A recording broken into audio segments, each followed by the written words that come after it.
Finance Bill 2023.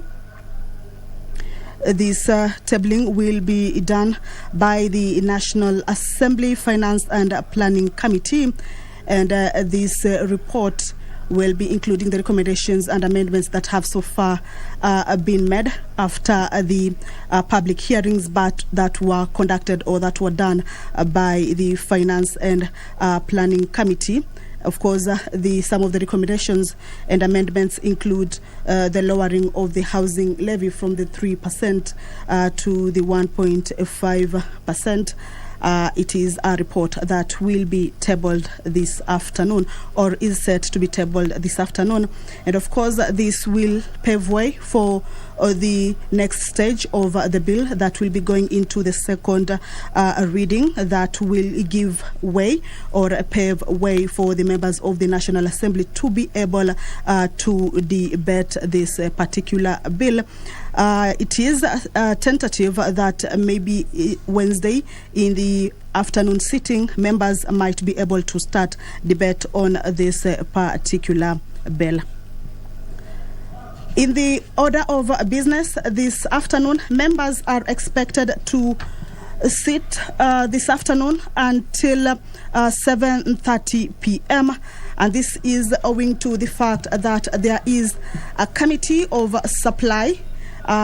This is similar to a committee of the whole. When there is a bill that is set to be debated or considered at the committee of the whole, then that will be regarded to a committee of the whole. But this afternoon there are estimates of the budget, and this will see the House go into a committee of supply, and this is to enable the House to consider the budget, or rather the allocations that were put in different ministry departments. In this case, the National Assembly refers to this, or rather the Parliament refers to these allocations as vote. And there are a number of state departments as well as the Office of the President that this afternoon the members will be considering the votes that have been allocated to these departments. But as you can see, the Speaker of the National Assembly, Honorable Dr. Moses Wetangula, is in the chambers. Allow me to hand you over to this live broadcast that is brought to you by the Parliamentary Broadcasting Unit in partnership with the Kenya Broadcasting Corporation. My name is Kamche Menza. Good afternoon. Waheshimiwa, na tuombe. Ewe Mwenyezi Mungu, ambaye kwa hekima na wema wako umetiwa nyadhifa za viongozi na mabunge kwa ustawi wa jamii na utawala wa haki wa wanadamu, tukusihi utazame kwa neema nyingi sisi watumishi wako ambao umeridhika kutuita ili tutekeleze shughuli muhimu za jamhuri yetu. Tukuomba uteremshie baraka zako sisi tuliokutanika hapa, na utujalie tuyatende na kufikiria mambo yote yatakayofikishwa mbele yetu kwa njia ya haki na uaminifu, ili utukufu na sifa zako ziendelezwe, na ili kustawisha amani, ufanisi na heri ya nchi yetu na wale ambao haja zao umezikabidhi mikononi mwetu. Amen.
Clerk, I believe we have quorum to transact business.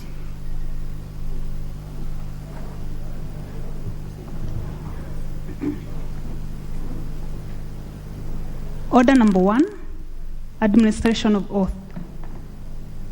Order number 2, communication from the chair. Honorable members, you'll notice we have a supplemental order paper that will guide our business this afternoon. I also do have 3 short communications.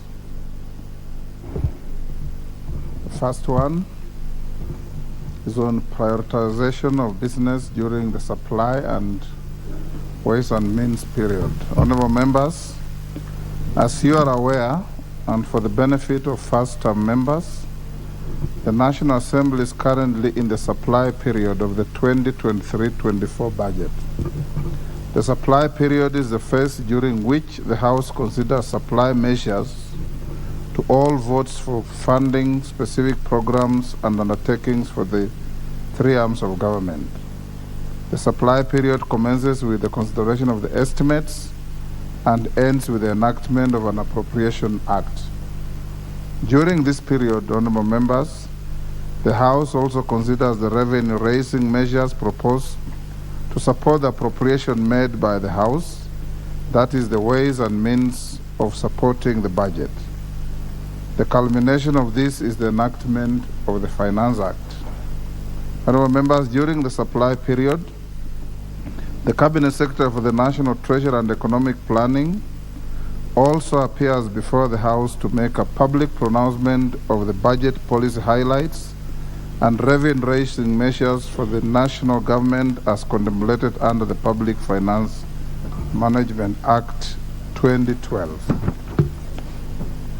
In keeping with the parliamentary practice drawn from the need to foster regional integration in the East African community, the pronouncement by the Cabinet Secretary is a ceremonial event.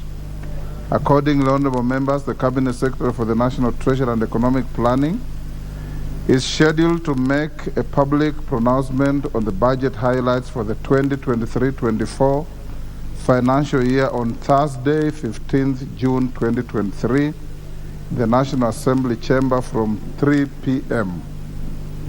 Honorable members, the standing orders provide that during the supply and ways and means period, priority is to be given to business related to the consideration of the budget estimates, the Finance Bill 2023, the Appropriation Bill 2023, and any other legislation relating to the budget. Such business is typically never interrupted by any other business. It may only be preceded by special motions which have constitutional or statutory timelines.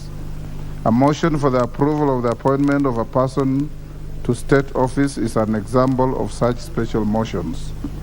In this regard, honorable members, and for the convenience of the House, I have deferred the appearances by Cabinet Secretaries to respond to questions in plenary that were initially scheduled for tomorrow, Wednesday, 14th June 2023, during the afternoon sitting. The said Cabinet Secretaries will therefore appear to respond to questions in plenary next week during the afternoon sitting of Wednesday, 21st June 2023, subject to completion of the supply and ways and means measures. Honorable members, the House Business Committee has also resolved that consideration of supply measures in the Committee of Supply commences today, 13th June 2023. The consideration of ways and means measures include the Finance Bill 2023 at second reading, and subsequent stages commences tomorrow, Wednesday, 14th June 2023, in the morning sitting, subject to the report on the Finance Bill 2023 being tabled in the House of today's sitting. The House is accordingly guided. I thank you. Members, take your seats. You are too many to take the nearest seats. Take your usual seats.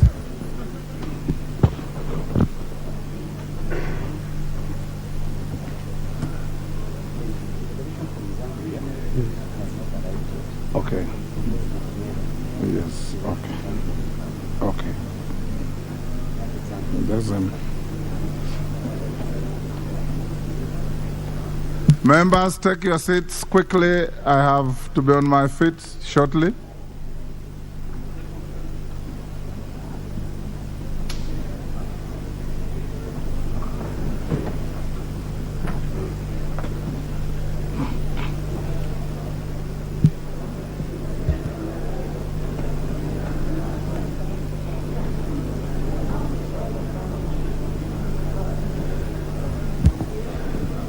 Order, honorable members. Take your seats. Take your seat, Mutunga.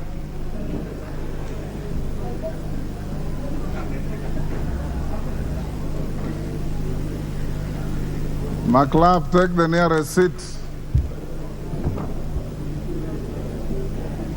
Take the nearest seat, okay. Honorable members, my second short communication is a recognition of a delegation from the County Assembly of Kakamega. Honorable members, I wish to introduce to you a delegation from the County Assembly of Kakamega who are seated in the Speaker's Gallery. The delegation comprises the members of the Delegated County Legislations Committee. They are 1, Charles E. Nandwa, Honorable Chairperson, Honorable Stephen Muhala, Vice Chair, Honorable Bernard Omboko, Member, Honorable Peter Walunya, Member, Honorable Doris Matere, Member, Honorable Josephat Wakuha, Member, Honorable Helmina Lanziva, Member, Honorable Angela Nelima, Member, and the Honorable Timothy Anzenze, Member. Honorable Member, the delegation is accompanied by 7 officers. The delegation is on a visit to the National Assembly to benchmark on the best practices in executing their mandate with their counterpart committees of the House. On your behalf and on my own behalf and that of the National Assembly, I welcome them to Parliament and wish them fruitful engagements. I thank you.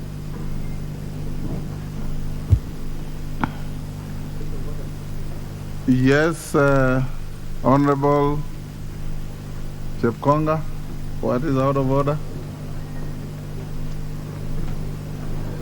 Mr. Speaker, I rise in...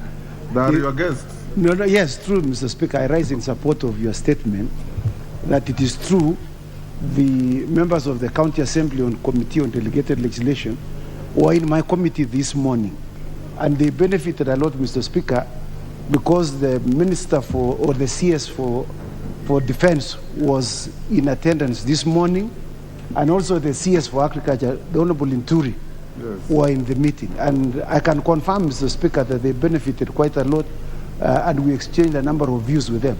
So they are most welcome to the National Assembly. I thank you, Mr. Speaker.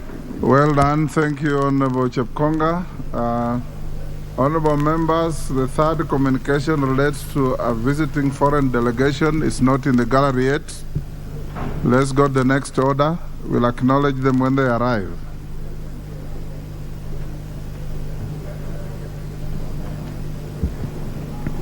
Order number 3, messages. Order number 4, petitions. Order number 5, papers. Majority Leader or your nominee. Thank you very much, Honorable Speaker. Honorable Speaker, I beg to lay the following papers on the table of the House today, Tuesday, 13th June 2023. Funding of the National Government Constituency Development Fund, NGCDF, and National Government Affirmative Action Fund, NGA, NGAF, from the National Treasury and Economic Planning. Report of the Auditor General and financial statements on multinational Lake Victoria Maritime Communication and Transport Project, Kenya Maritime Authority, from the Ministry of Mining, Blue Economy and Maritime Affairs.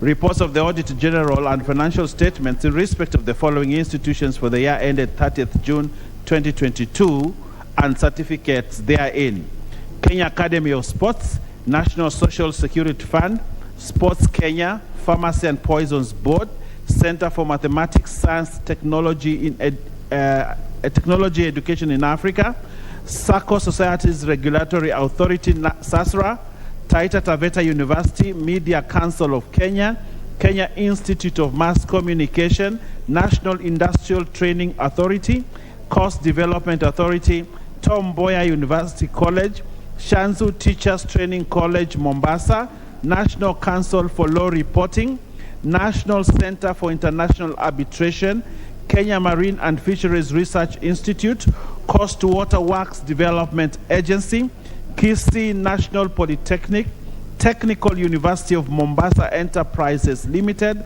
Eldoret National Polytechnic, Tanathi Waterworks Development Agency, Rivertex East Africa Limited, Tharaka University College, Kenya Utalii College, Kenya Literature Bureau, and the Wildlife Research and Training Institute. I thank you, Honorable Speaker. I beg to Thank you, Deputy Majority Leader. Chairperson, Departmental Committee on Defense, Intelligence, and Foreign Relations.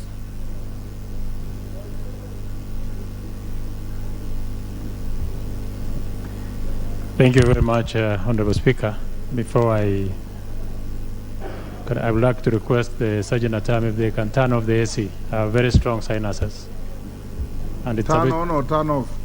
Turn off the AC. It's too cold. I would rather they reduce other than turn off.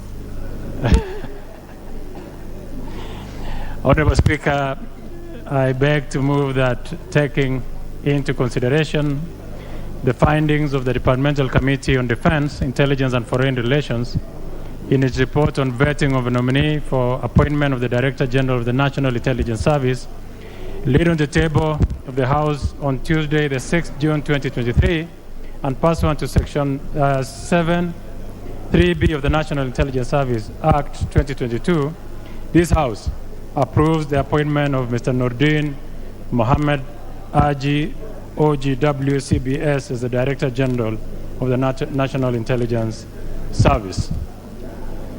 Honorable Speaker, the Departmental Committee of Order. Are we sorry. same? Sorry? You have jammed the gun. I did, yeah. Sorry. I call you to Is it the one on Seychelles? lay some paper. You are supposed to lay a paper. We have not reached that order number 8 yet. Give him the mic. Well guided. I have so many papers today, We are still on Mr. papers. Speaker. I beg your pardon. Honorable Speaker, I beg to give notice of the following motion, that this House adopts the report of the Departmental Committee on Defense, Intelligence and Foreign Relations on its consideration of the defense cooperation between the government of the Republic of Kenya and the government of the Republic of Seychelles, laid on the table of the House on Tuesday, 13 June 2023, and Honorable Koech, we are on order number 5, where we are laying papers. Can the clerk assist you?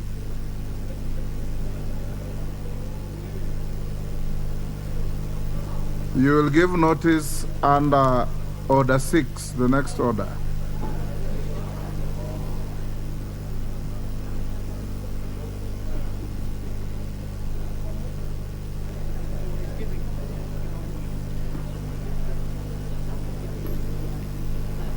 Give the member the mic.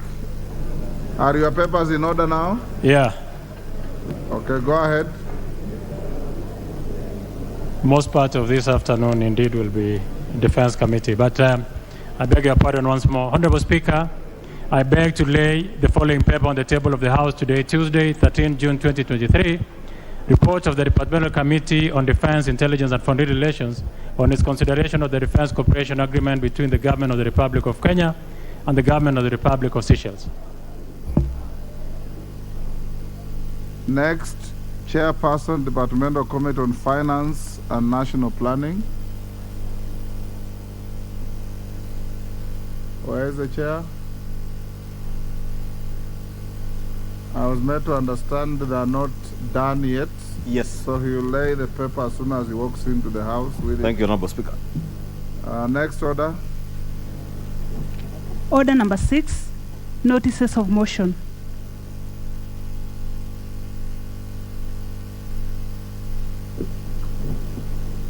The Chair, Departmental Committee on Defense, Intelligence and Foreign Relations. Nelson Koech, now you can give your notice of motion.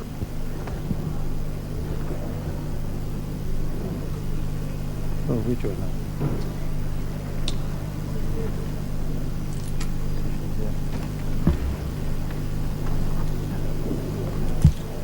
Honorable Speaker, I beg to give notice of the following motion that this House adopts the report of the Departmental Committee on Defense, Intelligence and Foreign Relations on its consideration of the Defense Cooperation Agreement between the Government of the Republic of Kenya and the Government of the Republic of Seychelles, laid on the table of the House on Tuesday, 13 June 2023, pursuant to the provisions of Section 8, Subarticle 4 of the Treaty Making and Ratification Act 2012, approves the Defense Cooperation Agreement between the Government of the Republic of Kenya and the Government of the Republic of Seychelles.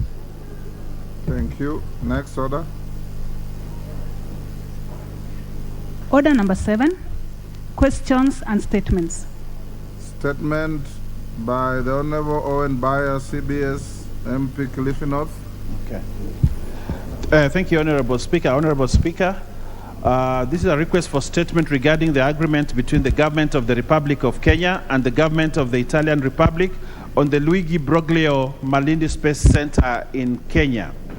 Honorable Speaker, pursuant to the provision of Standing Order 44.2c, I wish to request for a statement from the Chairperson of the Committee on Implementation regarding implementation of the agreement between the Government of the Republic of Kenya and the Government of the Italian Republic on the Luigi Broglio Malindi Space Center. Honorable Speaker, the Luigi Broglio Malindi Space Center was established close to 60 years ago through a public-private partnership between the Aerospace Research Center at the Sapienza University of Rome, the National Aeronautic and Space Administration, NASA, in the United States, and the Government of Kenya. The center has been used for several launch activities into space, cementing the country's contribution to the space sector. However, while the presence of such facility is intended to bring positive change, not only to the country, but more specifically to the surrounding community, it is regrettably that the contrary is true. Over time, the Government of Kenya and Italy have made agreements in respect of the center. On 2nd February 2019, the then Cabinet Secretary for Defense, Rachel Omamo, EGH, signed an agreement between the Government of the Republic of Kenya and the Government of Italian Republic on the Luigi Broglio Malindi Space Center, Kenya. Under this agreement, which was ratified by the National Assembly on 15th October 2020, the Italian Republic agreed to implement certain undertakings which are yet to take effect. Honorable Speaker, it is against this background that I seek a statement from the Chairperson of the Committee on Implementation on the following. 1. What is the status of the previous House resolution on the Luigi Broglio Malindi Space Center? What is the state of the agreement on enhancement of the capacity of the Kenyan public institutions for higher learning in training, space, science, and technology? Could the Chairperson also explain the current state of the training of Kenyan nationals on aerospace, science, technology, courses, and scholarships in other disciplines as per the agreement?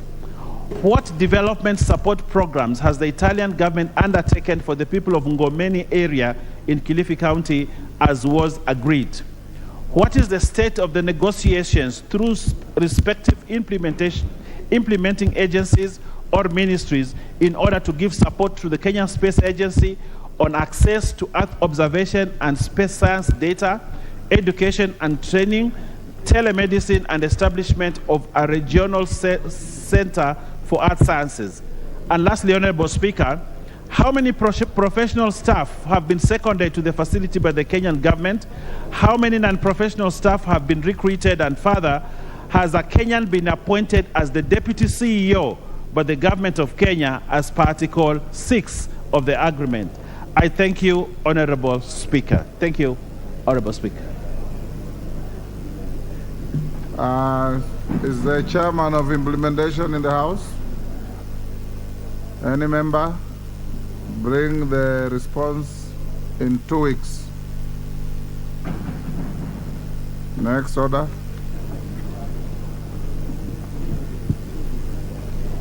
Order number 8, special motion, consideration of nominee for appointment as the Director General of the National Intelligence Service.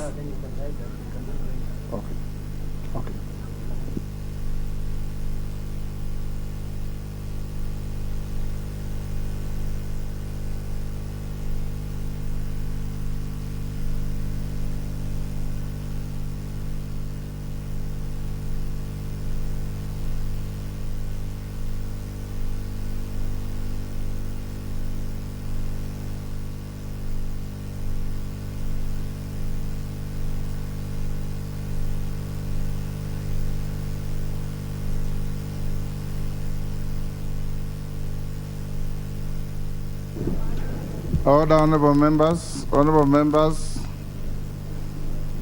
I earlier on communicated the presence of members of the County Assembly of Kakamega, whom you acknowledged with your foot thumping, and Honorable Chepkonga welcomed them. I'm told they were in fact not in the gallery at all at the time. They have just arrived. And the delegation from our friendly country, Zambia, was in the gallery but sitting in the wrong place. So allow me to revisit the same. The delegation from Kakamega, which I already mentioned, I don't need to recite what they're here for, are as follows. When you are mentioned, you may stand up individually to be acknowledged. Honorable Charles Nandwa, Chairperson. Honorable Stephen Muhala, Vice Chair. Honorable Bernard Omboko, Member. Honorable Peter Walunya, Member. Honorable Doris Matere, Member. Honorable Josephat Wakuha, Member. Honorable Helmina Lanziva, Member. Honorable Angela Nelima, Member, and the Honorable Timothy Anzenze, Member. We have already acknowledged you and welcomed you, and the Honorable Chepkonga has also done so, confirming that you appeared before his committee where there were 2 cabinet secretaries. You are welcome to the House of Parliament. Honorable members, I also wish to introduce to you a delegation from the Parliament of Zambia, who are seated in the Speaker's row. The delegation comprises members of the Public Accounts Committee in the Parliament of Zambia. They are 1, Honorable Warren C. Mwambazi, lead of the delegation. 2, Honorable Jacqueline Sabao, member. 3, Honorable Imanga Wamunyima, member. 4, Honorable Likando Mufalali, member. 5, Honorable Victor Lumai, member. 6, Honorable Kalalwe Mukosa, member. 7, Honorable Nicholas Mukumbi, member. And 8, Honorable Jonathan Daka, member. The delegation is accompanied by 6 staff from the National Assembly, the Minister of Finance and the National Planning, and the Office of the Auditor General of Zambia. Honorable members, the delegation is on a visit to benchmark on the best practices and share experiences with their counterpart committees of the House dealing with financial, audit, and money-related matters. On my behalf and on your behalf and the National Assembly as a whole, I welcome them to the Parliament and wish them fruitful engagements during the stay. Thank you. Honorable members, we are going to orders number 8 and 9. The House Business Committee directed this afternoon that these 2 orders will take 1 hour. Order number 8, 30 minutes.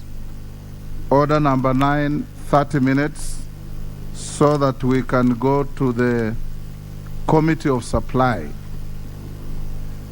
Before we invite the mover at order number 8, the Honorable Junet has approached the chair saying he has a point of order. Can you go ahead and prosecute it? Give Honorable Junet the microphone. Thank you, Mr. Speaker. Mr. Speaker, I stand to seek your indulgence on a matter that Parliament. Mr. Speaker, I wanted to seek your indulgence on a matter that Parliament has raised publicly for public participation. Mr. Speaker, there are 2 bills that have been advertised for public participation, and one of the bills is the privatization bill. But when the matter came to the House, the bill was referred to the Finance Committee, and the Finance Committee have published it for public participation. Mr. Speaker, under the new standing orders now, this Parliament now, there was a committee that has been created that's called Public Debt and Privatization, who are also seized of the matter of privatization. So, Mr. Speaker, I was seeking your indulgence that if the two committees can do jointly the scrutiny of the bill and the interaction with the public participation, so that they can come up with a report that is jointly done so that it can benefit, because they also oversight privatization, the other committee.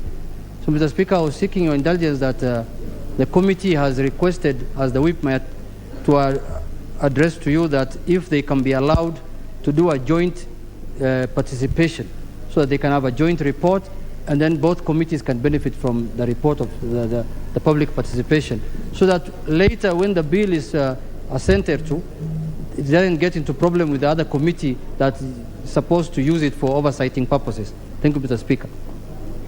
Honorable Jeanette, I'll direct the clerk to bring the two bills to me.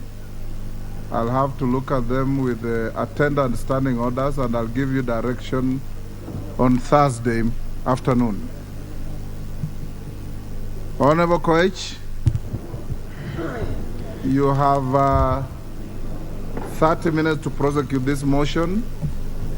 I would encourage you that even as you are entitled to close to 15 minutes in moving, take much less time so that one or two members can be allowed to contribute. Thank you once more, Honorable Speaker. I'll be very brief. Honorable Speaker, I beg to move that, taking into consideration the findings of the Departmental Committee on Defense, Intelligence and Foreign Relations, in its report on the vetting of the nominee for the appointment of the Director General of the National Intelligence Service, laid on the table of the House on Tuesday, 6th June 2023, and pursuant to Section 7(3)(b) of the National Intelligence Service Act 2012, this House approves the nomination, the appointment of Mr. Nordin Haji, OGW, CBS, as the Director General of the National Intelligence Service. Honorable Speaker, the Departmental Committee on Defense, Intelligence and Foreign Relations is one of the 15 departmental committees of the National Assembly established under Standing Order 216, whose mandate, pursuant to the Standing Order 216(5), includes, among others, to vet and report on all appointments where the Constitution or any other law requires National Assembly approval, except those under Standing Order 204, Committee on Appointments. Honorable Speaker, the subjects of the Departmental Committee on Defense, Intelligence and Foreign Relations are stated in the second schedule of the National Assembly standing orders, and they include defense, intelligence, foreign relations, diplomatic and consular services, international boundaries, including territorial waters, international relations, and veteran affairs. Honorable Speaker, the report before the House details the proceedings during the approval hearing of Mr. Nordin Mohammed Haji, a nominee for appointment as Director General of the National Intelligence Service. Honorable Speaker, through a letter dated 18th of May 2023, His Excellency the President notified the National Assembly of the nomination of Mr. Nordin Haji as Director General of the National Intelligence Service. Then your office, through communication made on Friday, 19th May 2023, conveyed to the members of the National Assembly the message from His Excellency the President. You subsequently referred the nominee's CV and testimonials to the Departmental Committee on Defense, Intelligence and Foreign Relations for approval hearings. While referring the matter to the committee, Mr. Speaker, you directed that the committee undertakes the vetting exercise in accordance with Public Appointments Parliamentary Approval Act number 33 of 2011. Honorable Speaker, in compliance with Article 118 of the Constitution and Section 6(4) of the Public Appointments Parliamentary Approval Act number 33 of 2011, Order, members, the consultations are the clerk of the National... Honorable Didymus, take your seat. The consultations are too loud. The clerk of the National Assembly... Shall I proceed? Yes. Continue. The clerk of the National Assembly placed an advertisement on the print media on Saturday, 20th May 2023, informing the public of the nomination, date, time, and place of the approval hearing. He also invited the public to submit memoranda by way of written statements on oath, affidavits, and suitability of the nominee in conformity with Section 6, Subsection 9 of the Public Appointments Parliamentary Act, number 33 of 2011. The memoranda were received on or before Monday, 29th May 2023 at 5 p.m. Honorable Speaker, the committee received 26 memoranda on the nominee, 4 against and 22 in favor of the nominee's suitability. Further, the Clerk of the National Assembly wrote to the Kenya Revenue Authority, Ethics and Anti-Corruption Commission, DCI, Higher Education Loans Board, and Office of the Registrar of Political Parties, seeking references and background checks relating to the suitability of the nominee, and all responded in the affirmative. Honorable Speaker, the nominee appeared before the committee on Tuesday, 30th May 2023 at 2:30 p.m. for an approval hearing. The committee examined his suitability based on the criteria used to arrive at the nominee. Any constitutional or statutory requirements relating to the Office of Director General of the National Intelligence Service and suitability of the nominee for the appointment proposed, having regard to whether the nominee's abilities, experience, and qualities met the needs of the agency.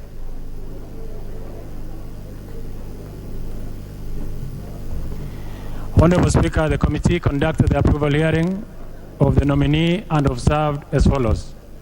Number 1, that the procedure used to arrive at the nominee accords with Section 7, Subsection 2 of the National Intelligence Service Act, number 28 of 2012, which provides that the President shall nominate a person for appointment as the Director General and submit the name of the nominee to the National Assembly. Indeed, His Excellency the President on Thursday, 18th May 2023, communicated the name of the nominee for appointment to the position of Director General of the National Intelligence Service to the Speaker for approval by the National Assembly. Number 2, Honorable Speaker, that the nominee meets the requirements of Chapter 6 of the Constitution on leadership and integrity, having been cleared from the following statutory bodies, that is the EACC, Kenya Revenue Authority, DCI, Office of Registrar of Political Parties, and the Higher Education Loans Board. Number 3, that in accordance with Article 78, 1 and 2 of the Constitution and Section 8, Subsection 1A of the National Intelligence Act 2012, the nominee is eligible for appointment as a state officer since he is a Kenyan citizen and does not hold a dual citizenship. Number 4, that the nominee complies with Section 8, 1B of the National Intelligence Service Act 2012, which requires that the DG, that is the Director General, holds a degree from a recognized university in Kenya, and indeed, the nominee holds a master's degree in national security policy, with merit from the Australian National University, which he acquired in 2014, a Master in Law, LLM, from the University of Wales, Cardiff, which he acquired in 1997, and a Bachelor of Law, LLB, from the University of Wales, which he acquired in 1996. Honorable Speaker, in terms of academic credential, Nordin Haji, you can say, is extremely knowledgeable and well-read in many fields, particularly with a bias in law. Number 5, Honorable Speaker, that the nominee has held the following positions. Number, Director of Public Prosecutions, which he held from March 2018 to date, Deputy Director of Counter-Organized Crime in the National Intelligence Service, which he held from June 2016 to 2017. He was the Deputy Director of Administration Internal Division of the National Intelligence Service from January 2015 to June 2016.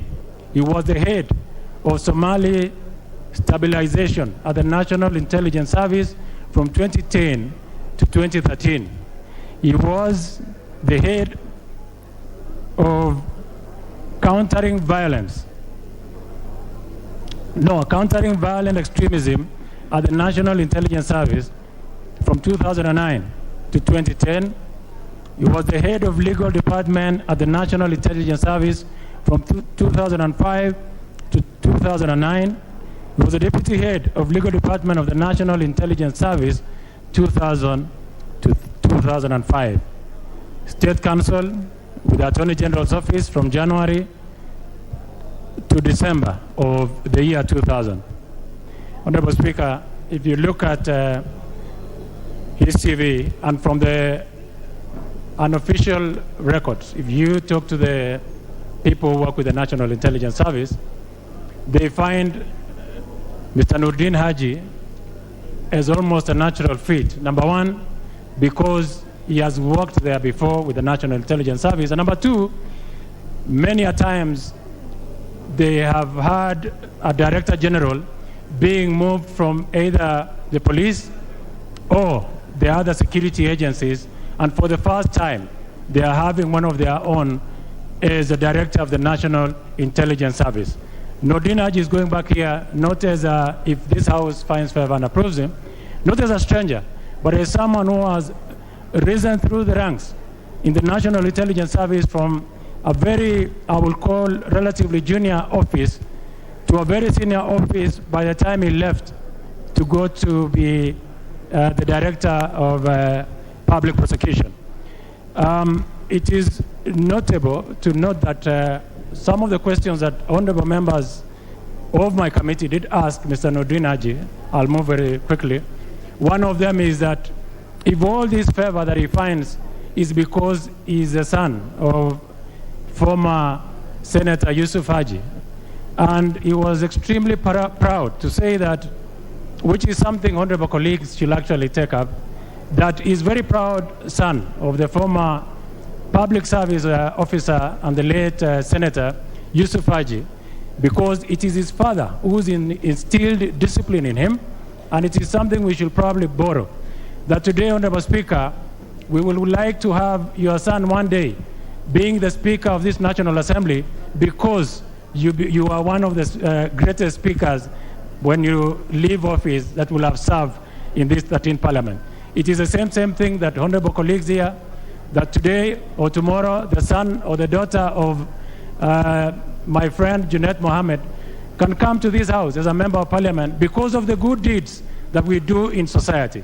So indeed, it is because of that fact and the discipline that he got from his father that he has found favor in his, some of the offices that he's worked in. But that notwithstanding the fact that he's equally a very hard-working person, an extremely humble fellow.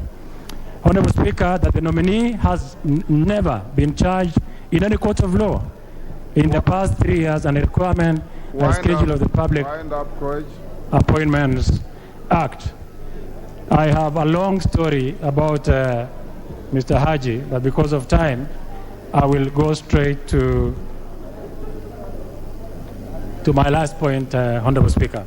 Honorable Speaker, the committee therefore recommends that the National Assembly approves the nomination of Mr. Nordin Haji for appointment as Director General of the National Intelligence Service. I beg to move and urge my deputy to second.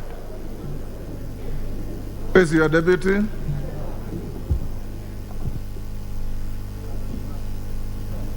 Honorable Bashir. Thank you, Honorable Speaker. Honorable Speaker, I wish to second the motion that this House approves the appointment of Mr. Nordin Mohammed Haji as the Director General of the National Intelligence Service. Honorable Speaker, as has been said by my chairman, the committee paid due regard to the procedures used to arrive at the nominee, having met all the constitutional and statutory requirements relating to the Office of Director General of the National Intelligence Service, and suitability of the nominee for the appointment proposed, having regard to whether the nominee's abilities, experience, and qualities meet the needs of the agency. Honorable Speaker, upon conclusion of the approval hearings, we scrutinized the personal, academic, and career background of the nominee, and we are fully convinced that he fits the role of the Director General of National Intelligence Service. Indeed, we established that the nominee, Mr. Nurdin Mohammed Haji, meets the requirements of Chapter 6 of the Constitution on Leadership and Integrity, having been cleared from the following statutory bodies: the Ethics and Anti-Corruption Commission, the Kenya Revenue Authority, the Director of Criminal Investigations, Office of the Registrar of Political Parties, and the Higher Education Loan Board, and all of them gave a clean bill of health. 2, the nominee complies with the Section 81B of the National Intelligence Service Act, whereby he meets all the requirements pertaining to the appointment of the Office of the Director General. That the nominee has held the following positions and in total has had a career spanning over 18 years in the public service, most of it having been performed at the National Intelligence Service at senior levels.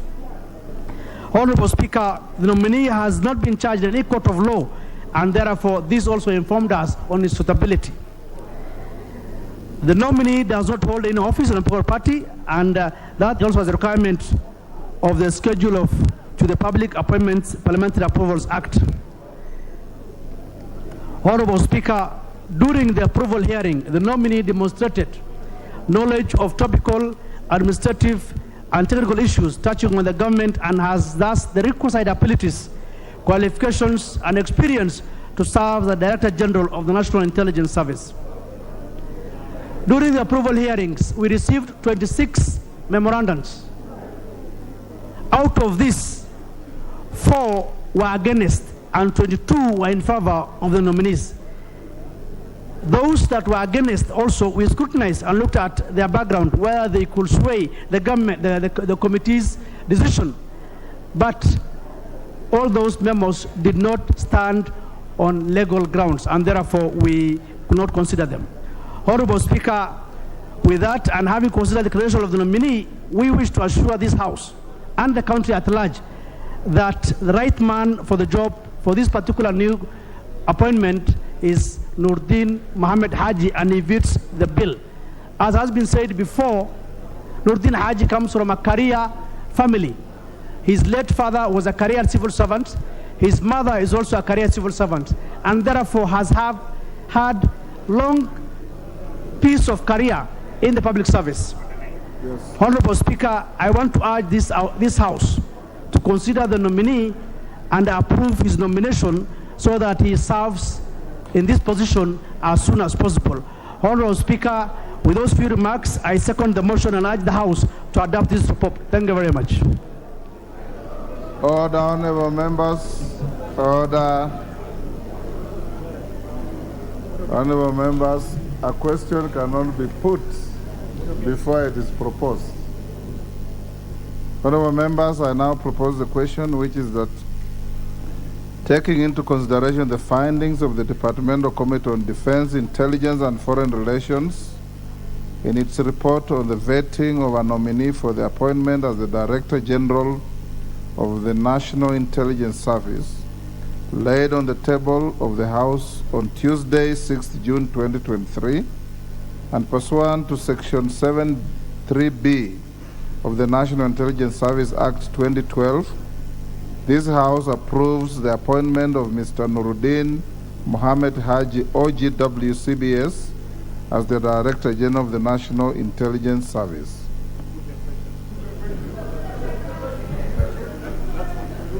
I have at least 2 people who have walked to me and requested to be given an opportunity. I will oblige them. The first one is the Honorable Junet Mohammed, and each one of you has 2 minutes. 2 minutes. Give Junet Mohammed the mic. Thank you, Mr. Speaker. Mr. Speaker, I stand to support the approval and this motion, Mr. Speaker. Mr. Speaker, I want to thank also the Departmental Committee for Foreign Affairs and International Relations for the good work and the research they have done, Mr. Speaker, and presented to this House.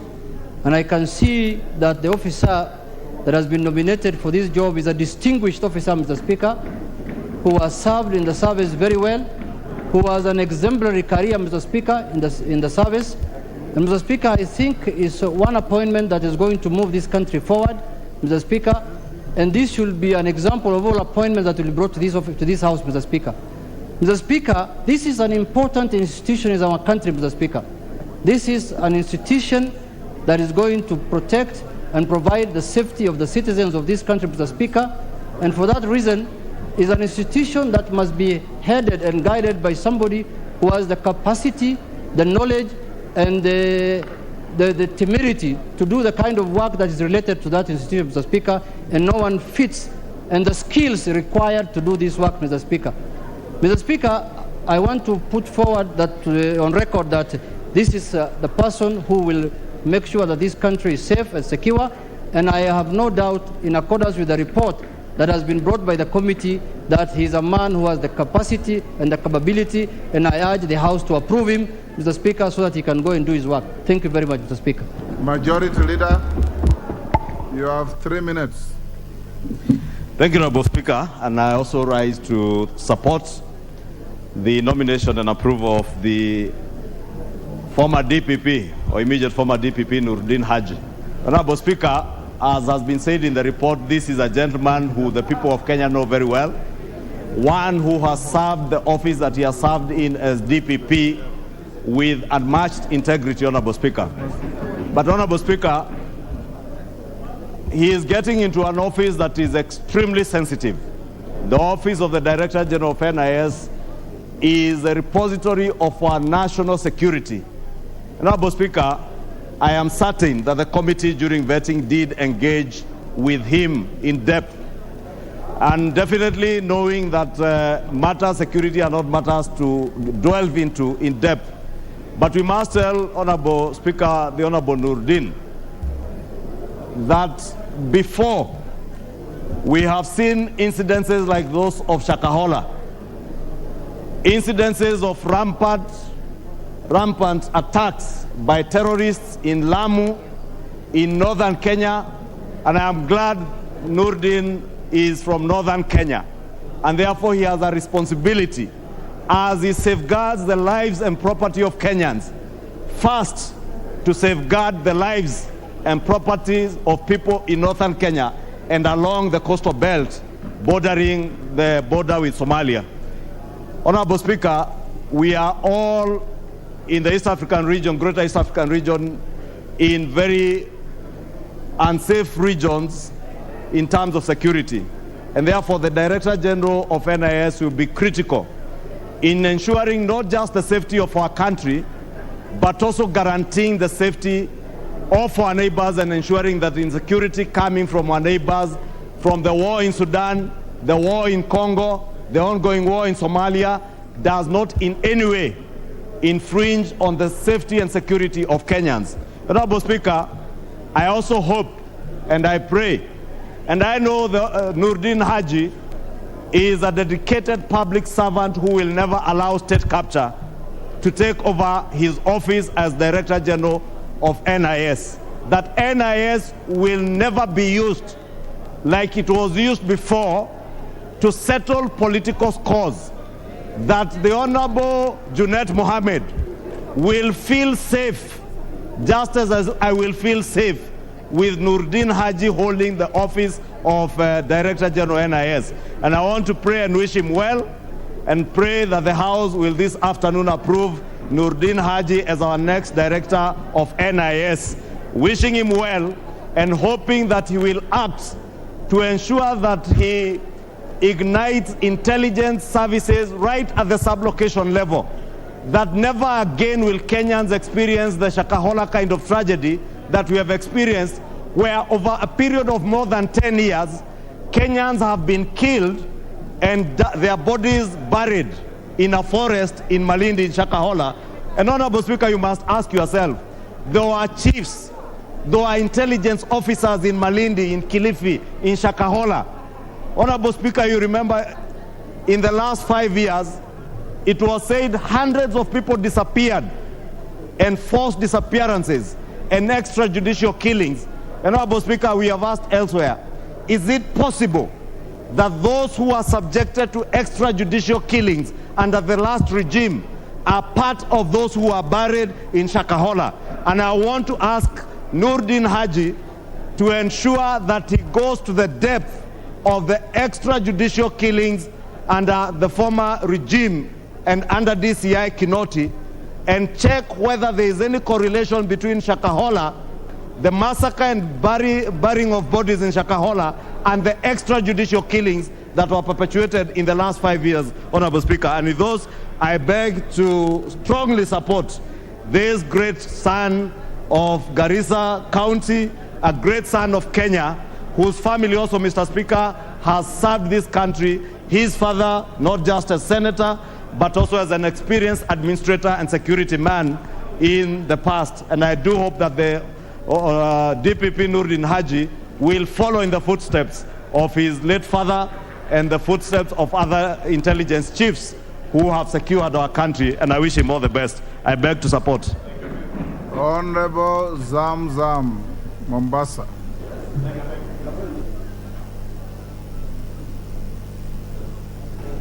Asante sana Bwana Spika, na mimi pia niweze kupigia pono mjadala huu wa leo ama uamuzi utakaotoka hapa leo kuhusu ndugu yetu Nurdin Haji. Nurdin Haji nimemjua toka nikiwa msichana mdogo, wakati walikuwa wanakaa Kakamega na babake akiwa PC. Hata babangu alipofariki, babake ndo alonilipia mimi school fees nikamaliza high school. Na Nurdin Haji toka akiwa kijana mdogo alikuwa ni mtu mtanashati, ni mtu mchapakazi. Na hata alipohudumu katika ofisi ya NIS kama naibu, alifanya kazi safi sana. Ni mtu ambaye ni msomi. Kama tunatafuta wasomi, Nurdin Haji ni mtu msomi na ni mtu ambaye ana bidii. Kwa hiyo kama mama Mombasa County, na kazi ambayo niliona amefanya katika ofisi ya NIS na hapa ambapo alihudumu mwisho, mimi kama mama Mombasa County namtakia kila la kheri katika kiti hichi, na naomba wabunge wa bunge hili sote tumpe support aweze kuhudumia wa Kenya. Asante sana Bwana Speaker. Honorable members, I have order. I have 5 minutes. Honorable member standing in the walkway, take your seat. I have 5 minutes to go. I have so many requests. I'll give Kainan 1 minute. Hold on, Kainan. Hold on. Kainan, I'm saying hold on. I'll give you 1 minute. I'll give the member Farah 1 minute. Otienda Molo 1 minute. And KJ 1 minute. That will be 1 minute left for the mover to reply. So go on in that order. Thank you, Mr. Speaker. Mr. Speaker, from the onset, let me say I support this report. Mr. Speaker, I was the chairman of this committee between 2007 and 2013 at a very difficult time during the Grand Coalition government. I have interacted with Nurdin as an advocate, as an intelligence officer, and currently as the DPP, and now being confirmed today, inshallah, as the next DG. Mr. Speaker, in all this, what is coming out is Nurdin is a quintessential, pragmatic intelligence officer, Mr. Speaker, and I have no doubt in my mind that he's going to contribute to the further transformation of our intelligence community. Thank you. I support this, Mr. Speaker. Thank you. Farah Maalim, 1 minute. Mr. Speaker, I also want to add my voice in support of this motion. I have known personally Nurdin from the time he was very young, and I am convinced any country, for a country to prosper and for a country to have a proper security machinery, we must have an intelligence service that is perfect in every sense of the word. We cannot eliminate the scourge of Al-Shabaab and the kind of insecurities we have in this country unless we have somebody whom we have all a lot of trust in. And I'm sure Nurdin is that very person. Thank you, Mr. Speaker. Otieno Amolo. Mr. Speaker, I support the motion based on the law. Mr. Speaker, I have looked carefully at Section 6 and 7 of the Act and Articles 238 and 239 of the Constitution. Mr. Speaker, what is required of an holder of this office is, in terms of learning, experience, and trust. It is not the same requirement as the office of the DPP, for which even those who opposed his appointment had raised issues of independence and impartiality. In fact, I think that we must thank Mr. Haji, because anyone who may have had an issue, and it is in court, so I will not comment on it, then has an opportunity now to debate a new DPP, because he has left 4 years earlier. But on this, it's not an independent office that requires all those other things. It only requires gaining the trust of Kenyans, gaining the trust of this nation. Thank you. I will indulge the member for Ijara. Oh, Goja, I had mentioned KJ. Yes, KJ, 1 minute. Thank you very much, Mr. Speaker. I stand to support the report that has been presented by the Chairman of Defense. And Mr. Speaker, by passing the appointment of Noordin Haji, we shall actually be doing what this country needs to be doing. We shall be rewarding merit, Mr. Speaker. But that is not why I rise, Mr. Speaker. I rise to say that the task that is on the hands of Mr. Noordin Haji is greater than what we even imagine. In a new world, Mr. Speaker, intelligence will require that we apply new technologies, we apply new and emerging trends in intelligence gathering, Mr. Speaker. So it is to tell Mr. Haji as he takes office that he needs to look into the new space of artificial intelligence, of robotics, of emerging technologies, so that he can up the game of intelligence in this country, and we can end up being a pilot and a case study. Time up. Member for Ijara, 1 minute. Mr. Speaker, thank you for giving me this time. Mr. Speaker, thank you for giving me this time. On behalf of Ijara people, I am grateful and indeed honored to thank His Excellency the President for appointing us one of our son to head the security docket. The people of Ijara are proud to have one of their sons to be nominated for the said position. Thank you. And Mr. Speaker, Noordin Haji is a competent man with integrity whose capacity is never in doubt. And when he's worked at the DPP and the Deputy Director of Counterintelligence, he received integrity awards and gained confidence and trust of Kenyans. I welcome his appointment, and I urge and request colleagues across the political divide to consider his approval, and we say thank you very much. Lastly, the minority leader. The minority leader. Mr. Speaker, let me add my voice to this motion. Yes, Wanjala, what is out of order? And it better be a point of order. Yes, sir. Give him a microphone. Yes, sir. Thank you, Mr. Speaker. My point of order, Mr. Speaker, many of us members of Parliament and of this House who represent Kenyans, we have a lot of interest in this debate of the promotion of this. What is out of order, Wanjala? What is out of order, Mr. Speaker, is that you have severally picked on Somalis and you have excluded us, and you want to finish the speech.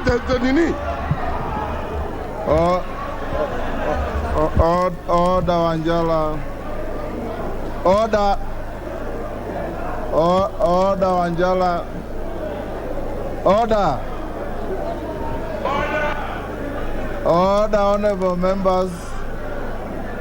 Order. Honorable Wanjala. Order. Order, members. Order. Honorable Wanjala, there are no Somalis in this house. We only have members of parliament. And you are totally out of order in trying to profile your colleagues in a tribal manner. In fact, if you are talking of ethnicity, the member for Ugunja that I've given this floor does not fall in your profile. Wandai, proceed. Nothing. I apologize. Nothing. Yeah, Mr. Speaker, let me be very brief and to add my voice to this motion. Mr. Speaker, I want to say from the outset that I have no objection to this appointment. And I would just really want to urge the incoming DG of NIS to live true to the oath of office that he will be taking, and to ensure that indeed he gives priority to the security of the nation. Mr. Speaker, we have had in the past serious incidents of terrorism in this country, and I must commend the outgoing DG, Mr. Kamweru, that under very, very difficult circumstances, he was at least able to rein in rampant terrorism or terrorist acts within our country, Mr. Speaker, or within our...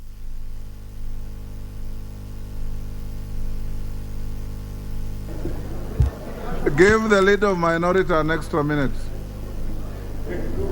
I was saying that Mr. Kamweru was able to rein in terrorism within the borders of the Republic. And I suppose that Mr. Haji will be able to do the same and, in fact, do better. Mr. Speaker, this House appropriates colossal sums of money. This House appropriates a lot of money year in, year out to the NIS. And that money is appropriated for the sole purpose of capacitating the institution for it to be able to execute its mandate without any hindrance. Mr. Speaker, therefore, as we conclude this debate, I suppose that this country will be safer under the new leadership of the NIS. Thank you. Thank you. Honorable members, the chair of Kewopa is protesting that too few ladies have spoken on this. I'll give to Mishimbogo 1 minute.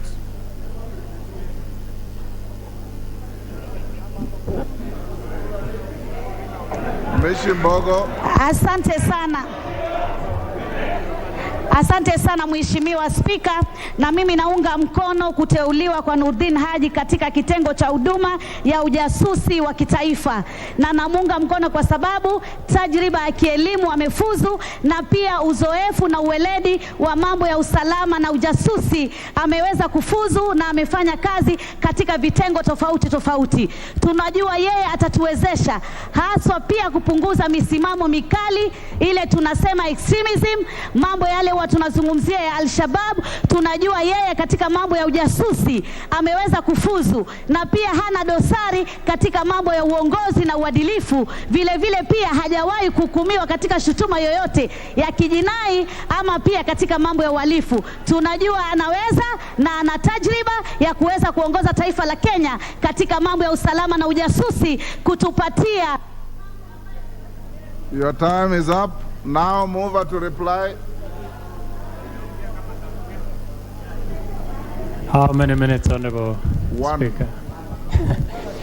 Honorable Speaker, from honorable colleagues, there is a lot of attention, and for the first time, almost 100% consensus on the person of Nurdin Haji. I want to appreciate my members, honorable colleagues, for such a good job. I want to also, at the same breath, thank the former DG, the exiting one, Kamweru, Major General, for a good job that he did when he took the helm of NIS. With Nurdin coming in, I just want to wish him all the best, and I beg to reply. Thank you, honorable members. Sorry for those who wanted to speak but didn't speak. I know that many of you wanted to speak to this. When you go to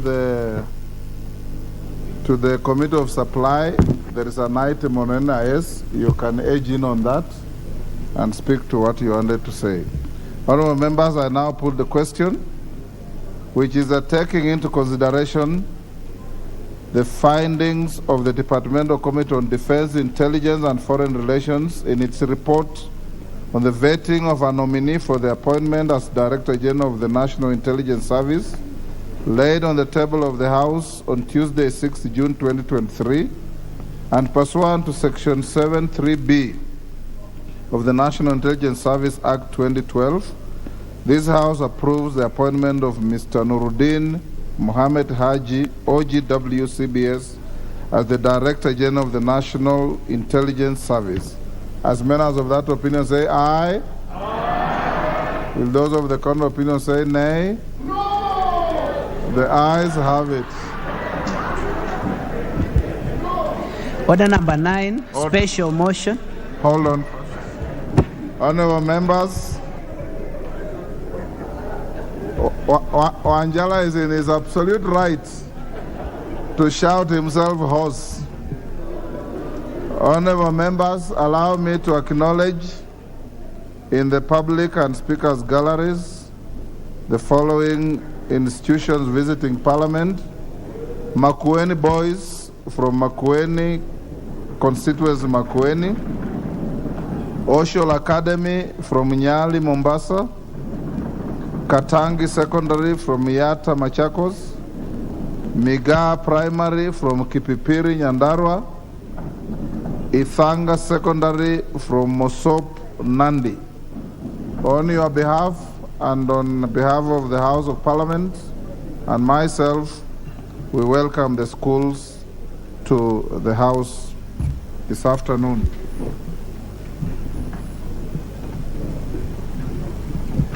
Next order.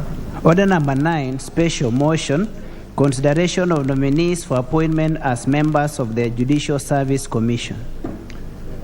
Honorable members, the chairperson, Departmental Committee on Justice and Legal Affairs. This motion will also be debated for 30 minutes as directed by House Business Committee. Chairperson.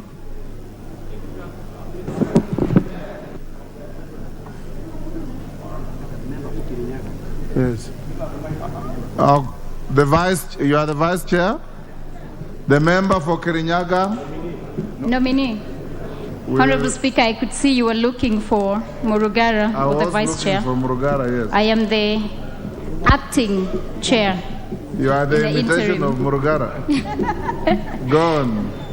Honorable Speaker, I beg to move the motion that, taking into consideration the findings of the Departmental Committee on Justice and Legal Affairs and its report on the vetting of nominees for appointment as members of the Judicial Service Commission, laid on the table of the House on Thursday, 8th June 2023, and pursuant to the provisions of Article 171(2)(h) of the Constitution and Section 8(1) of the Public Appointments Parliamentary Approval Act 2011, this House approves the appointment of the following persons as members of the Judicial Service Commission: Ms. Caroline Zilani Kingoku Ajuoga and Honorable Isaac Ruto Kiprono Ruto, EGH. Honorable Speaker, I beg to move that this House adopts the reports of the Departmental Committee on Justice and Legal Affairs on the approval hearing of Ms. Caroline Zilani and Honorable Isaac Kiprono Ruto, nominees for appointment as members of the Judicial Service Commission.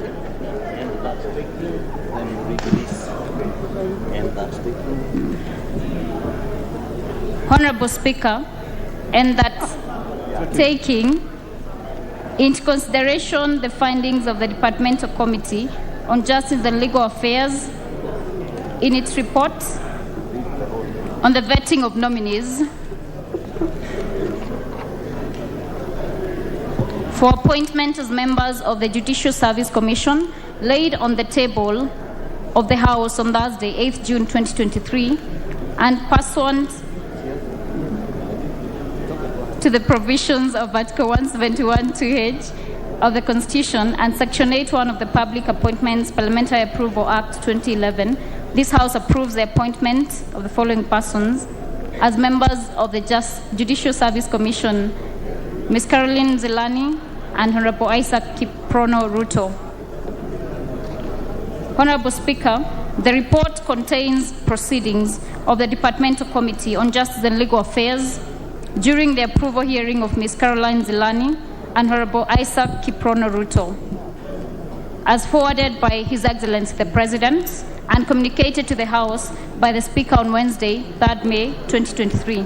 Honorable Speaker, in considering the nominees' appointments, the committee paid due regard to the procedure used to arrive at the nominees, the constitutional and/or statutory requirements relating to the office in question, and the suitability of the nominees for appointment proposed having regard to whether the nominee's abilities, experience, and qualities meet the needs of the said offices. Honorable Speaker, the committee noted that in accordance with the relevant laws, the Judicial Service Commission notified His Excellency, the President, of the 2 vacancies in the membership of the Commission by letters reference number JSC 8 dated 8th November 2023 and reference number JSC 8 dated 3rd March 2023.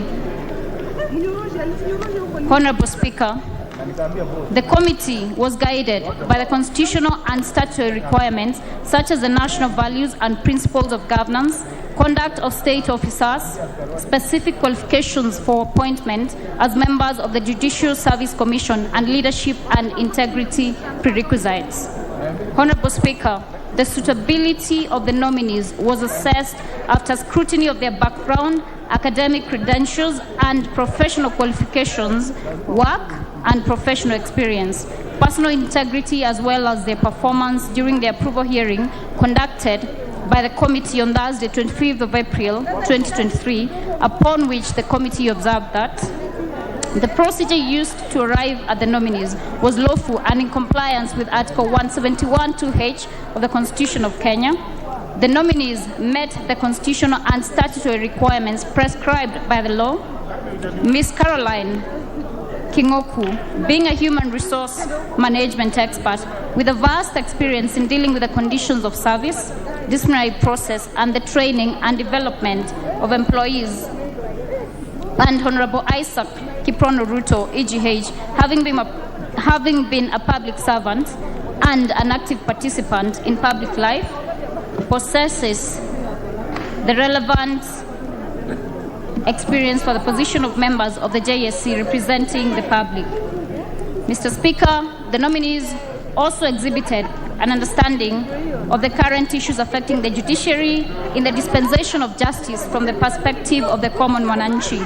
Honorable Speaker, it is for this reason that on behalf of the Departmental Committee on Justice and Legal Affairs, that I move this motion on the consideration of the nominees for appointment as members of the Judicial Service Commission. Honorable Speaker, I beg and move to request Honorable Wakili Edward Moreu of the Departmental Committee on Justice and Legal Affairs to second this motion. Thank you. Wakili Moreu, second in 3 minutes. Mr. Speaker, sir, I want to second this motion of the appointment of the proposed nominees in the Judicial Service Commission, namely Caroline Nzelani Kingoku Ajuoga and Honorable Isaac Kiprono Ruto. Mr. Speaker, sir, as a member of this committee, we took time to ensure that, number one, we remain very focused in terms of the provisions of the law, in particular on Article 171, 2H of the Constitution, and also Section 88, subsection 1 of the Public Appointments of the Parliamentary Approvals Act 2011. Mr. Speaker, sir, in view to the extremely demanding role these two members, we had to ensure that, number one, Mr. Speaker, sir, they are academically qualified. And starting with Caroline Nzelani Kingoku Ajuoga, Mr. Speaker, sir, it's good to mention that Caroline is the head of human resource in NCBA Bank, which employs over 4,000 members of staff. Mr. Speaker, sir, Judicial Service Commission is a service industry, and their strength is the quality of the members of staff in terms of motivation to ensure they are serving Kenyans the way it's supposed to be. And therefore, Mr. Speaker, sir, I would like to say, Madam Caroline Nzelani Kingoku Ajuoga will bring a lot of experience to the Judicial Service Commission in terms of managing their HRs make sure that the staff are motivated, making sure that the issues about missing files are over, making sure that the corruption is addressed properly, and therefore we expect a well-motivated judiciary. Secondly, Mr. Speaker, sir, Isaac Kiprono Ruto comes in as the servant of the people. He's a well-known member, or he has served as member of parliament for many years. He has also served as a governor of Kericho for one term. My apologies, Mr. Speaker, sir. He has served as a governor of Obet for 5 years. He's a renowned stickler to the law. He was part of the process in terms of constitutional amendment 2010. And therefore, Mr. Speaker, sir, I want to second this motion and say this, that the members proposed herein are fit and proper to serve Judicial Service Commission. Thank you, Mr. Speaker, sir. Order, honorable members. Order. Order, honorable members. I now propose the question, which is that taking into consideration the findings of the Departmental Committee on Justice and Legal Affairs in its report on the vetting of nominees for appointment as members of the Judicial Service Commission laid on the table of the House on Thursday, 8 June 2023, and pursuant to provisions of Article 171(2)(h) of the Constitution and Section 81 of the Public Appointments Parliamentary Approval Act 2011, this House approves the appointment of the following persons as members of the Judicial Service Commission JSC. 1. Ms. Caroline Nzilani Kingoku Ajuoga. 2. Honorable Isaac Kiprono Ruto, EGH.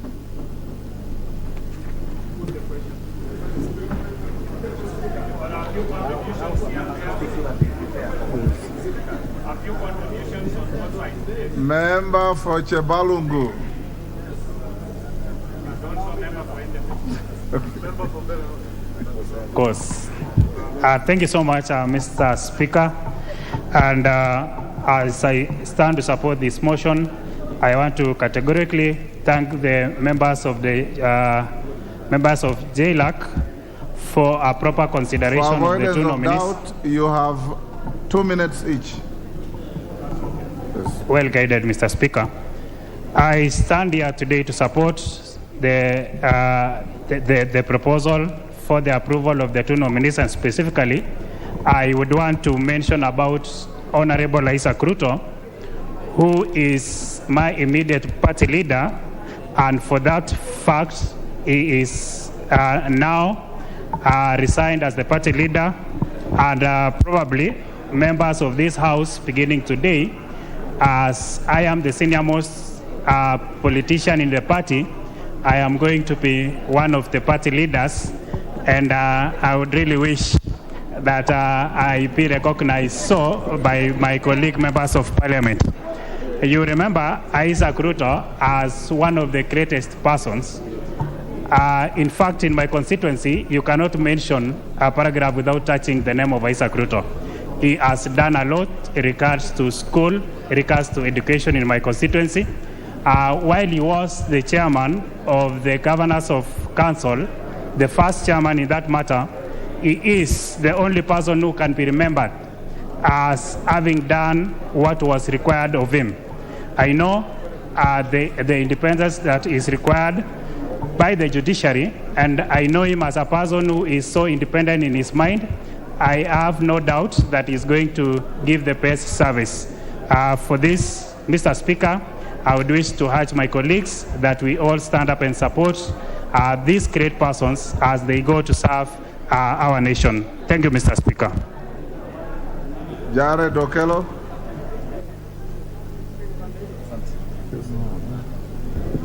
I thank you very much, Honorable Speaker, and I welcome the decision to have Ajuoga appearing in the list.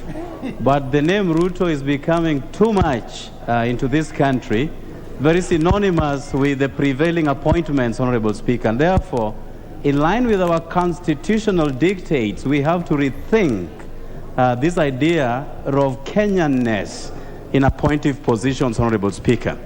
Honorable Speaker, JSC is a very important component in dispensation of justice into this country.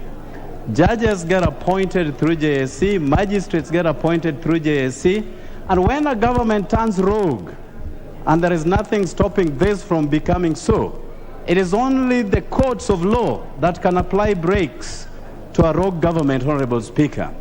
I am very afraid, and this is an emerging trend within this House, that debate is curtailed by people who constantly say, put the question.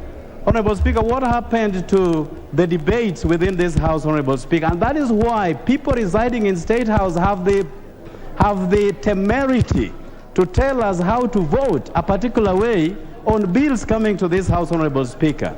And therefore, I challenge this House to step back, reflect, and retool as they discharge their mandate given to them by the people of Kenya, Honorable Speaker. I support the appointment of Ajuoga in this respect, Honorable Speaker, and I thank you. And not Ruto.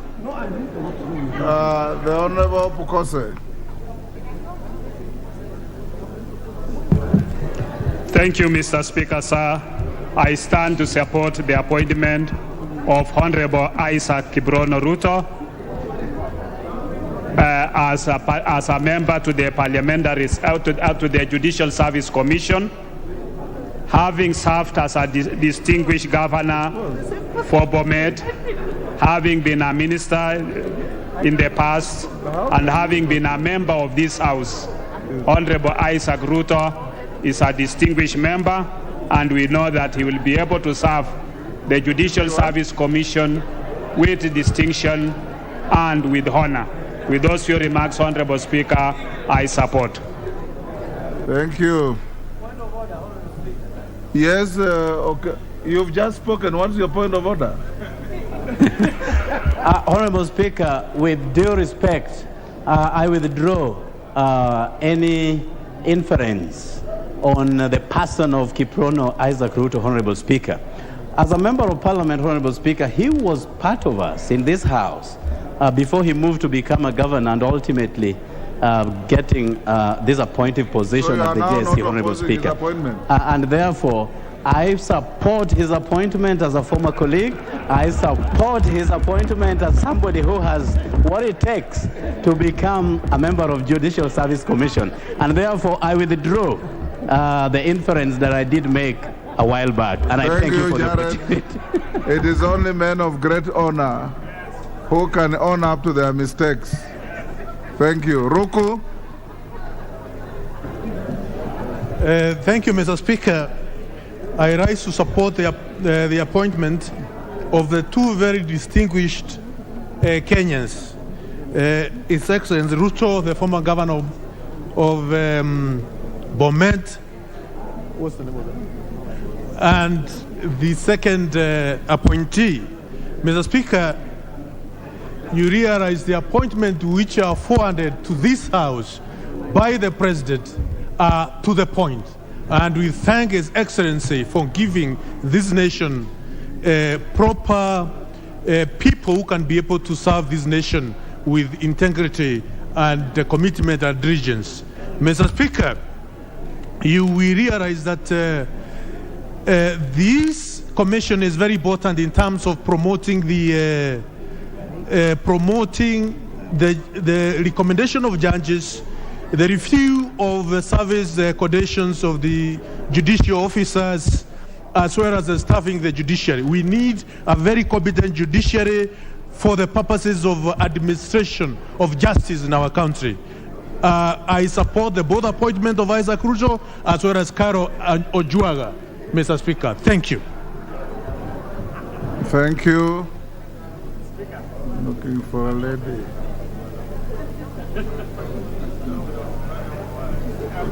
I'm looking for a lady. The Honorable... No. So that the lady from Kajiado doesn't protest. I was looking for a lady. I don't see any. I'll give the floor to David Bowen, Marakwet.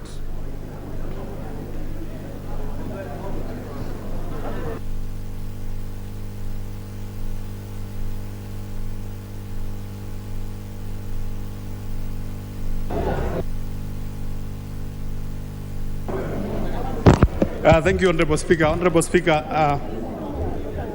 I beg to support the two commissioners, Honorable Speaker, to the Judicial Service Commission. And Honorable Speaker, Judicial Service Commission is very important, especially to the judiciary arm of the government. The Honorable Speaker. Mr. Speaker, I want to support especially the nomination of Isaac Ruto, the former governor of Bomet. Mr. Speaker, the man I know, whom we have worked together in many fields.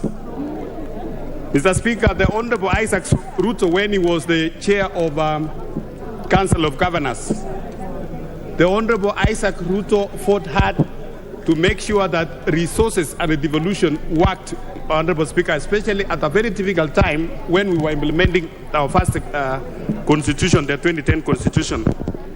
Mr. Speaker, I hope the Honorable Isaac Ruto will go to the Judiciary and the Judicial Service Commission with the same strength and the same courage we see when he was the chair of Council of Governors, to make sure that the Judicial Service Commission and generally the judiciary, Mr. Speaker, functions especially in dispense of justice. Mr. Speaker, with Judicial Service Commission, we would also want to see that High Court's Honorable Speaker has established all across the sub-counties in the country. Mr. Speaker, I want to support the two commissioners. Thank you. Member for Lugari. Thank you, Mr. Speaker. I raise to support the motion for appointment of the two. Mr. Speaker, I've had an opportunity to work with His Excellency Isaac Ruto. Two important things about Ruto: his independence of mind. The second point that I support Isaac for is that he's very meticulous and clear to detail. We have very few people who take time to read through documents word for word. Isaac is such a person. The Judicial Service Commission in Kenya has suffered because lack of a person who understands human resource management. I therefore support the appointment of a joker that she's going to bring into the Judicial Service Commission a competence that has been lacking. Thank you, Mr. Speaker. Honorable Toto.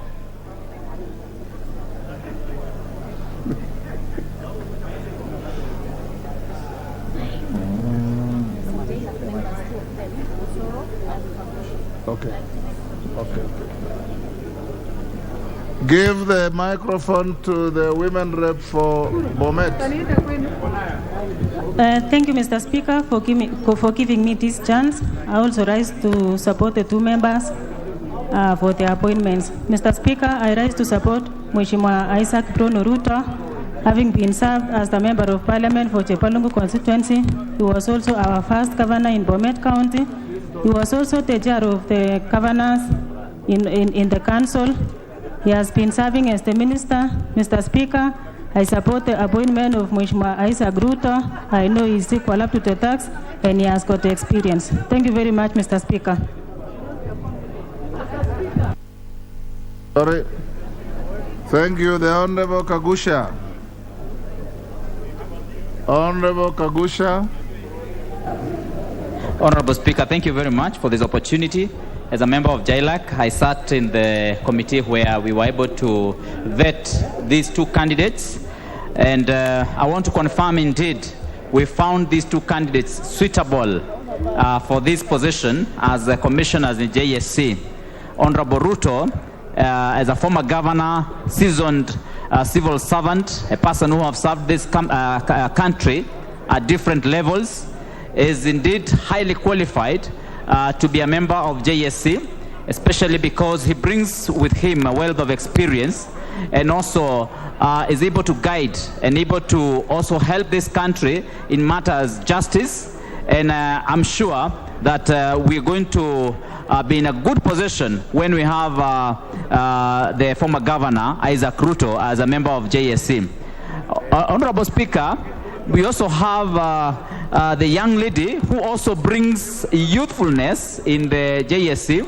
And we are very happy that Catherine is actually, Caroline.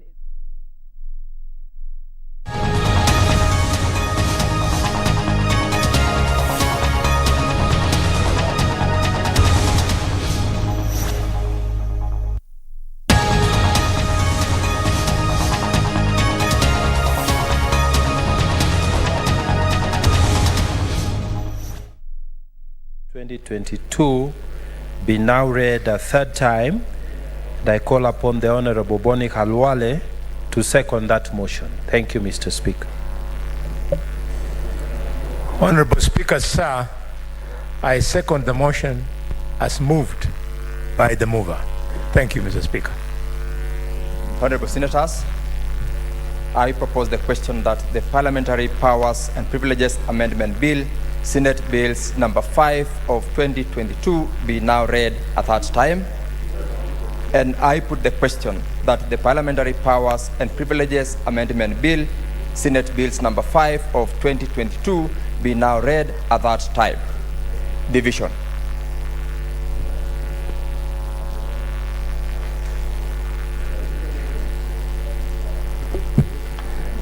Sergeant at Arms, could you please ring the division bell for 3 minutes?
The quorum bell is currently on at the Senate. This is after the House considered the Parliamentary Powers and Privileges Amendment Bill under the Committee of the Whole, and the outcome of that vote that saw 28 senators vote in favor of the bill with 0 abstentions and 0 voting no. The outcome has been reported to the Speaker, and now the bill proceeds at the third stage.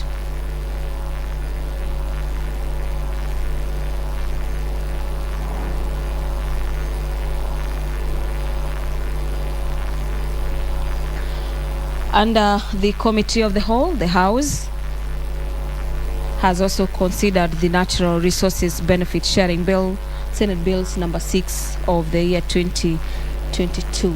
Wakili Hilary Sigei, currently presiding over the business of the Senate this afternoon, is addressing the chambers. Let's now listen into the developments coming from the Senate this afternoon. Honorable members, we are now going to proceed for the roll call voting. And I would like the clerks for the nays and ayes to approach the table. The tellers, sorry, to approach the table. Majority Leader, the majority kindly give us teller as well as the minority to approach the table. We proceed for roll call voting. Senator Miraj, who else from this side? Senator Lemaletian, could you approach the table as a teller?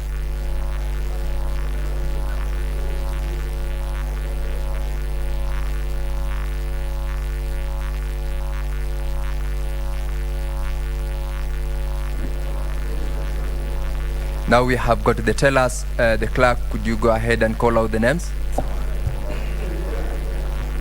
Senator Abbas Sheikh Mohammed, Wajir County.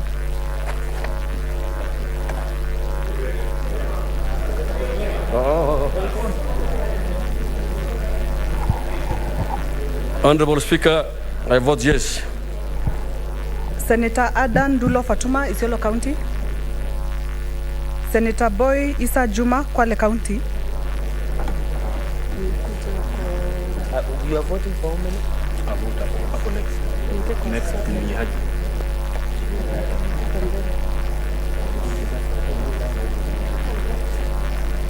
I vote yes. Senator Cherargei Samson, Nandi County.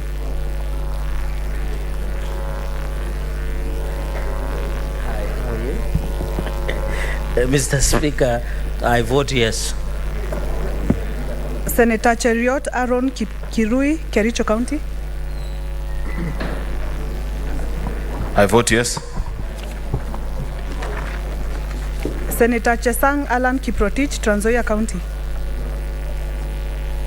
Senator Chute Mohammed Said, Marsabit County.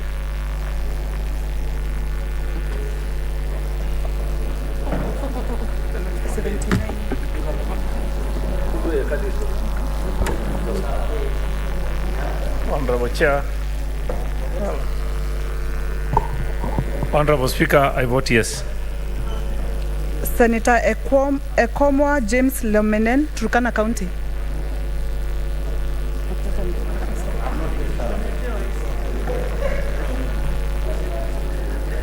Mr. Speaker, I vote yes. Senator Haji Abdul Mohammed, Garissa County.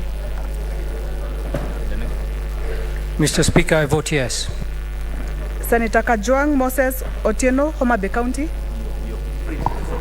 Mr. Speaker, I vote yes. Senator Kamau Joseph Hithuku, Lamu County. Senator Kadhuri Murungi, Meru County. Senator Keroche Tabitha Karanja, Nakuru County. Senator Boni Halwale, Kakamega County.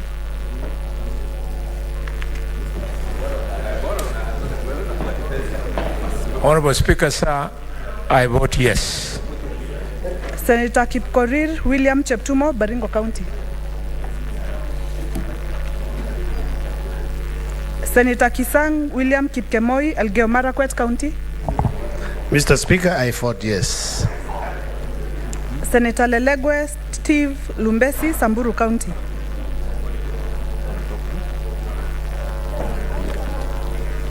Senator Manzo Daniel Kitonga, Makueni County. I vote yes. Senator Madzeo Stewart Mwachiru, Kilifi County. Senator Mandago Jackson Kiplangat, Uasin Gishu County. Senator Methu John Muhia, Nyandarua County. Mr. Speaker, I vote yes. Senator Mogeni Eric Kokongo, Nyamira County. Senator Mundigi Alexander Munyi, Embu County.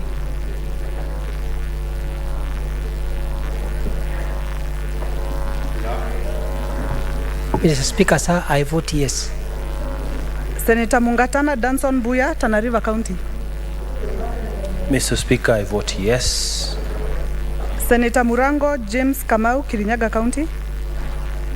Senator Mudhama Agnes Kavindu, Machakos County. Senator Maruma Jones Mwashushe, Taita Taveta County.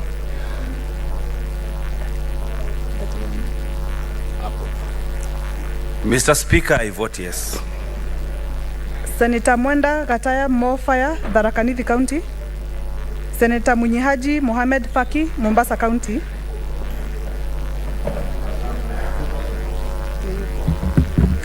Mr. Speaker, sir, I vote yes. Senator Nderito John Kinyua, Laikipia County. Senator Ngugi Joseph Nyutu, Murang'a County.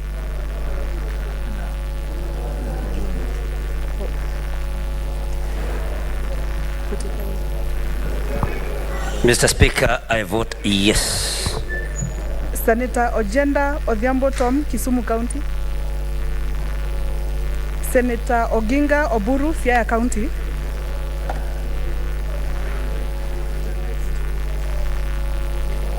Mr. Speaker, sir, I vote yes.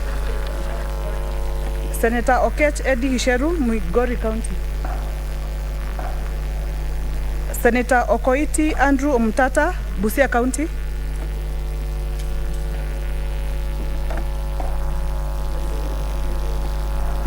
I vote yes. Senator Olekina Ledama, Narok County.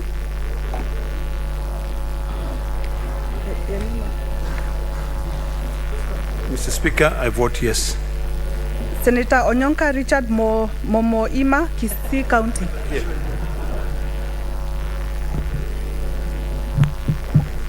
Hello. Ndugu Spika, ningependa kukubaliana na vile vipengee vitatu ambazo unapigwa kura hapa. Jibu ni ndio. Ni moja, asante. Kwa hiyo moja, asante sana. Lazima tuhakikishe hizo mashine zimefanya kazi, shida ndio hiyo. Senator Osotsi Godfrey Atieno, Vihiga County.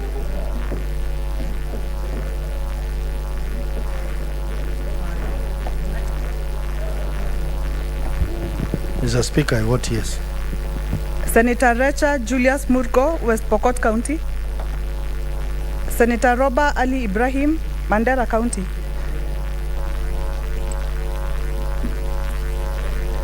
Mr. Speaker, I vote yes. Senator Seki Lenku Olekanar, Kajiado County. Honorable Speaker, I vote yes. Senator Sifuna Edwin Watenya, Nairobi County.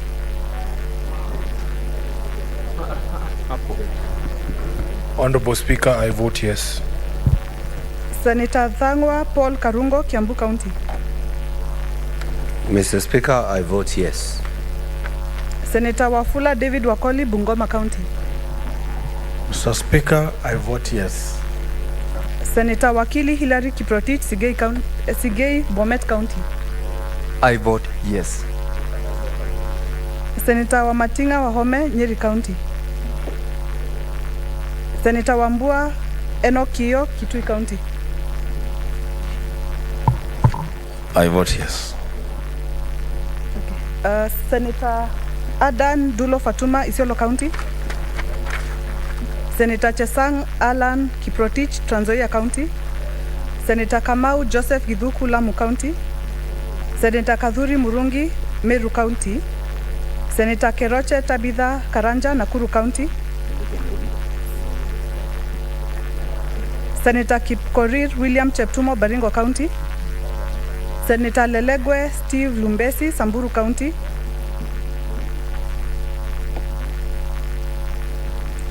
Mr. Speaker, sir, I vote yes. Senator Madzeo Stewart Mwachiru, Kilifi County. Senator Mandago Jackson Kiplangat, Uasin Gishu County. Senator Mogeni Eric Okongo, Nyamira County. Senator Murango James Kamau, Kirinyaga County. Senator Mudhama Agnes Kavindu, Machakos County. Senator Mwenda Gataya Mofaya, Tharaka Nithi County. Senator Nderito John Kinyua, Laikipia County. Senator Ojenda Odhiambo Tom, Kisumu County. Senator Okech Eddie Hisheru, Migori County. Senator Recha Julius Murgo, West Pokot County. Senator Wamatinga Wahome, Nyeri County.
Honorable Senators, we now have the results of the division. Total vote 30, nays 0, abstention 0, ayes 30, and the ayes have it.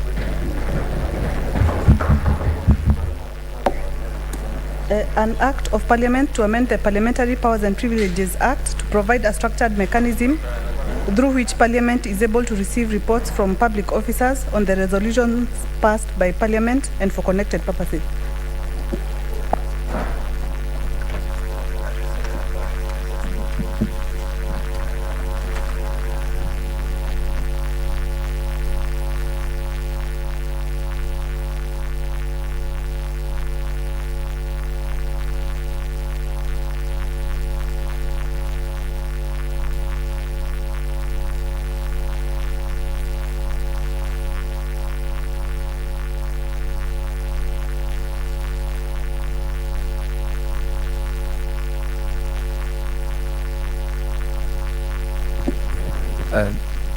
Honorable Senators, Sergeant at Arms, you may now draw the bar and open the door. Members, we are under order number 11, and we are deferring it to allow for further consultations. Clerk, call the next order. Order number 12, the Learners with Disabilities Bill, Senate Bills number 4 of 2023, second reading. Senator Professor Kamar, you may now proceed to move. You have got a balance of 40 minutes.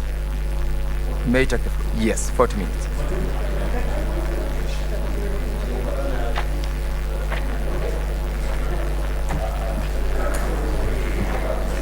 Thank you. Thank you, Mr. Speaker, for the opportunity to complete the moving of this bill. Mr. Speaker, honorable members will remember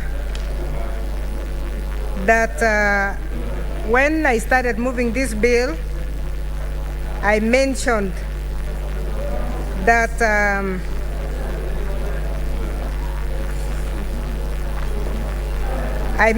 the purpose of the bill is to create a legal framework for the use of sign language in judicial proceedings, schools, and public institutions, and to ensure that deaf... Sorry, Chair. Sorry.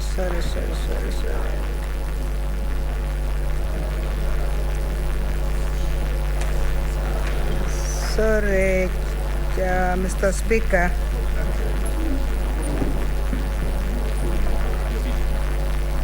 Yeah, Mr. Speaker, I was reminding members that when I moved the bill, I did mention that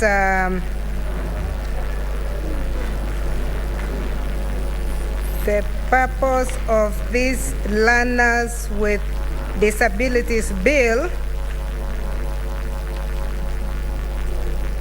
is meant to unlock Article 53 of the Constitution, which is the right of free and compulsory education. Mr. Speaker, this bill is meant to provide a legal framework to ensure the actualization of the right to basic education for all learners. And in particular, we are looking at the learners with disabilities who require a certain level of support and who require to be assisted to be able to enjoy the right of the rights that other children have.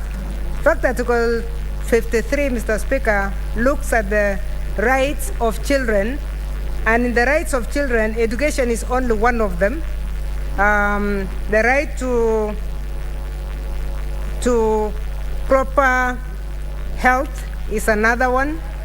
The right to access to food, both in quality and quantity, is one of them. And this bill is trying to bring all of them so that the learners with disabilities can actualize their dream of being educated and developing towards the professions that they would like to do.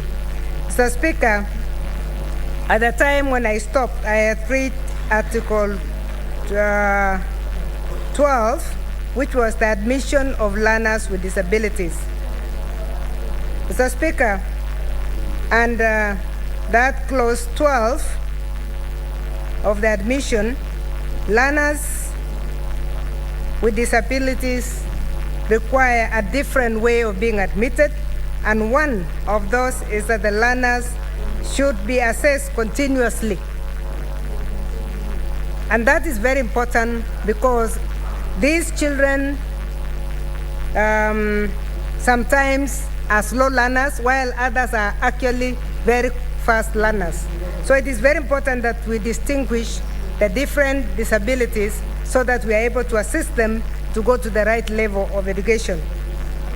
We also are proposing that an aptitude test will be administered, personality tests also, and also an entrance exam if there is need to.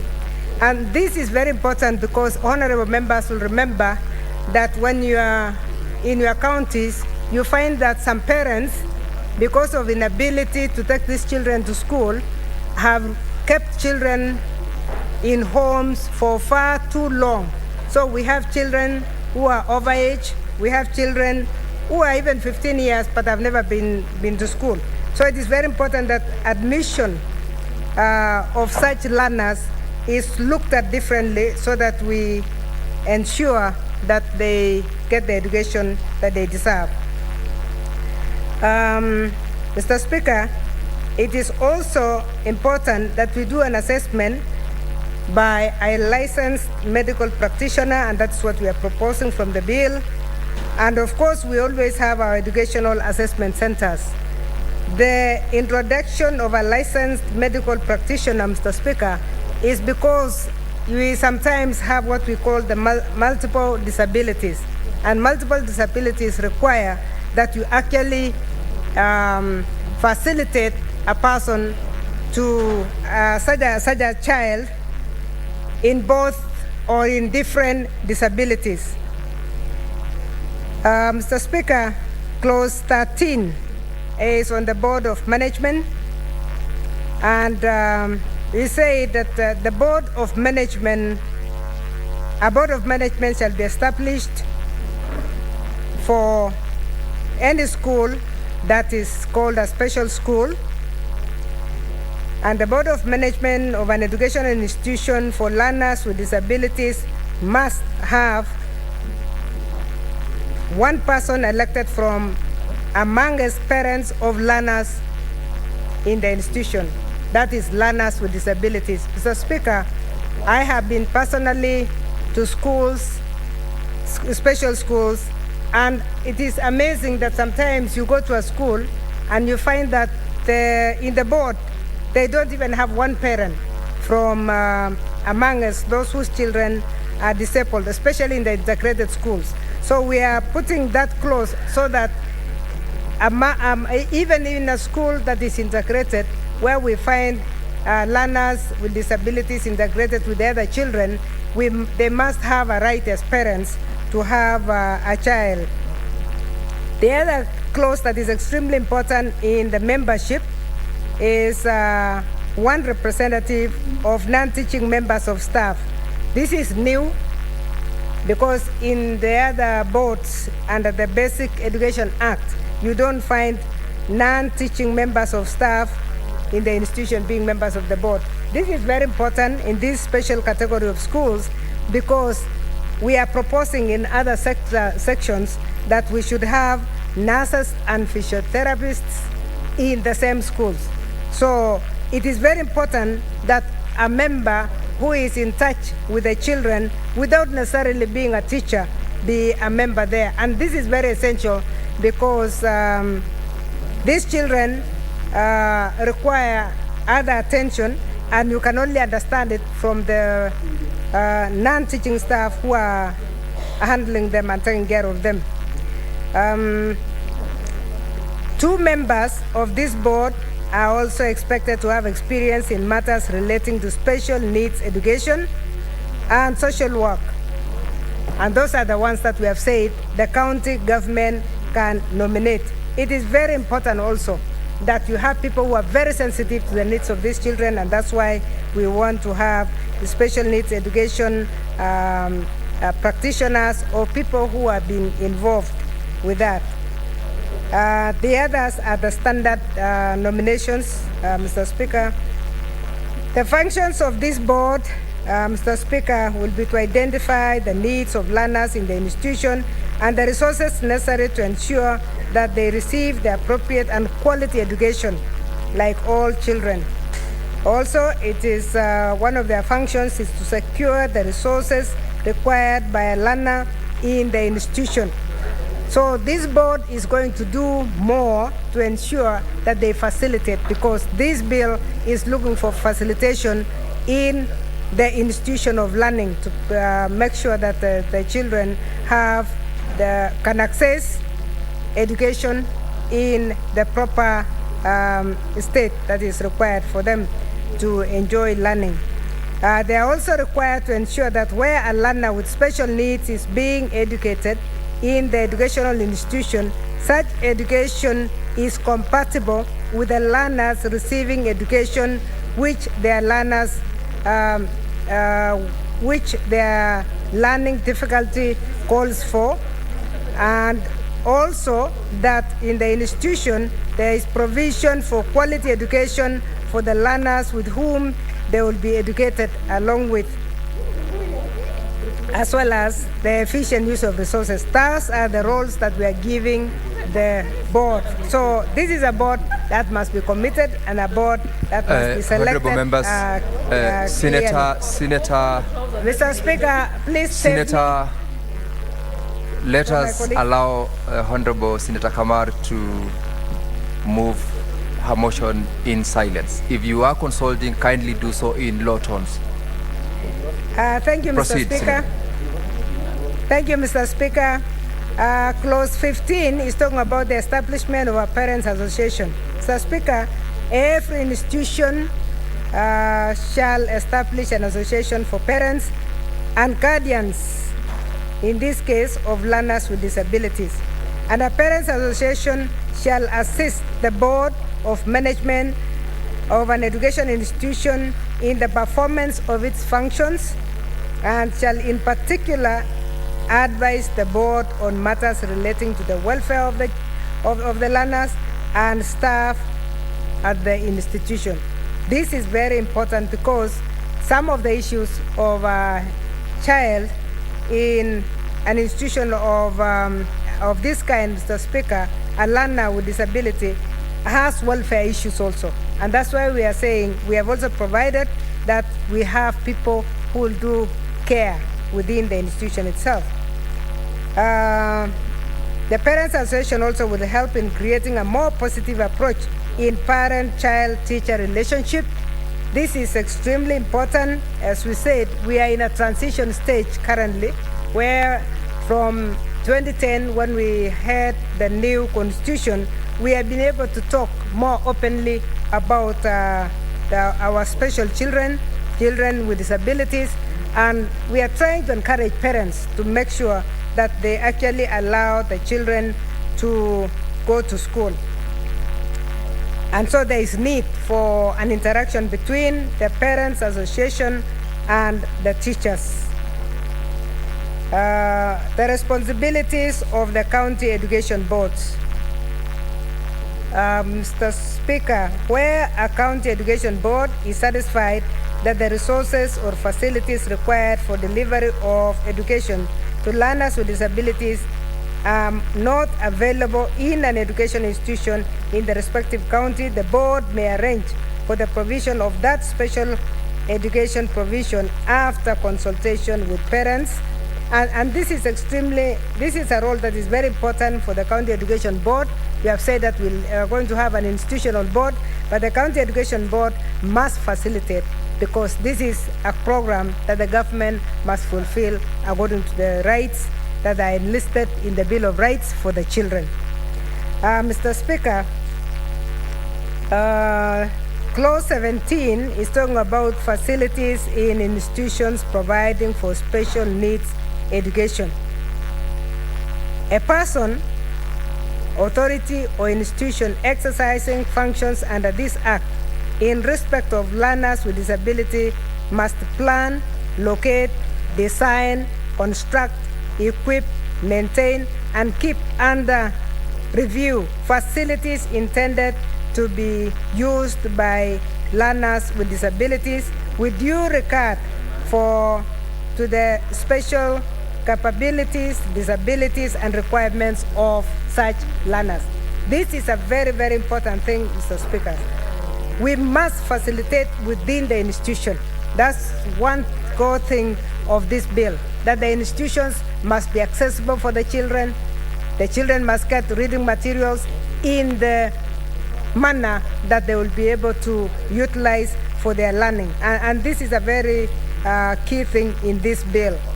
The Cabinet Secretary shall, in addition to the requirements under what I've just read, prescribe architectural and other building standards required to be met in the construction of education facilities. Mr. Speaker, it took a very long time for Kenyans to have ramps for anybody with a wheelchair. And you look at it and you tell yourself, a lot of schools almost made it almost impossible for any child with disability, any child who is not able to walk, to get to the classroom. And we are saying that the Cabinet Secretary in charge must provide for that. I know it has started. The beginning, in fact, in this Parliament itself, Mr. Speaker, was just an outcome of an accident of a member who got an accident, and that's when we realized that even Parliament did not have a ramp, and that was the beginning. So I think we are in a learning stage, we are in a transition stage, we must provide for that, and that's why this bill is supposed to ensure that the Cabinet Secretary facilitates to ensure that all buildings can be accessed by everybody. That is access. And then when it comes to quality, we will also be looking at that. Thank you. Thank you, Senator. Professor Kamar, I want you to take your seat. The chair has got communication to make. Honorable members, communication from the chair on visiting teachers and pupils from St. Peter's Sangalo Central Mixed Primary School in Nandi County. Honorable Senators, in the public gallery, we have 99 pupils accompanied by 12 teachers from St. Peter's Sangalo Central Mixed Primary School in Nandi County, who are in the Senate on an educational tour. Honorable Senators, in our usual tradition of receiving and welcoming visitors to Parliament, I extend a warm welcome to them, and on behalf of the Senate and on my own behalf, wish them a fruitful visit. I thank you. I will ask the Honorable Senator from Nandi, Senator Cherargei, to also comment for 1 minute. Thank you, Mr. Speaker, for indulgence of welcoming the pupils from my county, that is Sangalo. Sangalo, Mr. Speaker, is in Mosab sub-county in Nandi County. I wish on your own accord and on behalf of the great people of Nandi and the Senate to welcome our pupils from Sangalo Academy, and I hope, Mr. Speaker, as they learn about the Parliament and how its operations, it will enrich their learning as they go back to their schools. So, Speaker, we are proud of what they are doing as leaders, as colleagues, and I know Sangalo is one of the best performing schools in Nandi County. Mr. Speaker, the learning is continuous, and I hope they have seen how Senate looks like. They have had the privilege of seeing their senator, and I would have wished they would have been around when I'm in action, but I know through social media and the videos they share, they know the salt and the worthiness of their senator, Mr. Speaker. So, Speaker, finally, is that even as we welcome them, is to call upon government to fast track on the issue of resolving the CBC issue, the CBC curriculum-based curriculum, the recommendations that have been given to the President by the committee. So, Speaker, we hope the issue of CBC and curricula will be resolved so that our young peoples and young students can have opportunity to grow and learn within the environment. To the students, please be disciplined, be focused. You are where we were. And we want one day for you to come and sit in this house as the future leaders, the future lawyers, the future engineers. But the only way to achieve that is to work smart, be disciplined, be God-fearing, respect your teachers and parents, and remain steadfast to your dreams and what you endeavor to do. And you will go very far. So we are proud of you. As you go back, please continue working hard. We want to see good results from your school. We want you not only to lead in Nandi, not to lead in North Rift. We want you to lead in Kenya. You think locally, but act globally. All the best. Later, I will try and take a photo with you, and maybe courtesy of you, Speaker, we can have a cup of tea. Thank you very much, and karibuni sana. Asante, Speaker. Thank you very much, Senator Cherogea. You make sure that you honor the commitment that you've just made in the floor of the House. Senator Professor Kamar, you may assume you have your time. We had put on hold your time, so you have not lost much, and thank you for indulging me. Thank you, Mr. Speaker. I was going to close number 18. Close number 18 is the provisions of special needs education outside of an education institution, that where the CS or county education board is satisfied that an education institution is not appropriate for a learner, then a provision be done to make sure that it is well established, set for the use by special education learners. And then clause 19 is the conduct of special needs education service providers.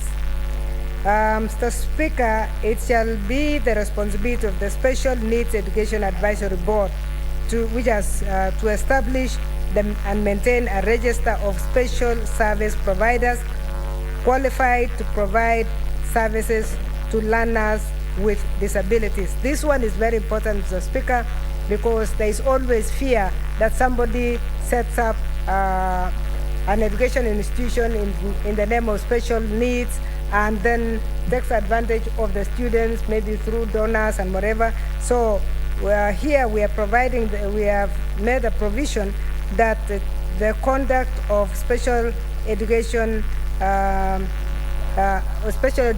must be approved by a board, and there is a board that has been established by this bill, the Special Needs Education Advisory Board, that will be advising the CS of education.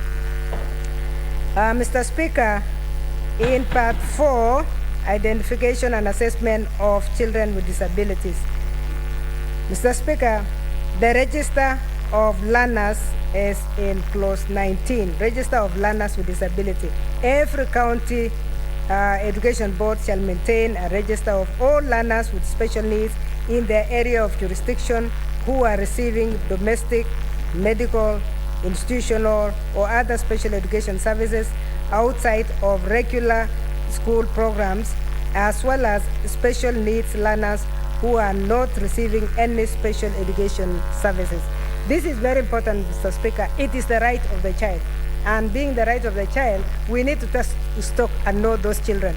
The reason we have had children, some of whom have been locked in houses by mothers who cannot take care of them, is because there was no provision of, there was no way anybody would know. Because even where we have institutions, and there are institutions in this country, Mr. Speaker, who can take care of these learners, there are boarding schools and I've visited some even in Meru, Embu, and even in Eldoret, where there are boarding facilities. Nobody knows where these children are. So this is the responsibility of the County Education Board to know where all the children are. Apart from the other children, they should know where children who need special education are. Mr. Speaker, we have also said that in clause 21 that there is need for identification of children with disabilities. Let them be well identified, let them be well documented so that we know where they are, we know their parents, and they can be taken care of. And it is the responsibility of government. It's not the responsibility of a mother who gave birth to a child with disabilities, because this is our responsibility as a nation. It is why we pull our taxes so that we take care of ourselves. So this is a right that is beyond education, and we must ensure so that we facilitate Article 53 of the Constitution. In Article 22, Mr. Speaker, we are talking of the assessment of children, of special education children. Mr. Speaker, in most cases, we have not really provided for how many hours you want to assess a child with disability. Nobody has quantified that, and here we are trying to provide in a way so that these children are given due attention, not only during the training, but also during the assessment. So where a county education board is of the opinion that a child within its area of jurisdiction has or may have a special education need, the county education board shall determine a suitable education provision that shall alleviate the learning difficulty of that child.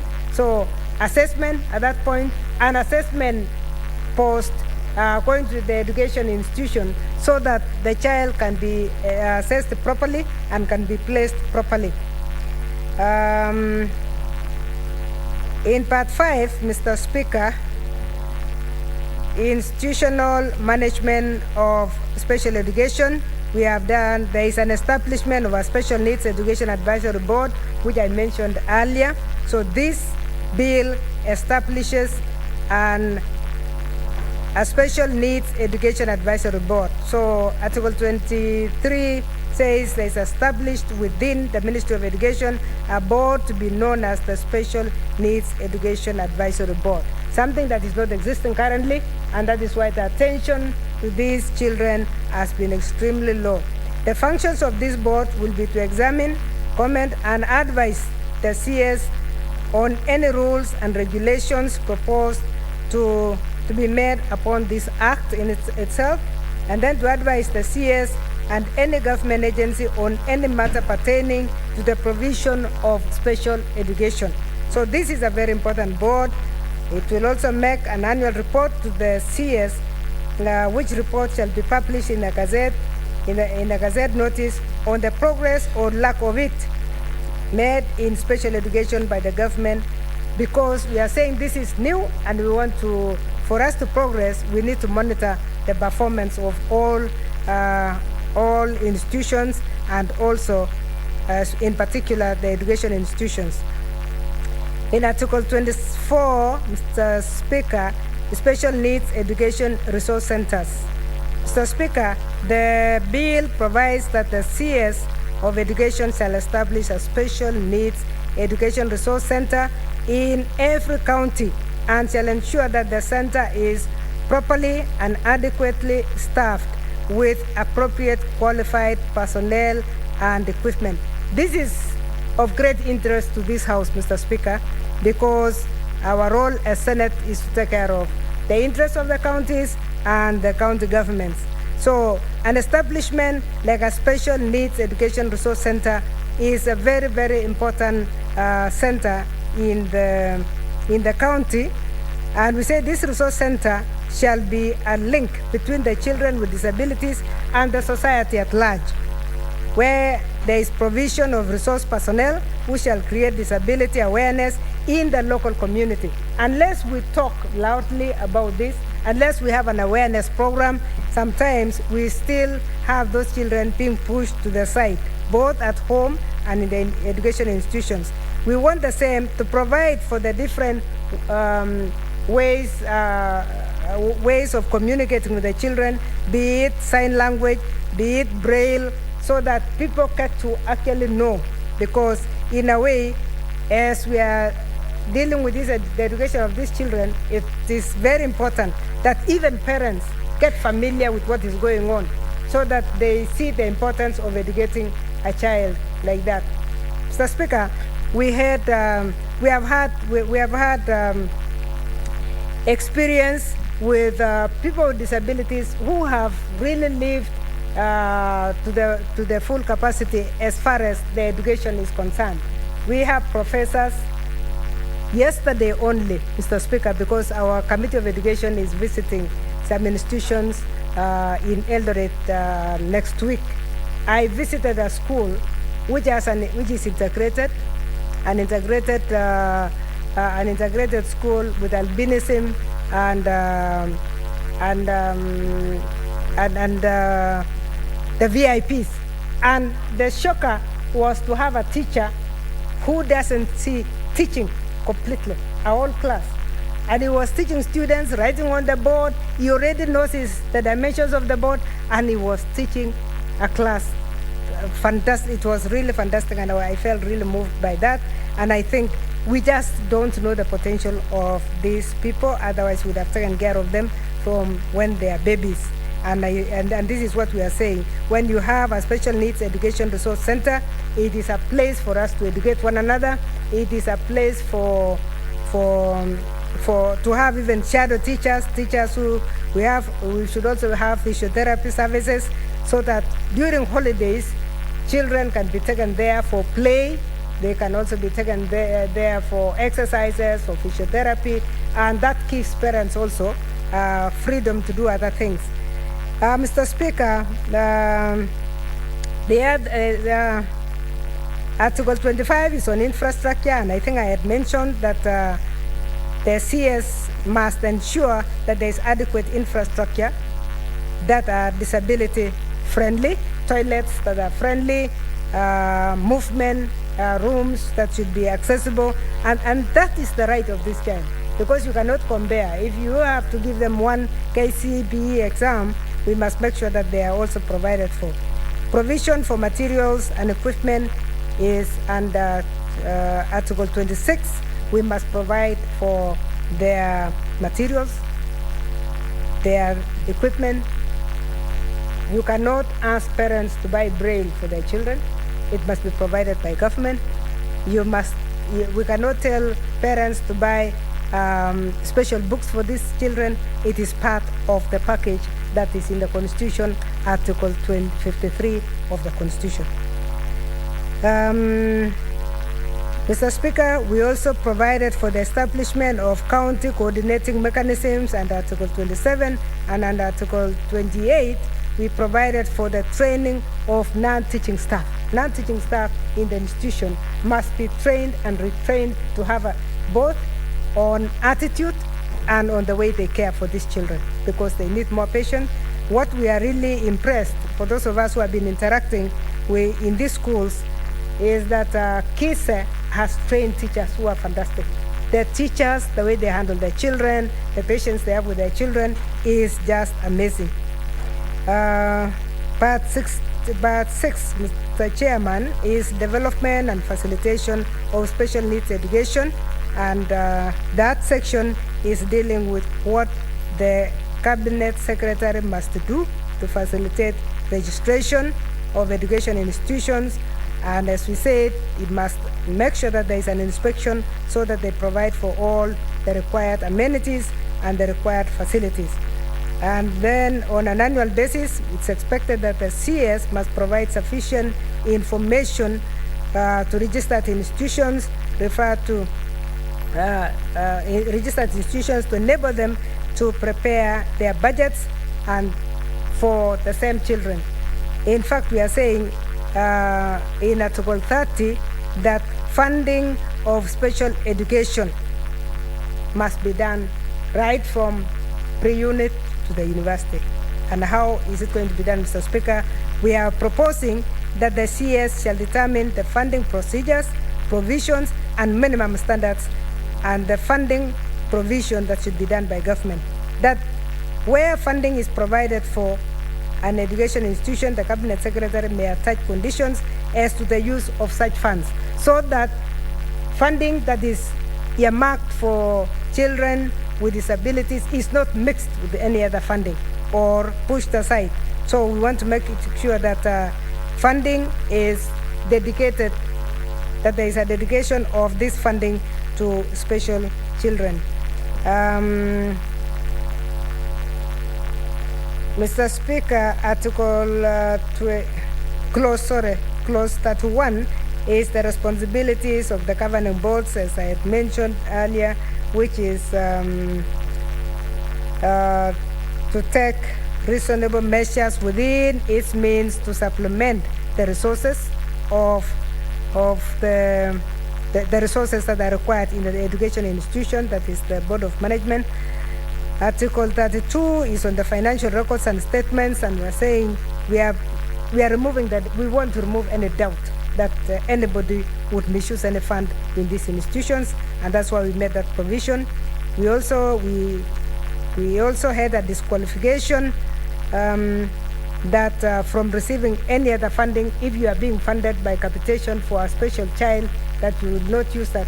And this we are saying because from experience there has been misuse where you have an institution, you are receiving capitation, and we are saying we must want to get the maximum capitation for this child, and then somebody is using the same children to go and fundraise. So we have a clause there to disqualify anybody who receives any funding from government from levying anything. Clause 34 is a very important one on the levy of fees. We have said the Cabinet Secretary, in consultation with the Commission for Higher Education, the universities may issue guidelines for the levying of fees for learners with disabilities attending or intending to attend universities and other tertiary institutions. I know we have also received an amendment that is going to come later from the committee of education, that actually when we talk of free education, this is the group that must receive free education from pre-unit all the way to the universities. So there's an amendment that is coming with that. Mr. Speaker, as the quality assurance and standards is key when we are providing education, and we have provided that in clause 35, quality assurance and special needs education. We have also talked of the role of the county government on quality assurance, that each county executive committee member must ensure that the special needs education is delivered as per the standards prescribed by the CS or the county legislation. This is to ensure that the standards are taken care of. Mr. Speaker, the other one is on the miscellaneous provisions that are going to take place, the assessment, the education institution on public land, and prohibition of alienation of land used. So those ones I think members will be able to see. So Mr. Speaker, in a nutshell, that is what the bill is, and I beg to move and ask Senator Crystal Asike to second. Thank you, Senator Professor Kamari. Before Senator Crystal Asige seconds your motion, I have communication to make from the chair, and this is with regards to our visiting students and teachers from SEK St. James Mayori Secondary School. Honorable Senators, I would like to acknowledge the presence in the public gallery this afternoon, visiting teachers and students from SEK St. James Mayori Secondary School in Embu County. The group comprises 2 teachers and 51 students who are in the Senate for a one-day academic exposition. Honorable Senators, in our usual tradition of receiving and welcoming visitors to Parliament, I extend a warm welcome to them, and on behalf of the Senate and on my own behalf, wish them a fruitful visit. I thank you. I would like to call upon the Senator for Embu, Senator Mudigi, to also welcome the school and also the teachers as well as the students. Bwana Spika, ni asante kwa kunipa ruhusa hii niweze kukaribisha shule ya ACK St. James Mayori. Wanafunzi wa Mayori, hii ni Senate ambaye kazi yetu hapa ni kutengeneza sheria ya county na tunajifunza mambo mengi sana. Kwa hivyo mkaripie, mkuje muone yale tunatenda hapa, na ninataka nimwambie kama mtasikiza mambo ya walimu na pia mtasikiza mambo ya kanisa, mambo ya kujiepusha na mambo ya pombe ama dawa za kulevya ama pangi, nataka nimwambie mkijiepusha na hizo maneno, ninyi mtakuwa maseneta na ninyi mtakuwa pia speaker na pia ninyi mtakuwa mnaongoza nchi yetu ya Kenya. Kwa hivyo namuomba muweze kuangalia yale tunatenda hapa, ni nyinyi viongozi wa kesho. Hiyo ingine nataka kusema sura ya ICK St. James Mayole imetoka Embu County. Embu County tupo na majumba mandogo ya 4, moja ni hiyo ya Mbere South, pahali na kwambia Bwana Speaker hakuna maji, hakuna parapara na wanajaribu sana. Hii sura ni zile moja za zile county zinafanya vizuri sana. Kwa hiyo nimekuwa nikiongea mambo ya Embu tuweze kusaidiwa. Mnaona hata wakati kulikuwa na zile pesa tulikosa, muone hii kama sura kama hii ni zile singefanya kazi nzuri. Kwa hiyo naomba Senate wakati ule mwingine muweze kuangalia mambo ya Embu, mambo ya parapara, mambo ya maji na pia na mambo ya kilimo. Asante Bwana Speaker.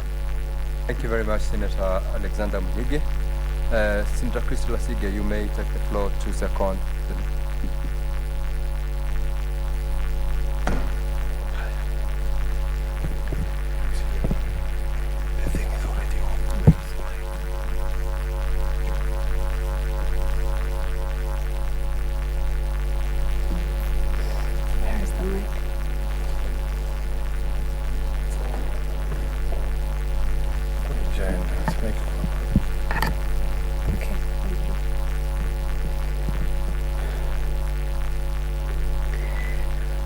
Thank you, Speaker.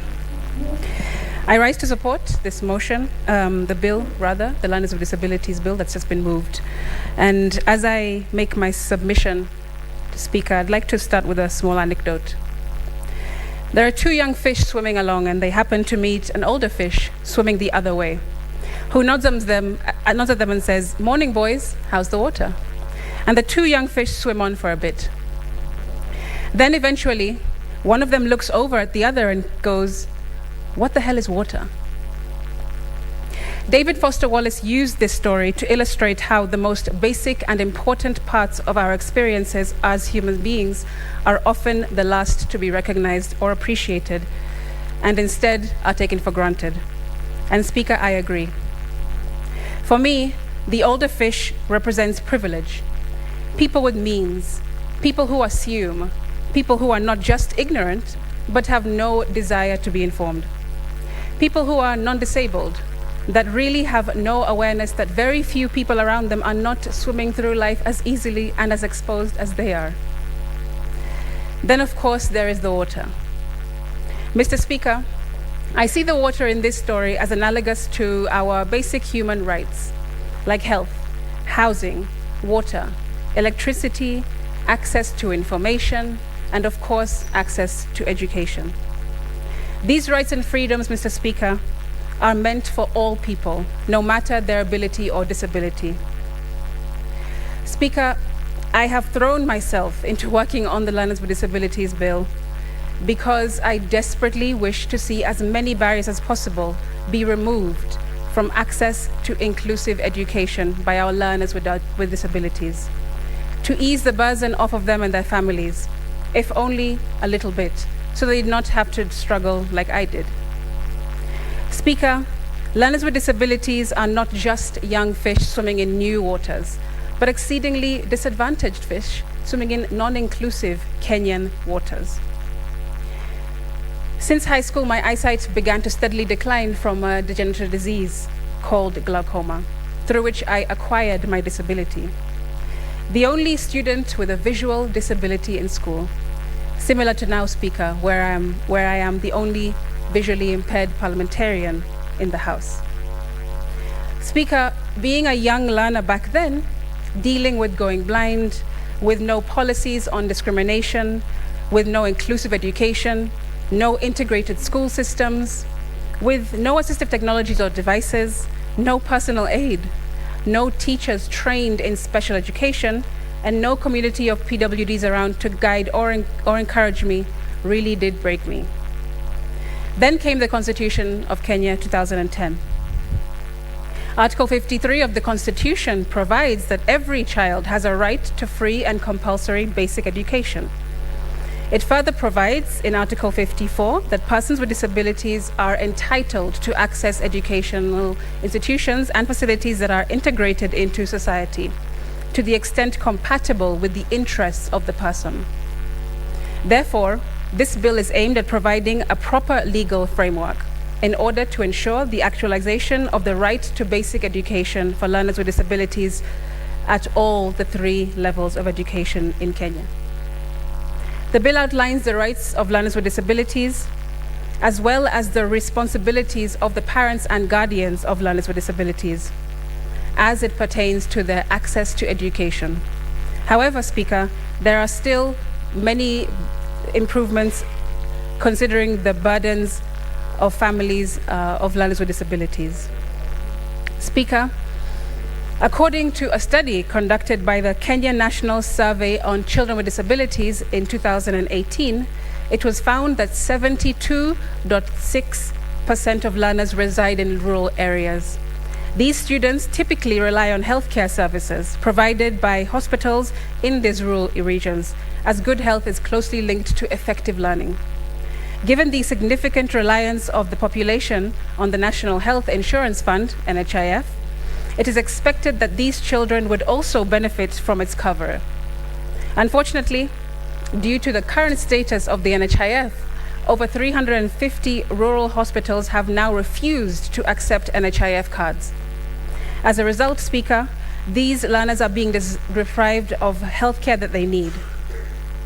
This situation puts their families in a difficult situation, forcing them to pay for medical expenses out of pocket, which leaves them with very little money for other crucial expenses, which I have outlined in this House before. And it becomes more distressing with the proposed Finance Bill 2023 and the provisions therein.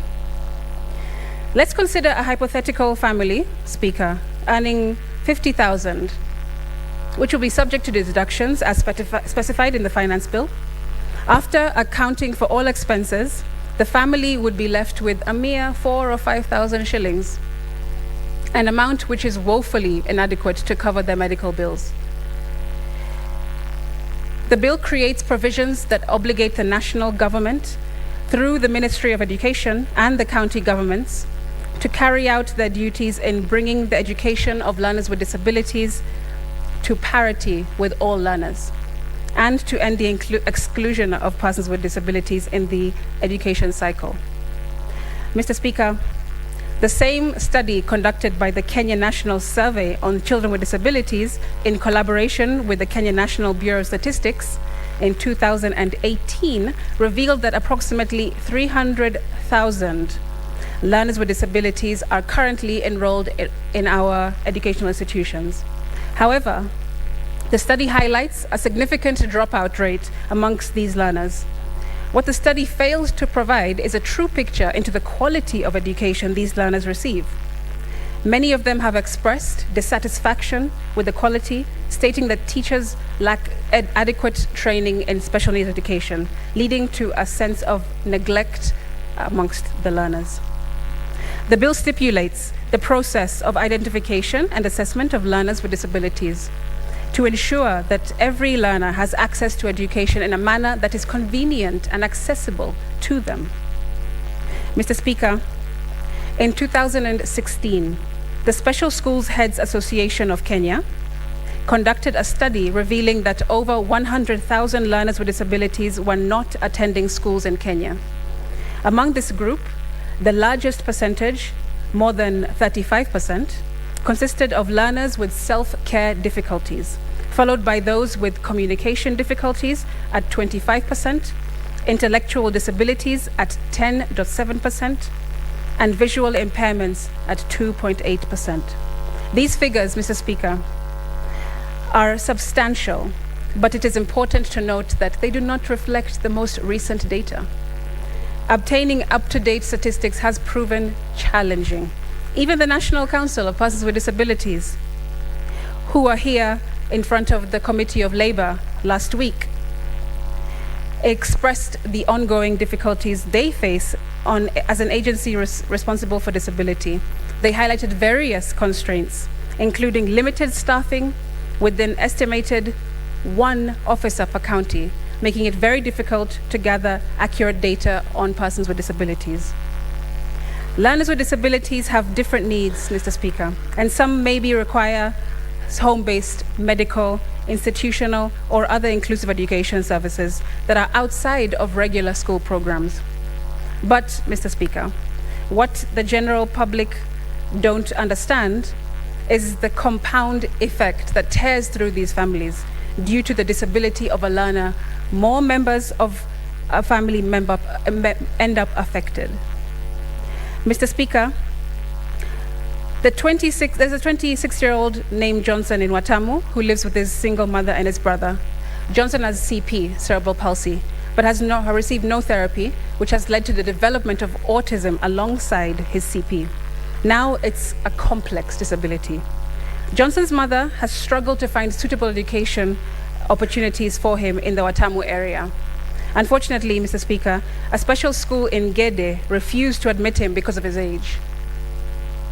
Despite his disability, Johnson has shown talent and arts and crafts. He used to make and sell keyrings for tourists in Watamu to support his mother financially. However, he lost his motor skills and was unable to work for gain. So he taught himself instead to cook and help with household chores because of the increased difficulties faced by his mother in taking care of the family. His grandmother then had to move from Nyeri to Watamu to assist. On the other hand, Mr. Speaker, Johnson's younger brother has felt neglected and resentful due to the attention required by Johnson by his mother, which has affected his performance and has led to a silent war between the brothers as the younger feels that Johnson is favored. These important details, Mr. Speaker, are often overlooked when we look at legislation, yet they significantly impact the home environment. The challenges faced by this family have been accumulating over time, with the mother unable to focus on her work and developing high blood pressure in the process as she dedicates her attention to taking care of her children. Sadly, Mr. Speaker, this bill can only solve some things, with hopes that other honorable members in this House will also push disability-responsive legislation that helps to solve other issues. In the Learners with Disabilities Bill, provision is made for a framework of monitoring and evaluation, Mr. Speaker, has been said, on the institutional management of inclusive education, creation of an advisory board to the Cabinet Secretary and any other government agency, culminating into an annual report to be published in the Gazette in the progress or lack thereof in inclusive education by the government, its agencies, and of course its other institutions. To eliminate the issues of stigma and prejudice suffered by learners with disabilities, the bill provides also for creation of inclusive education resource centers, as has been said. The resource centers are to serve as a link between learners and the society by providing resource personnel who shall create disability awareness in the local community, providing sign language interpreters, providing support teachers, providing physiotherapy services, and carrying out any other activity that may further its role in providing inclusive education in the country. The function of these resource centers shall be to provide expertise and diagnostic, therapeutic, and corrective educational needs, provide corrective and supportive services for all learners with inclusive educational needs in the country, provide home or hospital instruction and corrective and supportive services to disabled learners in cases where the nature and severity of their disabilities makes studying in regular institutions impracticable.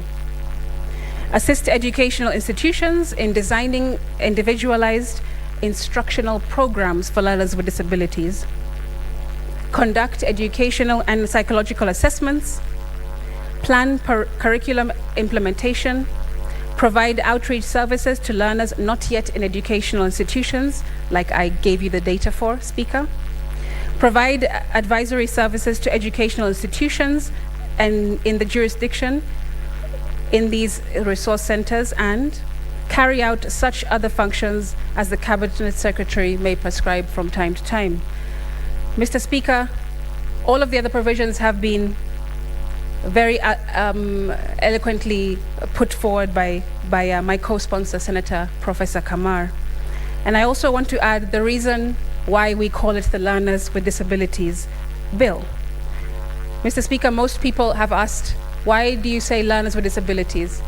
Mr. Speaker, the reason for this is because many of us with disabilities in education systems are not of the normal, I put that in quotes, age to be starting in class 1, in class 2, and so on and so forth.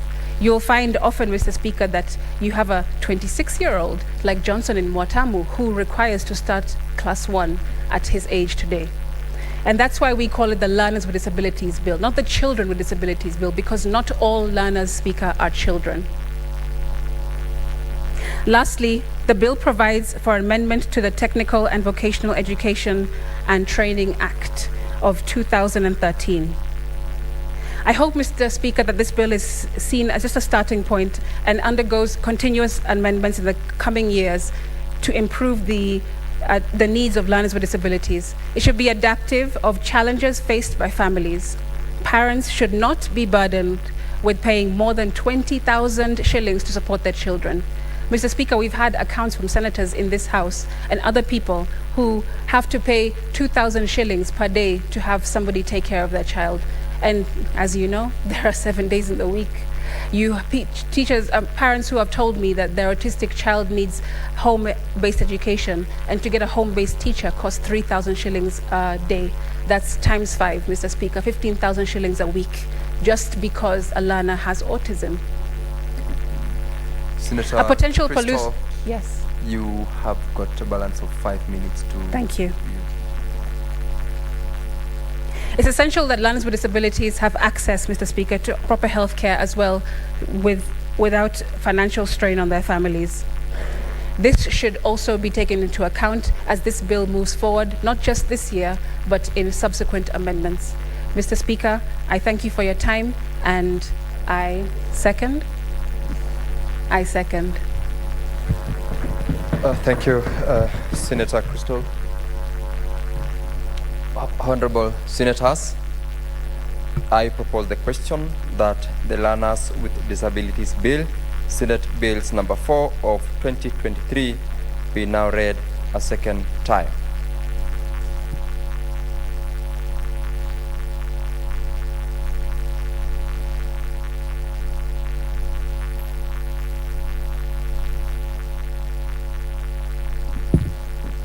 I note from the dashboard that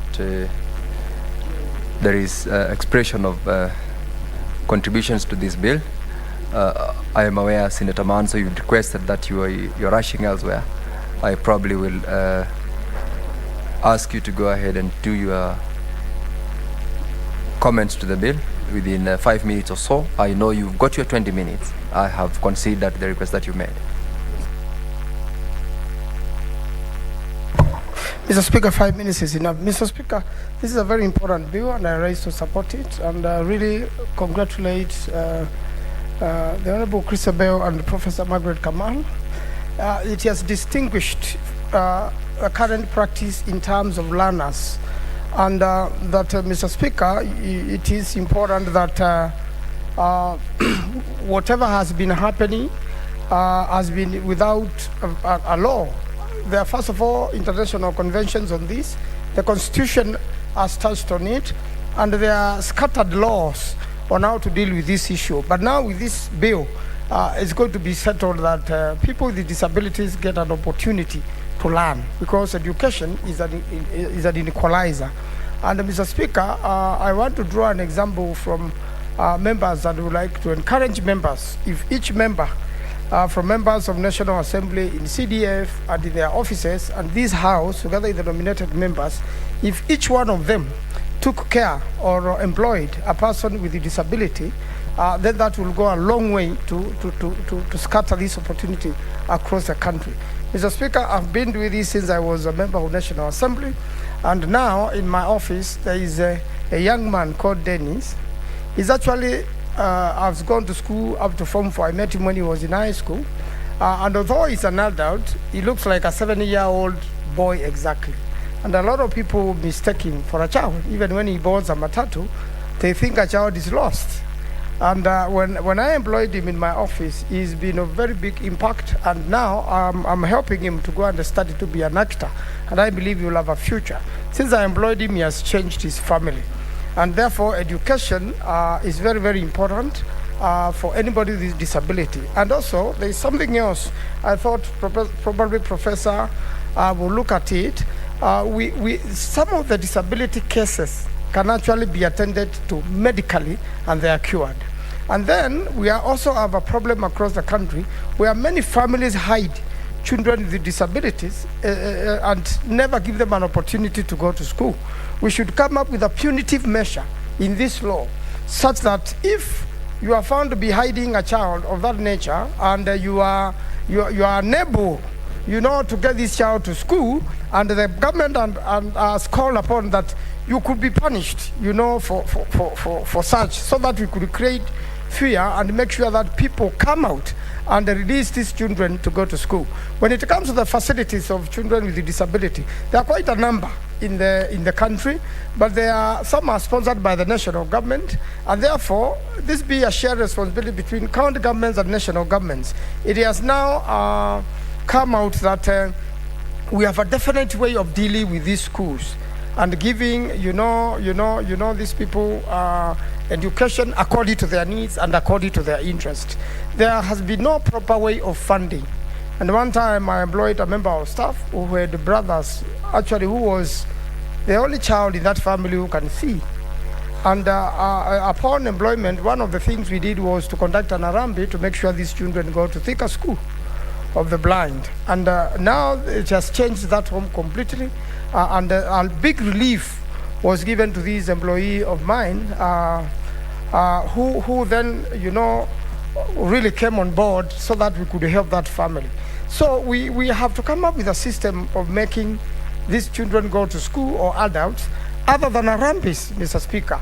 Other than conducting Arambis, the government has to have a system so that these children or adults can have an opportunity to have education and have an opportunity in life. But most of them can be corrected through surgery, through treatment, and a lot of cases have changed. Although some people have been tilted to believe that when you have a disability, you get government, when you are registered, you are not able to pay taxes, you can get a car cheaply. And that's why our friend, we had a nominated member in the National Assembly who is now in East Africa.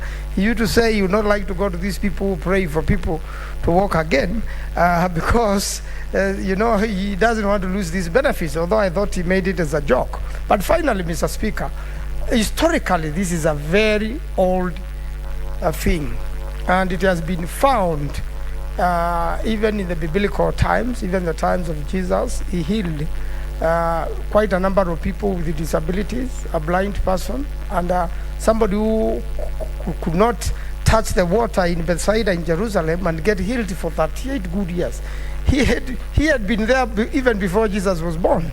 And it being a practice of all times, it means disability is as old as people are. And everybody is a candidate for disability. Anybody can become disabled anytime through sickness, through accidents. And therefore, we have to develop a law. It means even if you are an adult and you get disability, then it means you may have to learn new skills to survive, other than the skills you have gone to school to know all your life. So I believe, Mr. Speaker, this will go a long way to change the way we perceive people with disabilities or people who are talented differently, and that upon this law they will be given an opportunity to learn a skill, which skill they can use to get to a place they can be able to sustain themselves. I'm really looking forward when Dennis goes to university, because he passed very well in Form 4 and comes back to Kenya, although he may not be able to drive a normal car. I really look forward to his wedding and to him having a good life and a family. I thank you, Mr. Speaker, for this opportunity. I support. Thank you very much, Senator Manzo. I will request members, I want to allow Senator Muma to also submit for 5 minutes, because she's pursuing the support of one of our colleagues whom we are going to bury on Thursday. Allow Senator Catherine to take the next 5 minutes. Thank you, Speaker, for the opportunity. Rise to support Senators Professor Kamar and Crystal, and to congratulate them for tabling this bill that is a very important bill. Mr. Speaker, I am a mother of a 28-year-old severely disabled son who has cerebral palsy. And I thought I will just contribute a little that can help to support this bill that is very good, and also to possibly improve. Mr. Speaker, I will not speak to what is already on the bill, but I would want to advise that the movers consider adding on amendments that will deal with the two aspects of learning institutions for persons with disability. Mr. Speaker, under the Convention on the Rights of the Child, or on the rights of persons with disability, the recommended way of education for learners with disability is to integrate them in the schools that other students go to by enabling the facilities to actually provide access, by training the teachers to be able to handle both differently abled learners. Mr. Speaker, we need to progressively provide in this law that all schools should contemplate facilitating access to learners. Because, Mr. Speaker, the specialized schools would be situated in very far-flung places. So if you have only one school in Kakamega, it means that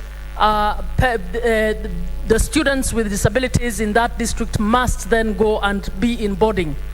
And it is not always the case that boarding school is the best solution for students. So I would want to request that the movers provide for integrated learning in the normal schools, so that all schools progressively provide an infrastructure that can facilitate learners with a disability to be brought on board.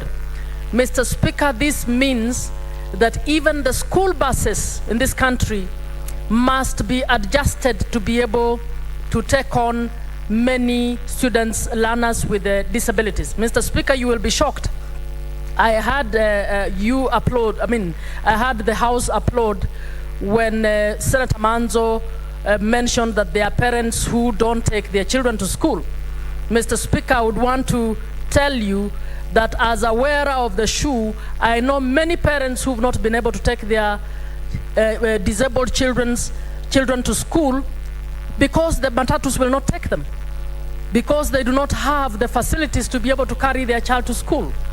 So beyond being denied that opportunity to go to school, they are condemned by society as having refused to take their children to school. So I would want, even as we consult, to know the practical situation that students and parents and families of learners with the disability go through. The second bit, Mr. Speaker, and I'll be quick, is the specialized schools. Mr. Speaker, majority of schools or institutions for learners with a disability are sponsored by private actors in this country. The public only sponsors very few of these schools. I would want the movers to include a clause that can provide a partnership between the sponsors of private schools for persons with disabilities to ensure that public money is expended in these schools in order to enable more learners to be able to go into these schools. Mr. Speaker, my son went into St. Peter's school in Loresho, a school whose land was donated by Mr. Nganga, a parent who had a child with severe disability but could not get any school in Nairobi for his child to go into. He then gave away his land in order for children with severe disabilities to be able to go to that school. Mr. Speaker, when we approached government to post teachers to this school, the government refused to post teachers to this school because in their view, they could only give if the land was handed over to the government. Of course, the Board of Trustees refused to do so because we knew once you hand over the land to somebody in government, we were not too sure whether that will remain a school or whether it will be taken over. So, Mr. Speaker, as I finalize, I would want to ask that the movers of this bill interact a little just to understand the lived experiences of families, of persons or learners with a disability, so that we can add in one or two things that will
Huchagui familia yako, ni zawadi ya Mungu kwako kama ulivyozawadi kwao. Iwapo unakohoa, unahisi uchungu kwenye kifua, uchovu kila wakati, joto jingi mwilini, unakosa hamu ya kula au kupoteza uzito haraka bila kukusudia na kutokwa na jasho jingi usiku, waweza kuwa waugua TB. Nenda hospitalini ukapimwe. Ikibainika ya kwamba ni TB, utapewa dawa, na ukimeza vizuri ulivyoshauriwa na daktari, utapona. TB yaweza kuangamiza jamii yako. Usikubali. Matibabu ni bila malipo katika hospitali zote za serikali.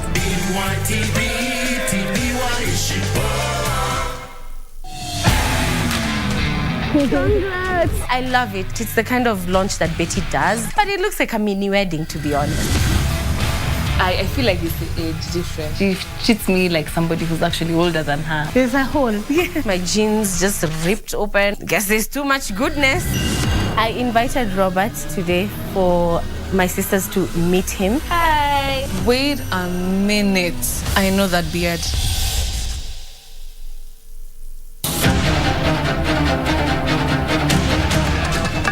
우리가 관리합니다. 그럼 뜻대로들 하십시오. 추후에 일어난 일들은 책임지지 않겠습니다.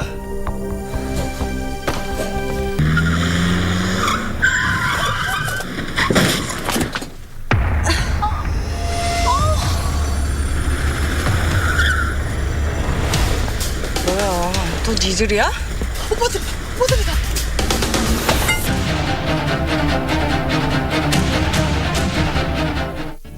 Cheza Loto Moto. Elfu 100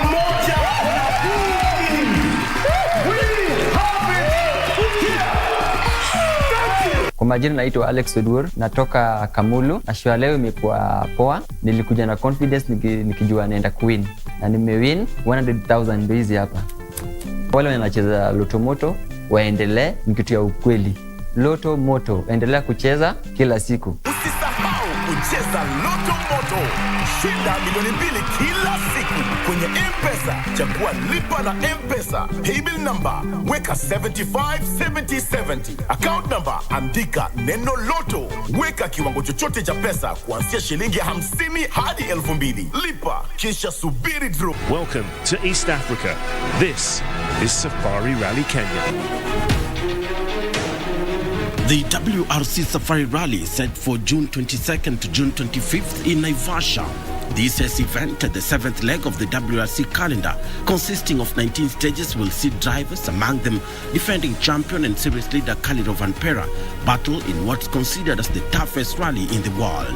KBC Channel 1 will bring you the action to your living room, where a total of only 5 stages will be broadcast live on KBC Channel 1 and the Shakedown exclusive on our Facebook page. Catch the WRC Safari Rally on KBC Channel 1, your true sports partner.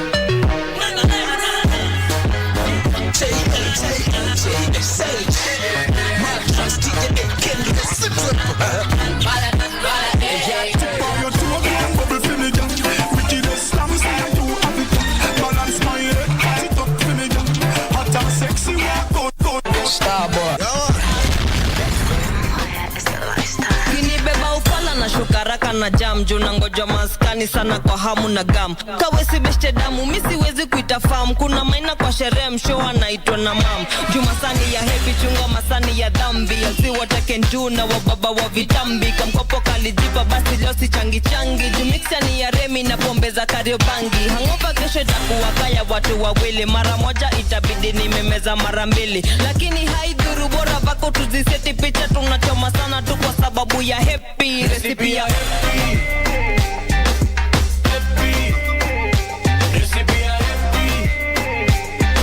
maganji washikaji vinywaji na recipe ya happy recipe ya maganji washikaji vinywaji na recipe maundala nenenga kila mundu kile anadai kubai itema ikyo vivi atanama ya ofrai kaketa wakajazi kunea musembi muya au kena twele tunaidi mama blade kamba na mapose sako lily change na pefeka na maboss Niki come around so unajua how it goes Mr. Bragg labdo nikuta kwa meno niki flows oh dakika mbili tumebonga 1 hour tumemake El Nino na ma champagne showers tiba ya kuchapa sini pesa ndiyo dawa siri ya kukaa fly sini pesa ndiyo mabawa oh recipe ya happy recipe ya happy maganji washikaji vinywaji ndo recipe ya happy recipe ya happy maganji washikaji vinywaji ndo recipe ya happy I like that I like that maganji washikaji vinywaji niko na hanja true story why lie Nairobi mji wa free wifi Mkristo na meza divai mini happy G-Lider tuko na who's who yani nani tunasele madesign ikiingia magizani utanipata na boys wangu unaishi Kikuyu leo unalala Roy Sambu marashi tulishare ulimi major razor meza yangu matri I say beba Friday tuko na nameless na nuns Remy nyake na supu ya bones recipe ya happy maganji washikaji vinywaji ndo recipe ya happy recipe ya happy maganji washikaji vinywaji ndo recipe ya happy moyo wangu kipigani wewe na kuhitaji my only beat I be your beauty my love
repeat, yeah. One upon me, baby. Na vile umecheza nimetia. Msupa we ni danger. Kiuno, kiuno, kiuno, kiuno, toto. Nipe good vibes, nipe joy. Kiuno, kiuno, kiuno, make me go loco. Yeah, yeah, yeah, yeah. Kiuno, kiuno, kiuno, kiuno, toto. Nipe good vibes, nipe joy. Kiuno, kiuno, kiuno, make me go loco. Yeah, yeah, yeah, yeah. I'm in a big mood. Leo mina feel kama tycoon. Ona vile napiga hiyo shaku. So easy kama 1-2. Where you are, I got my antenna. Where you are, where you are. I just wanna dance to the beat, yeah. Follow my lead, baby. Leo roho yangu iko juu, yeah. Let me elevate, yeah. Na ngoma ikibamba na repeat, yeah. One upon me, baby. Na vile umecheza nimetia. Msupa we ni danger. Kiuno, kiuno, kiuno, kiuno, toto. Nipe good vibes, nipe joy. Kiuno, kiuno, kiuno, make me go loco. Yeah, yeah, yeah, yeah. Kiuno, kiuno, kiuno, kiuno, toto. Nipe good vibes, nipe joy. Kiuno, kiuno, kiuno, make me go loco. Yeah, yeah, yeah, yeah. Richie, I feel so brand new. Maybe you define my dream come true. Maybe I could lick it when you my boo. Sheesh, unatesa bila tattoo. Ukiwa na tattoo, you got the remedy and vibes on me. Pull out the leash and make me go free. With the way that you want and you pose and you want your waist. Yeah, yeah, yeah. I just wanna dance to the beat, yeah. Follow my lead, baby. Leo roho yangu iko juu, yeah. Let me elevate, yeah. Na ngoma ikibamba na repeat, yeah. One upon me, baby. Na vile umecheza nimetia. Msupa we ni danger. Kiuno, kiuno, kiuno, kiuno, toto. Nipe good vibes, nipe joy. Kiuno, kiuno, kiuno, make me go loco. Yeah, yeah, yeah, yeah. Kiuno, kiuno, kiuno, kiuno, toto. Nipe good vibes, nipe joy. Kiuno, kiuno, kiuno, make me go loco. Yeah, yeah, yeah, yeah. More, baby. It's a big napenda tukivibe ukiwine miondoko yako bantu so crazy you make me wanna touch you. My love will make them jealous. How are my haters? Tukizitoka watapenda penda baby ukibenda benda. Kiuno, kiuno, kiuno, kiuno, toto. Nipe good vibes, nipe joy. Kiuno, kiuno, kiuno, make me go loco. Yeah, yeah, yeah, yeah. Kiuno, kiuno, kiuno, kiuno, toto. The people of lock up and the place I go mad. The dancehall music and the system with that. A brand new rhythm, pull it up from the top. Yeah. The feelings in the God that I'm hard. I ride in the rhythm and the lyrical god. Original callous with a musical flow. Break all the green, let the will of them know. Let the will of them know. Dancehall music, keep the gal on the toes. You let the will of them know. Dancehall music with a new type of flow, yeah. Dancehall music, keep the gal on the toes. You let them all of them know. Dancehall music with a new type of flow, yeah.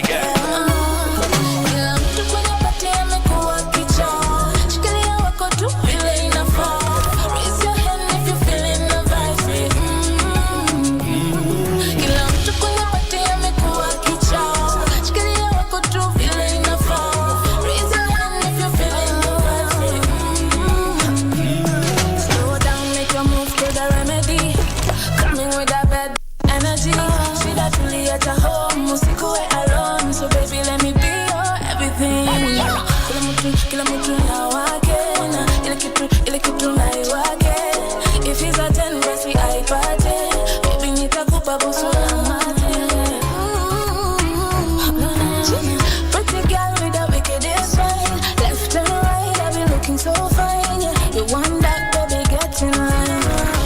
Dancehall music keep the man from the doors. You let them all of them know. Dancehall music with another type of flow, yeah.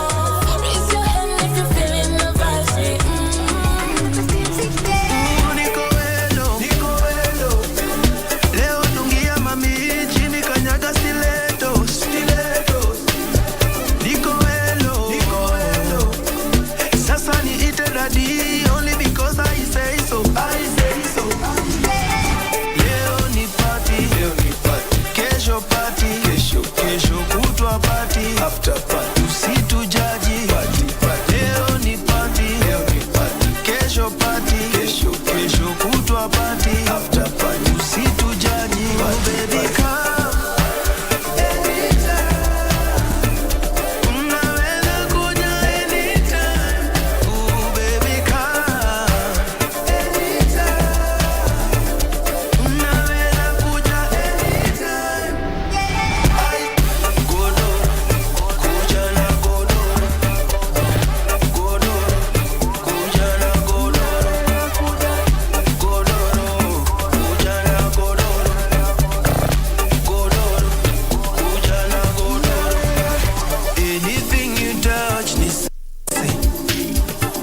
Anything you wear ni sexy. Baby niguze, nikutunge, niumishe. Mwalimu nikumbushe, you still sexy. Leo ni party, leo ni party. Kesho party, kesho, kesho kutwa party, after party. Usitujaji, party, party. Leo ni party, leo ni party. Kesho party, kesho, kesho kutwa party, after party. Usitujaji, oh baby come.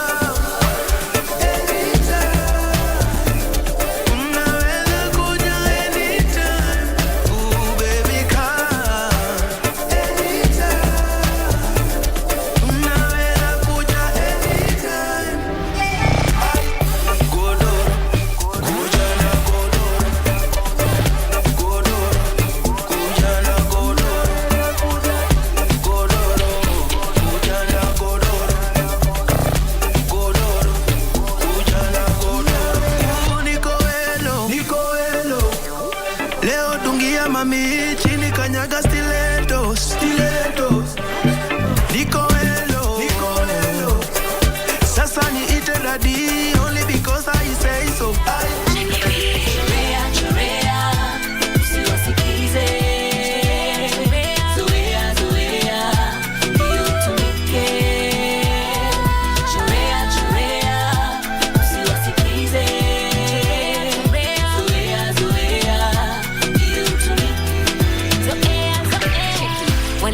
KT ali backslide, wakadai huyu devo ameshamuwai, wakadai huyu manzi ashadai, wakadai hiyo fame imeniwai. Ai cheki vile bado niko high, ngoma natunga za most high, vile injili ya tamba, nikingoja parapanda.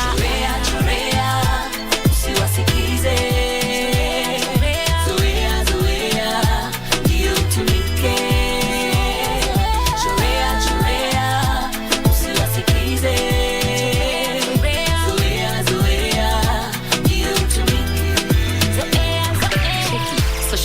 Ili ni masaka, wakadai hazindo nasaka, wakidai ganji ndo nataka, ati nimeshindwa na sekula. Cheki manze life ili ni why, depression ikani why, nikataka tukudai, lakini God alinitaka high. Skiza ukibackslide hakutoki, ukiteguka hakutoki, ukianguka hakutoki, ukingangana hakutoki. Njoo nyumbani, anakupenda atakutenda. Hey, njoo nyumbani, anakupenda atakutenda. Chorea, usiwasikize. Zoea,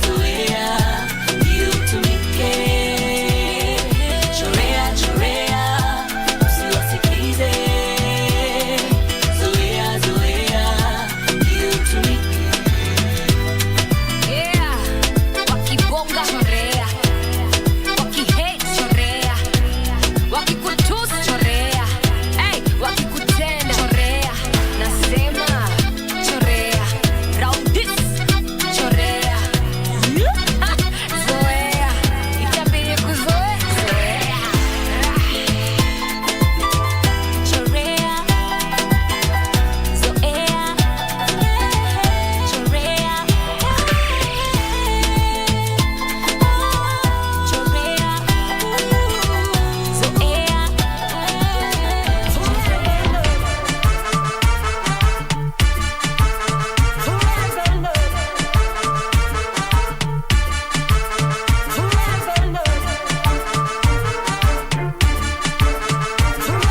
calls and he makes. He professes and magnifies his signs and he shines. Star let it shine, Asha could design. A father leading to me kage baba decide.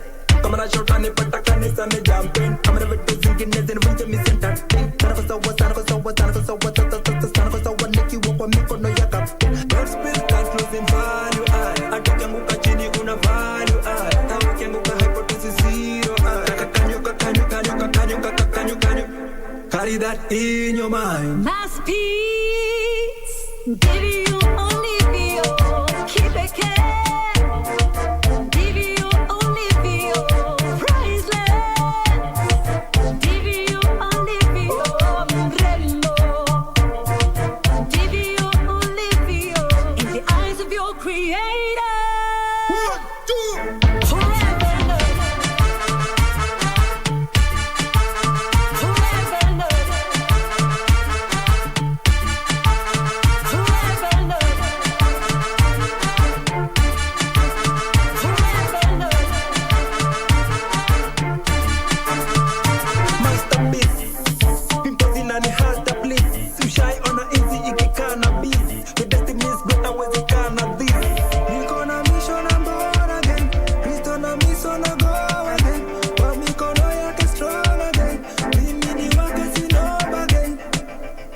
Explain nini ushai ona nyuki iki explain ya easy venye inatengeneza asali aba wezi understand tafadhali minute masterpiece kwa mikono ya master six shining caster sound inabidi na mwabudu non-stop bali na Yesu mimi ni disaster. Masterpiece, give you only feel, keep it care.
Shona kila kona kama unaraka sana bana ungekuja jana madoba ni mob hata hii ni kama bonus ona vile doba ina wabeba kasafina talent ya mziki kona skill ya Maradona David anacheza music soul anapona ana you know ni gospel tena msifanye kama genre wait a minute ni genre ama genre it doesn't matter one thing we know ni ukifanya kama genre utatoka kama jona tunapenda gospel big up tena sana big up Team Jabidi pale na waona ukiona mbogi nazitoka usizubai usiulize mbona cheki ndio mbogi naingia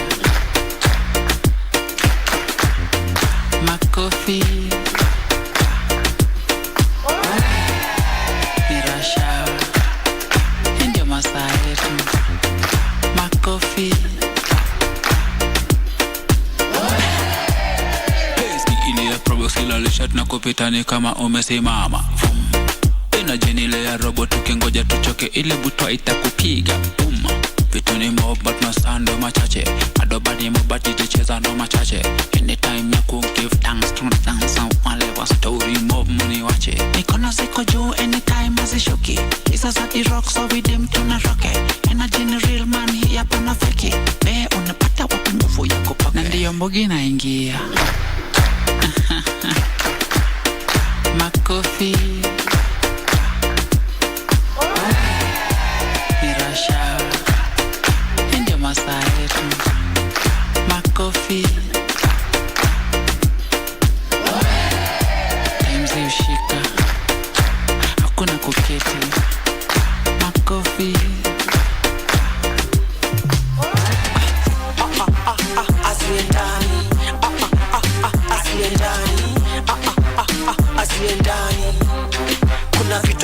asiendani asiendani asiendani asiendani Kushman, ready wa magenge. Nilipiga bizi ya mitasoke ya rewa kaniambia hizi hesabu. Niliangukia mali safi Insta kupatana live sura nazo. Kuna msupa nipatia amani, turangi yangu na yake haziendani. Anataka juice na tuko kahawa wendani. Huyu akinipea, ai nauzea ndani. Kawe ni heka kambali tafadhali. Kuna vitu haziendani. Hennessy na Coca-Cola ziendani. Hatuwezi share keja hata usikue jirani. Hiki tu nilianza zamani, sikuanza juzi ni kama samahani. Hiyo chakula ulikuwa unatamani, mimi nilikuwa nairarua na sahani. Asiendani asiendani asiendani. Kuna vitu asiendani asiendani asiendani asiendani. Kuna vitu asiendani. Of course, ana pesa kwa M-Pesa na bado anakuitia form. Okay, akona mtu ndani ya nyumba na anakuchocha wewe ndiyo main. Sikia, kuna vitu ziendani. Mali safi alisema ataipiga kama story tukisonga na masaa. Ufika kejani ashazima mpaka taa. Uski bed sita hakunanga maromance. Unabebwa juju miguu inapatana na gas. Unachekesha mbogi sana sitasota nani. Unatumika baya sana ukizoea za free. Ukizubaa ovyo ovyo utafanyishwa mankibiz. Kuwa mtoto na mashida huwa hatupelekani. Nina mradi kama chwani, nina flow kama maji. Uneza dhani ni dasani makoploka tatu hivi. Wananipangia karia, wanadhani mimi najali. Asiendani asiendani asiendani. Kuna vitu asiendani asiendani asiendani asiendani. Kuna vitu asiendani. Nilifanya shiro kuje kongwa daka bado cheleke ni donga. Nabambika na sika kipatiwe imejichonga. Na shangizi ni gani alipatiwe dayona. Yuskizi ya vizini kimweka na mabendova. Na guza jege vinyaku ni kigonge. Na baki mini champe shiro ushanisoma. Banani nafanya baby gala kwe sponsor. Mumpatia mara tatu kama mgonjwa. Shirona ni call tupatane saa moja. Menipikia fiti keroma na Johnny Walker. Mini kukwa jeans leather jako na topa. Tini ni marabo Shiro apendi fosa. Luku ni safi kundi nacheza kwa doja. Na tuwa gani shugli before tuanze kubonga. Rowesa nyoro mine gudumera ka sofa. Manduru zinatoka. Shirona do, Shirona ni sponsor. Shirona do, Shirona ni sponsor. Shirona do, Shirona ni sponsor. Shirona pendaga venye mina mchota. Tulijuana na Shiro dunda. Kuna madhali kuja kanishoneza kusunda. Nitafute runda naitwa Shiro. But usikuje leo niko na mashi. Kupenda mtu ajaze eka is all we know. Wazee wako na pesa, all this gold. Nimepata sponsor, staki kuteseka. Tangaza kwa soko, this guy is gone. Hapa nimepata green pasture, hata kani kisima. We, nazama, paka ni mzee lakini vile inakunywa maziwa. We, mumita sugar, Shiro my mommy. The way she loves me. Mumita sugar, Shiro my mommy. The way she loves me. Hey. Shirona do, Shirona ni sponsor. Shirona do, Shirona ni sponsor. Shirona do, Shirona ni sponsor. Shirona pendaga venye mina mchota. Anafana na nani, ananitanga dadi. Majoji yo amani, na jazi kwa chuwadhi. Shirona doka demka bombeka na mahitaji. Na name expensive kana ganji, yonkatisha maji kamni nini. Ile kitu unapendanga na kuiwanti mini. Na kupea namba 9 kama matza isili. Kana jibu kila swali kama ChatGPT. Na kama CBD, Shirona do, Shirona ni sponsor. Shiro tuma kwa pochi kuna kiraka inangocho. Itamezo kituma direct kwenye mpesa. Shironi doba zango na rowesa. Shiro mio Shirona do, Shirona ni sponsor. Shirona do, Shirona ni sponsor. Shirona do, Shirona ni sponsor. Shirona pendaga venye mina mchota. Shiro alininoki juu ya lugha. Nilimsuka 1, 2, 3 akashtuka. Kamenichanganya medula. Nashindwa ni msapere na kamebeba. Akishiro weni wa uradi. Kienyeji wangu weni mali safi. Weni wa Kilimani na vile unakaa mlami. Bad girl, Shiro unapenda dhambi. Amenishoni si stress. Akanisho siwezi rudi kwa ex. Light skin, ama umetoka US. Karapenda vitu safi, yo nipatia. Niulize, kuna haja nitafute mumama. Haiwezi. Niulize ukipizuri bado unahanya.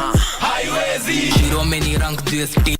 Shiro napendaga kimes kwa shit. Ati juni na bojongo inatibaga fiti. Bojongo iko kazi kwa chini ya kia nani utaiona.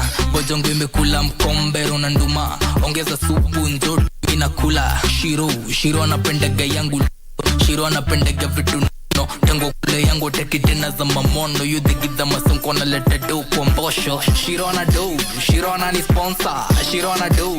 Shiro ana ni sponsor. Shiro ana do. Shiro ana ni sponsor. Shiro anapendaga venye mina mchota. Alhamdulillah, napenda wasichana walaka nlai. Awe mjaka mkamba masai, kierere ama pia awe mchai. Napenda wote, wote napenda wote. Latte ama we pote, mweupe hadi chokolate.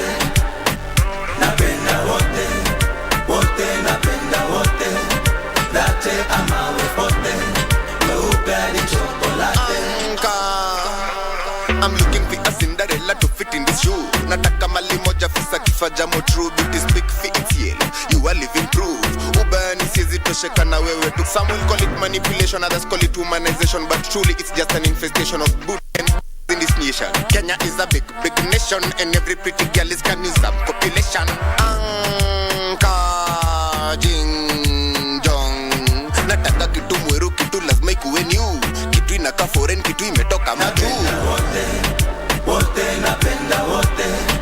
Latte ama we pote, mweupe hadi chokolate. Napenda wote, wote napenda wote. Latte ama we pote, mweupe hadi chokolate. Saa ingine usiki uso yangu sit. Uwe ni mwoga nasikia wopiga 2 meet. Mziki dawa lakini kijana sick. Bila mat mangeus wanadai nipa manamba. Shaka slim thick palipopota taipata. Nilimpeleka date na ganji ya sadaka. Juu slay queen anajua tu kupika pasta. Minapenda wote, kila type ni yangu kote kote. Stroki club leo hadi mini yokotwe. Akukudenja kavibaya Sandra ni yokote. Walete wote sinapenda wote, wote napenda wote. Latte ama we pote, mweupe hadi chokolate. Napenda wote, wote napenda wote. Latte ama we pote, mweupe hadi chokolate. Gavaina ni tax juu ya taxin. Kitu sijai give me a fucking. Bogi kona silaha intact. Ala koni juu jokes ni cap. Kwa up alisema anakuja ASAP. Fair nilituma nikaenda ku. Fun fact fun alikuwa up. Alikuja bash na anadai kutoka park. Tulimpata backyard amesunda backpack. Alipigwa soki after tumeransa. Una run mouth huku tuna stack bag. Na kona kachawa tuna crash bags. Alhamdulillah, napenda wasichana walaka nlai. Awe mjaka mkamba masai, kierere ama pia awe mchai. Napenda wote, wote napenda wote. Latte ama we pote, mweupe hadi chokolate. Napenda wote, wote napenda wote. Latte ama we pote, mweupe hadi chokolate. Yeah, pamoja unajua tuko pamoja. Rende ni wrong tuko umoja. Jikaze kisabuni yani kizoja. Watiaji wako na mambo yani vioja. Expressway juu sijui kungoja. Na dai yote sijui kuonja.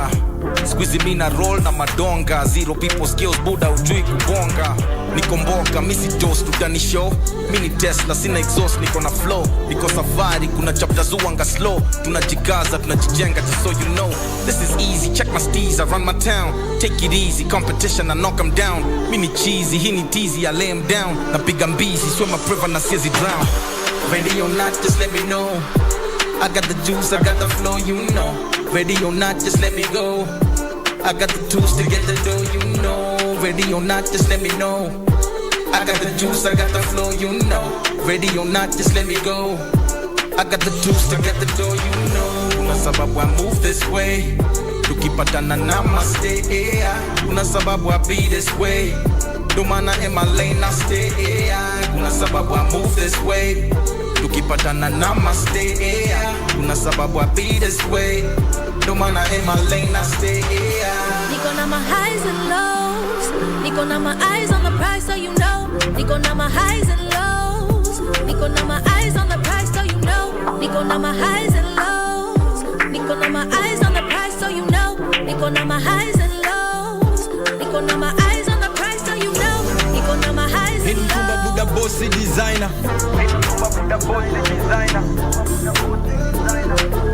Mafans wetu wanadudika mashamba. Hii ni Mtumba Buddha bossy designer. Elevator tuko juu saka ngazi, juu hizo flows moto moto kabengazi. Mafans wetu wanadudika mashamba. Hii ni Mtumba Buddha bossy designer. Elevator tuko juu saka ngazi, juu hizo flows moto moto kabengazi. Nyororo tuli switch toka kamba, ndani ya Uber tulitoka kwa manyanga, ndani ya suti hatushonewi viraka, na kila siku tunahesabu baraka. Nyororo tuli switch toka kamba, ndani ya Uber tulitoka kwa manyanga, ndani ya suti hatushonewi viraka, na kila siku tunahesabu baraka.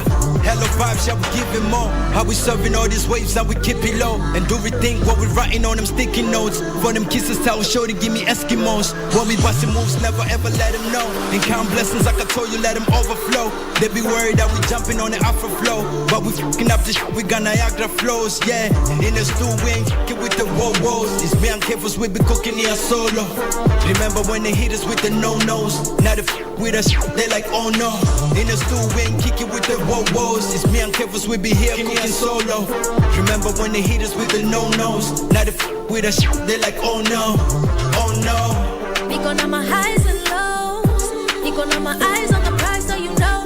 Niko na my highs and lows, niko na my eyes on the prize so you know. Niko na my highs and lows, niko na my eyes on the prize so you know.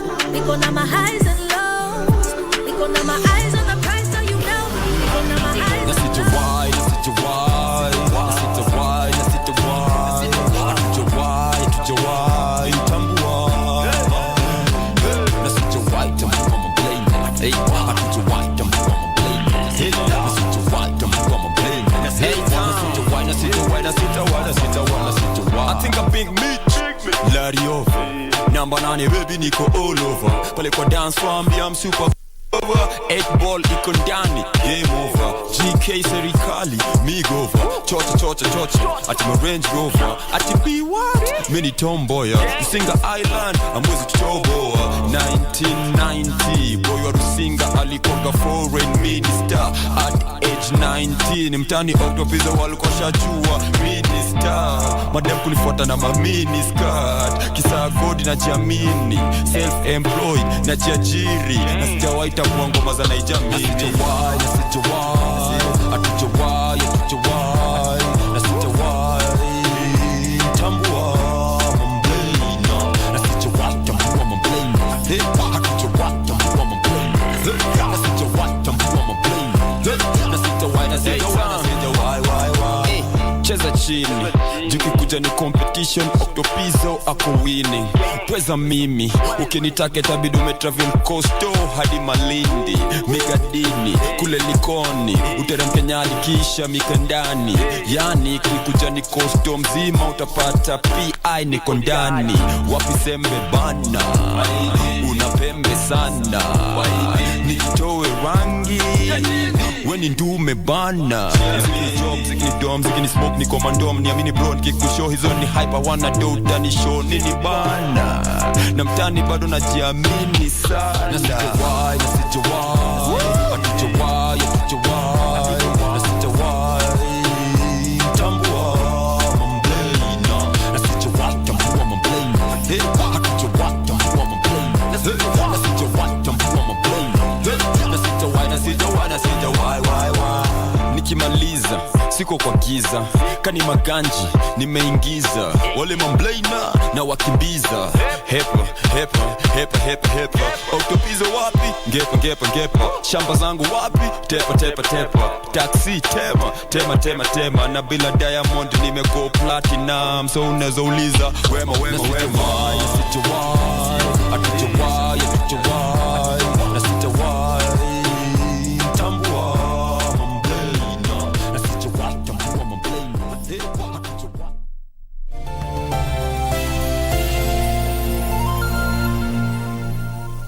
you a holder of unclaimed financial assets?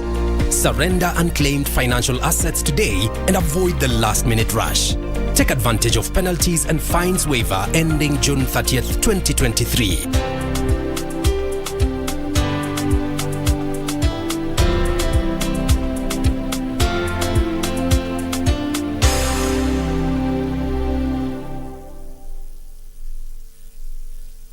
Do not wait for the June 30th, 2023 deadline. Unclaimed Financial Assets Authority. Receive, safeguard, reunite. Huchagui familia yako, ni zawadi ya Mungu kwako kama ulivyozawadi kwao. Iwapo unakohoa, unahisi uchungu kwenye kifua, uchovu kila wakati, joto jingi mwilini, unakosa hamu ya kula au kupoteza uzito haraka bila kukusudia na kutokwa na jasho jingi usiku, waweza kuwa waugua TB. Nenda hospitalini ukapimwe. Ikibainika ya kwamba ni TB, utapewa dawa, na ukimeza vizuri ulivyoshauriwa na daktari, utapona. TB yaweza kuangamiza jamii yako. Usikubali. Matibabu ni bila malipo katika hospitali zote za serikali.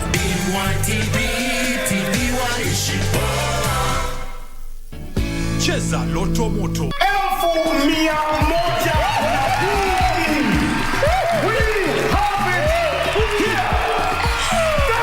Kwa majina naitwa Alex Odur, natoka Kamulu. Na show leo imekuwa poa. Nilikuja na confidence nikijua naenda kuwin. Na nimewin 100,000 ndio hizi hapa. Wale wanacheza Loto Moto waendelee, ni kitu ya ukweli. Loto Moto, endelea kucheza kila siku. Usisahau kucheza Loto Moto. Shinda milioni 2 kila siku kwenye M-Pesa. Chagua lipa na M-Pesa. Paybill number weka 757070. Account number andika neno Loto. Weka kiwango chochote cha pesa kuanzia shilingi 50 hadi 2,000. Lipa kisha subiri draw.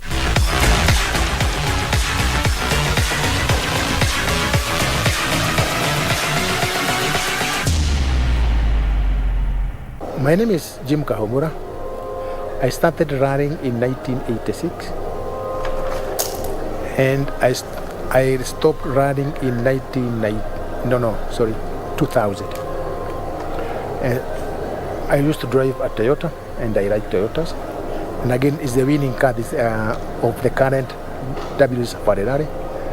Although Hyundai beat us last weekend in Sardinia, but still Toyota is the car to go for.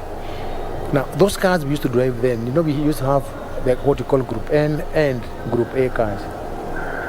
These days, we have the same cars, but classified in different classes. That's all the difference we have. The P1s are the first 13 drivers. Then you have the P2 and the P3s. Then we have the Aroco Rally Stars.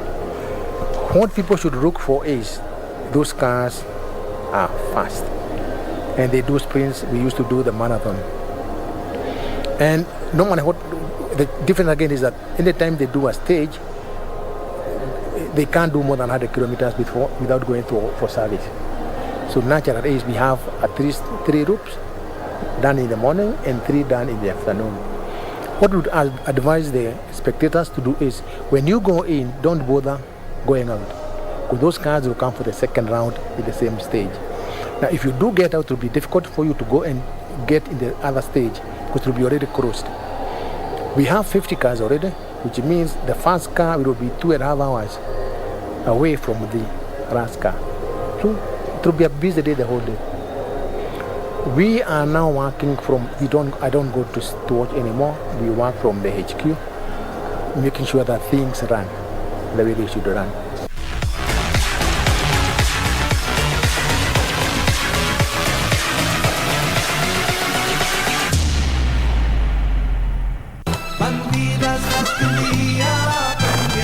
All that it takes so I can be with you.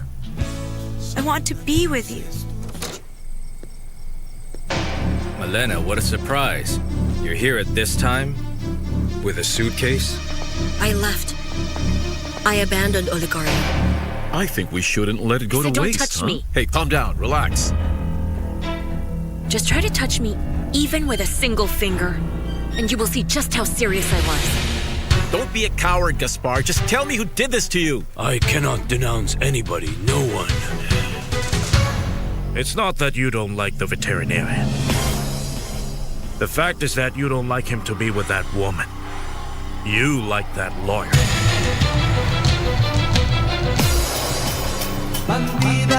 Las Bandidas.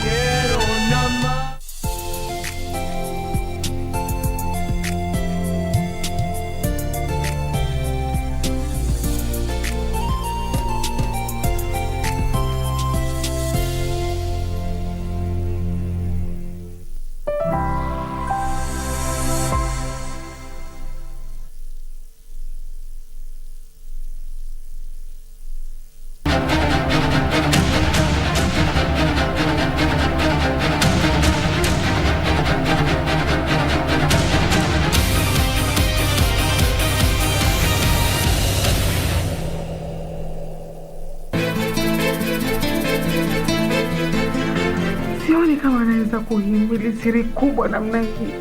Sasa tufanyeje? Nalishakuwa. Hamtaniharibia. Not in one night. I will not let you. Mimi toka urudi hata sijui kwa nini umekasirika. Hutaki kuniongelesha, unakaa hauna furaha nini? Whatever it is, haikuhusu.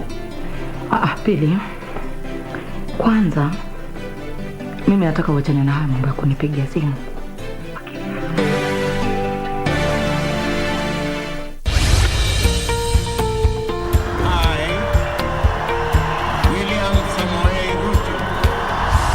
After the dust settled on rigorous campaigns, Kenyans are waiting for elected leaders to deliver on their pledges.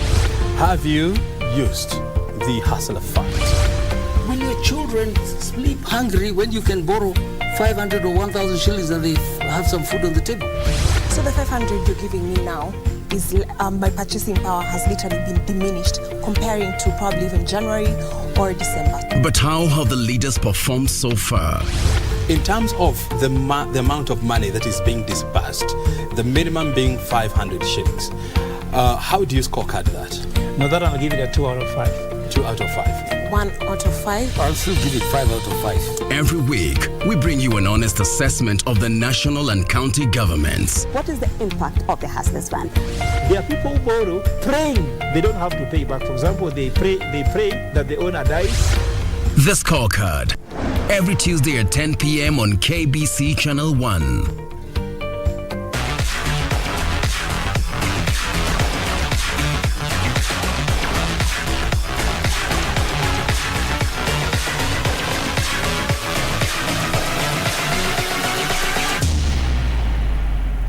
Ili kupata mapenzi ni jina tu, kama sikiza tune kwenye simu yako, dial *811*815#. Mapenzi ni jina tu, lakini mtu anaweza kulipa maana.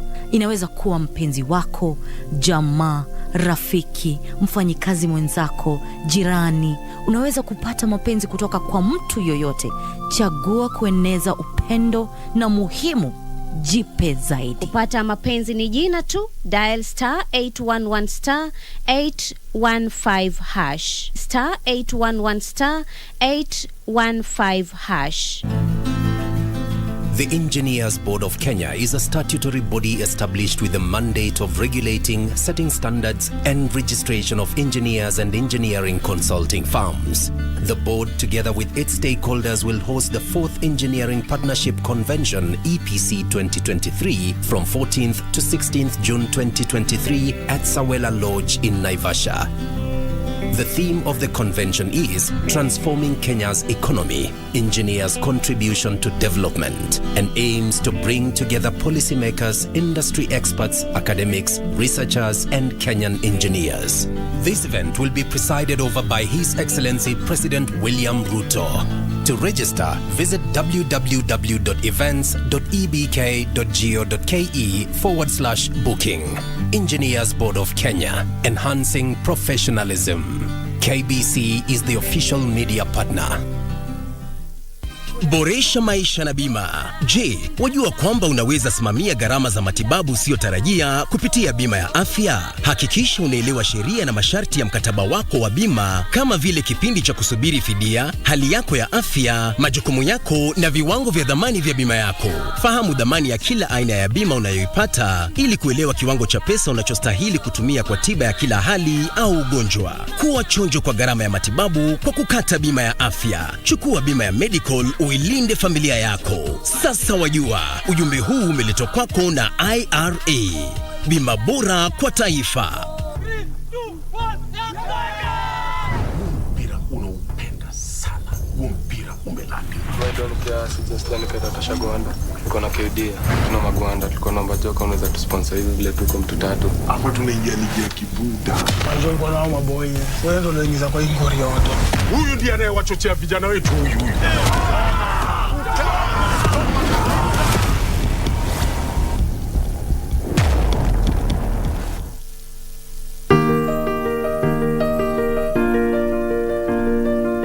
Huchagui familia yako, ni zawadi ya Mungu kwako kama ulivyozawadi kwao. Iwapo unakohoa, unahisi uchungu kwenye kifua, uchovu kila wakati, joto jingi mwilini, unakosa hamu ya kula au kupoteza uzito haraka bila kukusudia na kutokwa na jasho jingi usiku, waweza kuwa waugua TB.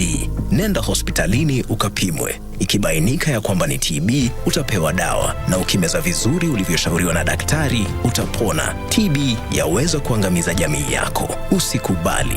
Matibabu ni bila malipo katika hospitali zote za serikali.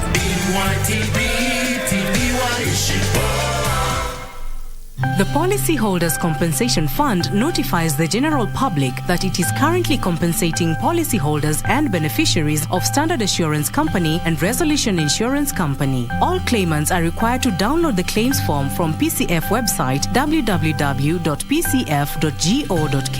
or collect physical forms from PCF offices, KWFT Center, 6th floor, Masaba Road, Upper Hill. Fill the form in duplicate and attach copies of the required documents. Submit to PCF offices for verification and processing in line with the fund's compensation guidelines and procedures. The maximum compensation payable by the fund on any one claim lodged by a claimant is 250,000 Kenya shillings. Policyholders Compensation Fund, dhamana ya bima yako. Furahia maisha bora, linda jamii yako, linda biashara yako. Chukua bima leo. Tuna bima ya maisha, afya na ajali, mali hata elimu. Chukua bima leo. Linda jamii yako, linda biashara yako. Chukua bima leo. Tuna bima ya maisha, afya na ajali, mali hata elimu. Chukua bima leo.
So dakta mtazamaji, haujakosea kwamba hiki ndicho kituo ambacho unakienzi, ambacho kinakupeperushia matangazo ya moja kwa moja kutoka makao yake makuu hapa Nairobi.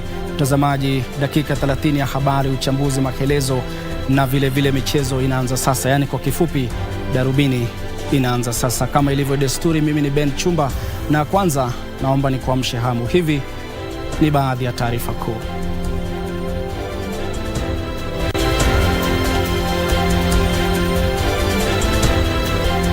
Maseneta waitaka tume ya kuwianisha mishahara SRC kueleza utaratibu uliotumika kuhalalisha viwango vya mishahara ya majaji, mahakimu na wawakilishi wadi.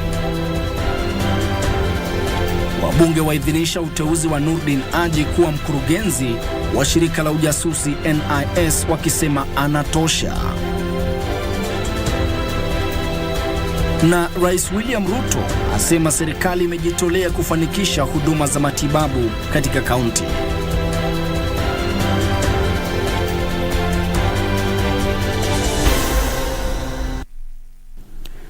Na mtazamaji popote ulipo, hujambo na karibu. Mimi ni Ben Chumba, na katika taarifa yetu kuu ni kwamba kamati ya bunge la taifa kuhusu masuala ya kifedha imependekeza kupunguzwa kwa ada inayotarajiwa kutozwa kugharamia ujenzi wa nyumba za gharama nafuu kutoka 3% hadi 1.5%. Hata hivyo, kamati hiyo imedumisha mapendekezo ya kuongeza ushuru ziada wa dhamani wa mafuta kwa 16%. Mwenyekiti wa kamati hiyo Kimani Kuria aliwasilisha ripoti ya kamati hiyo ambayo inapendekeza kupunguzwa ushuru unaotozwa wabunifu wa kazi za sanaa kupitia kwa mtandao wa dijitali kutoka 15% hadi 5%. Huku wabunge wakijiandaa kujadili ripoti hiyo hapo kesho, muungano wa Azimio One Kenya umepuuzilia mbali marekebisho hayo. The suggestion that the Kenya Kwanza side are attempting to reduce the housing levy from 3% to say 2% or 1.5%. If that is the only amendment you're talking about, or the only significant amendment you're talking about, then in my view it is too little, too late. And it will not make any difference. It is too insignificant to make any impact. For as long as you have left the increment on VAT, on petroleum products, intact at 16%, anything else you do is neither here nor there. And we are going to oppose it. We are going to oppose it with or without the minimal amendments we are hearing about. That 16% VAT from 8% will help government raise about 56 billion shillings a year. You can imagine how much 56 billion shillings can do to unlock all those stalled road projects. And the ripple effect of 56 billion shillings going into road construction and the kind of economic activities around the country when you deploy that money and those resources to the construction of roads. Therefore, let us not be so simplistic to look at just the increment of 8% and not the economic activity that 8%, the resources that will be collected from that 8% will spur in the economy. Kenyans, and I want to invite Kenyans to listen to the debate. And I want to invite even our colleagues in the opposition, rather than creating disorder and chaos on the floor of the House, let them bring their intellect and come and debate. Mtazamaji, hiyo ni ripoti ambayo mwanahabari wetu Kevin Washira ndo mwanzo anashughulikia. Kwa hivyo jiunge nasi mwendo wa saa 3 alafu tukupashe mbivu na mbichi kuhusiana na swala hilo. Lakini tusonge mbele ambapo bunge la taifa sasa imeidhinisha uteuzi wa Nurdin Haji kuwa mkurugenzi wa shirika la kitaifa la ujasusi NIS. Wabunge walisema Haji ana tajriba ya kushughulikia masuala ya afisi hiyo baada ya kuhudumu katika wadhifa wa mkurugenzi wa mashtaka ya umma. Vile vile wabunge wameidhinisha uteuzi wa Caroline Nzilani na aliyekuwa gavana wa Bomet Isaac Ruto kuwa wanachama wa tume ya huduma za idara ya mahakama. Approves the appointment of Mr. Nuruddin Mohammed Haji, OGW CBS, as the Director General of the National Intelligence Service.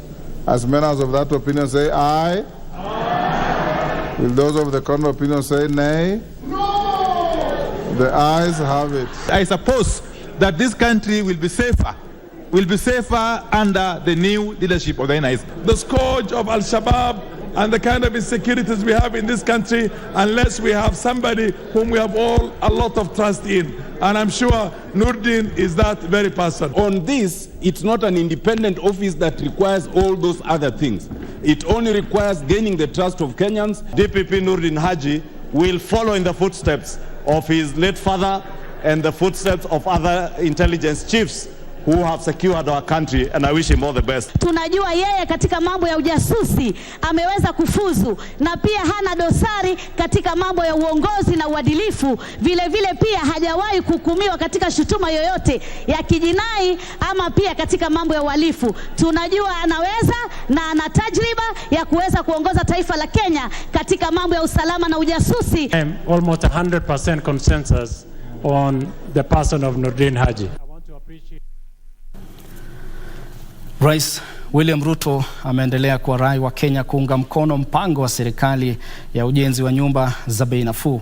Kiongozi wa taifa alisema Wakenya wote wana haki ya kumiliki nyumba za kisasa na sio tu matajiri peke yao.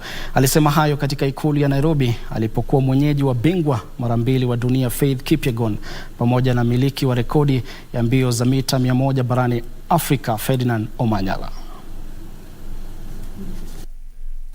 We are giving to Faith. This is part of our affordable housing program. This house in Park Road, if it was built under the normal program, a 3-bedroom house in Park Road would be anywhere between 15 and 20 million. Owning a house should not be the privilege of the rich. It should be a necessity and a right to as many Kenyans as possible. This house has now been reduced to 6 million shillings, and that is what we are paying. Wakati huo mtazamaji, serikali ya taifa imejitolea kushirikiana na serikali za kaunti kuboresha mfumo wa afya humo nchini.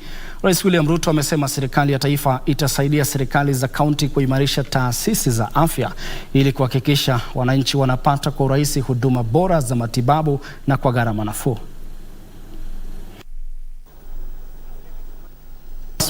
Eneo maalum la matibabu katika hospitali ya Kerugoya level 5. Kiongozi wa taifa alisema serikali ya kitaifa na zile za kaunti zimekubaliana kubuni baraza maalum la ushauri kwa wafanyikazi katika sekta ya afya kushughulikia mizozo baina ya serikali na wahudumu wa afya humu nchini.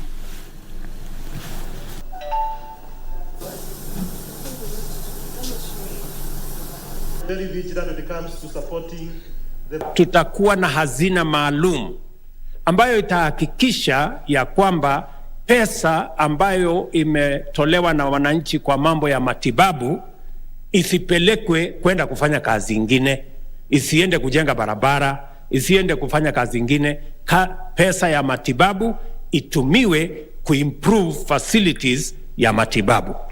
It is now up to us to ensure that we work together on the bottom, which you have advised. And we have agreed that we are shifting focus of health to promotive and preventive health. As the chairperson of the Council of Governors, I can assure you that the devolution of healthcare services has had a significant impact. For the last 10 years, county governments have invested heavily in healthcare, service delivery, human resource development, equipment of health facilities, as well as health infrastructure development. Tuelekee kaunti ya Kilifi sasa, ambapo viongozi wa kidini katika kaunti ya Kilifi wamependekeza kuzinduliwa kamati ya kudhibiti makundi ya kidini. Viongozi hao waliliambia jopo kazi linalochunguza marekebisho ya sheria za makundi ya kidini ambalo linaongozwa na Kasisi Mutava Musimi kwamba jopo hilo litahitajika kutathmini mafundisho ya kidini na kuchukua hatua dhidi ya viongozi wa kidini wanaoeneza imani potovu.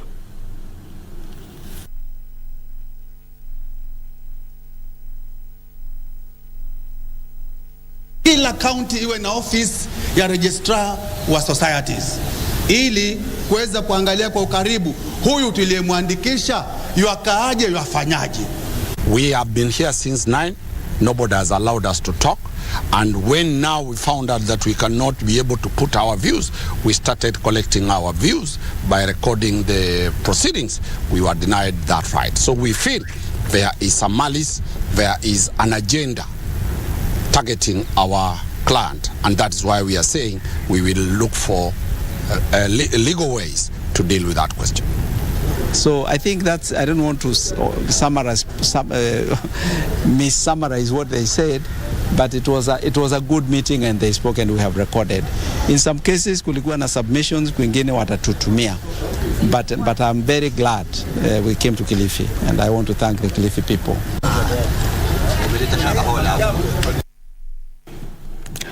Na mtazamaji, dakika 9 hapo zimekatika baada ya saa 1 kamili saa za Afrika Mashariki. Tembelea tovuti yetu maridadi kabisa www.kbc.co.ke kwa habari zaidi. Usiende mbali mtazamaji, kwani bado tumekuandalia taarifa kemkem ambazo tunakupakulia kwa muda wa kalenda dufu.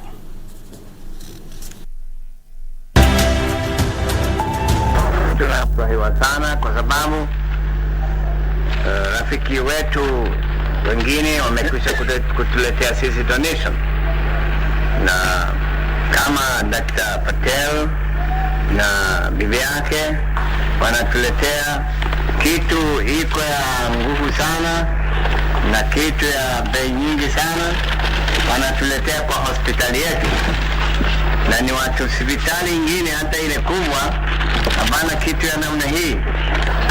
Naona hii kitu yake hii iko kitu ya shilingi 8,000. Mimi naona kama ni kinanda ya nini hii 8,000 hii kitu.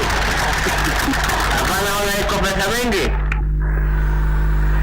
Hii ni mashini kama wewe iko na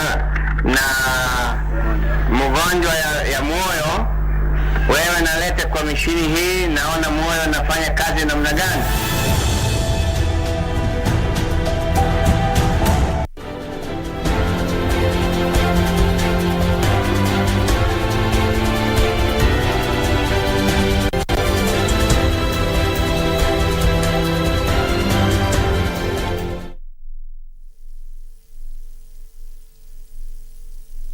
Iwapo unakohoa, unahisi uchungu kwenye kifua, uchovu kila wakati, joto jingi mwilini, unakosa hamu ya kula au kupoteza uzito haraka bila kukusudia, na kutokwa na jasho jingi usiku, waweza kuwa waugua TB.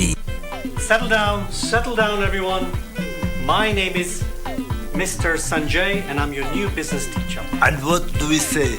Charity begins at home. In Kinyanjui's case, it is robbery, not charity. Continue suggesting. Me Julia Molo, I am not contributing anything. Contribution yangu atoe kwa deni. TB yaweza kuangamiza jamii yako. Usikubali. Matibabu ni bila malipo katika hospitali zote za serikali.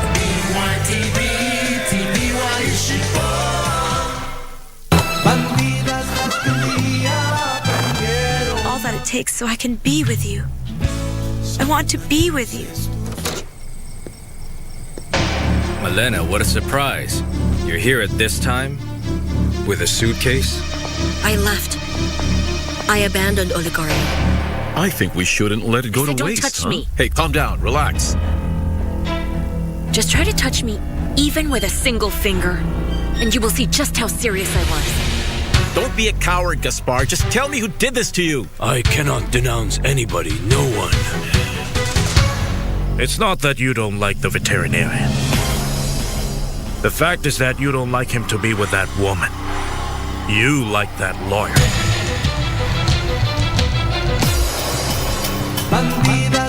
Las bandidas.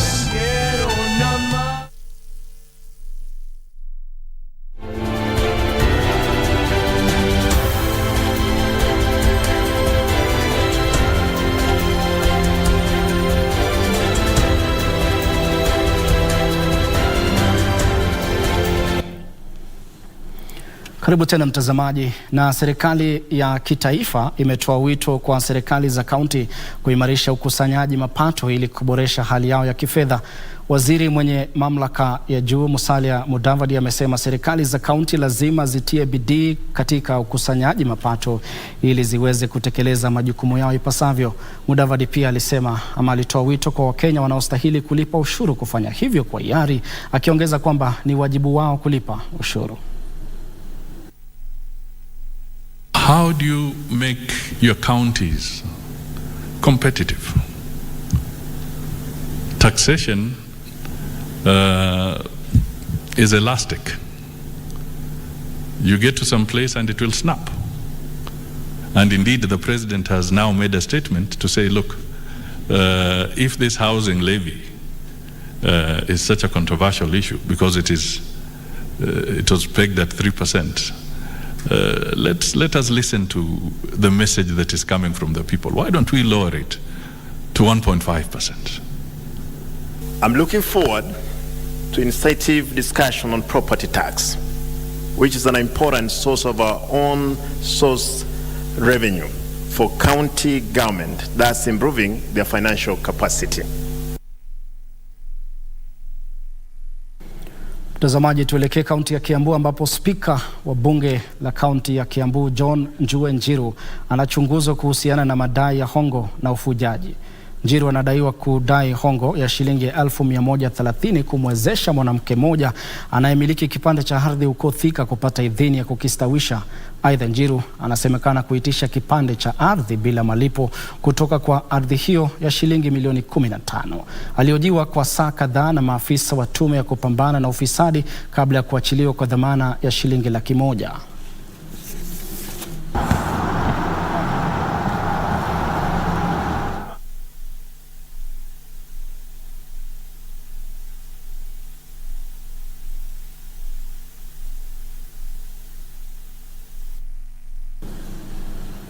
Na bweni moja katika shule ya upili ya Kirisia huko Maralal, kaunti ya Samburu limeteketea yapata juma moja tu baada ya bweni lingine kuchomeka katika shule hiyo. Hakuna aliyejeruhiwa kwenye kisa hicho. Taarifa zaidi ni kwenye mseto wa magatuzi.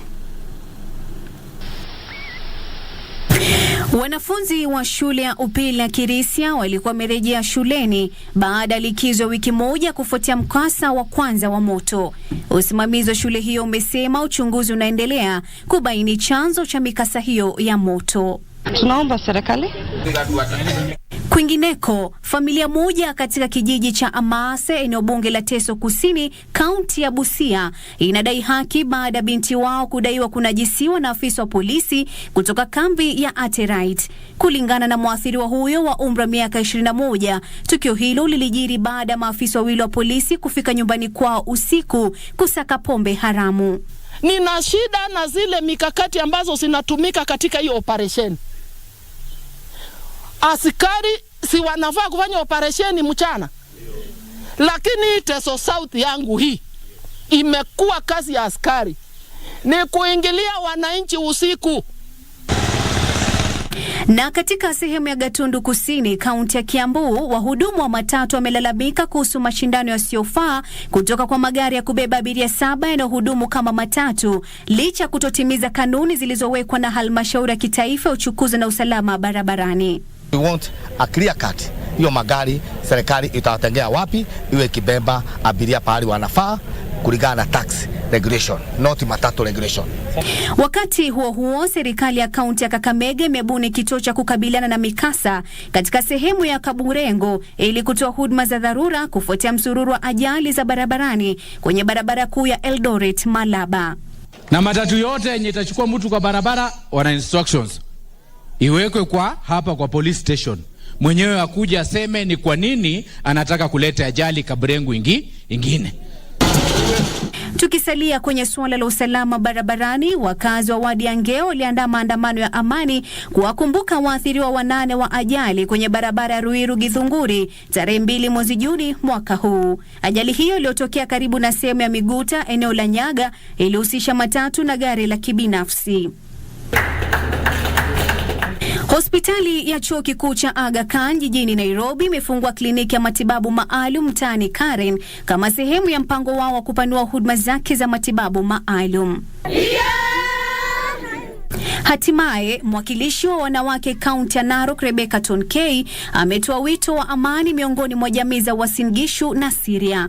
Mzozo wa mpaka katika sehemu ya Nkararo, eneo bunge la Kilgoris, umesababisha makabiliano kati ya jamii hizo kwa juma moja lililopita. Kwa sababu kama jamii hatuwezi kubali watoto wetu waangamie kila siku. Watoto ambao ni wadogo kama hawa wanapoteza maisha ati kwa sababu jamii moja inapigana. Hatuwezi kubali. Nikiripotia Darubini, mimi ni Kasichana Masha.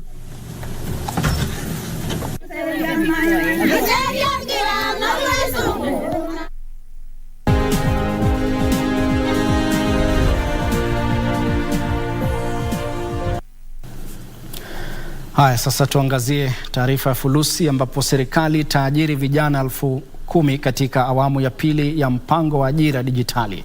Katibu anayehusika na masuala ya ujuzi katika Wizara ya Leba na Huduma za Jamii, Dr. Wanjiru Kariuki, amesema kupitia mpango huo wa ajira, vijana hao watapokea mafunzo ya kuwawezesha kutekeleza kazi kimtandao. Taarifa kamili ni kwenye mseto wa biashara. Miongoni mwa mbinu ambazo serikali inanuia kutumia kukabiliana na tatizo la ukosefu wa ajira ni kubuni nafasi za ajira kwa vijana kielektroniki.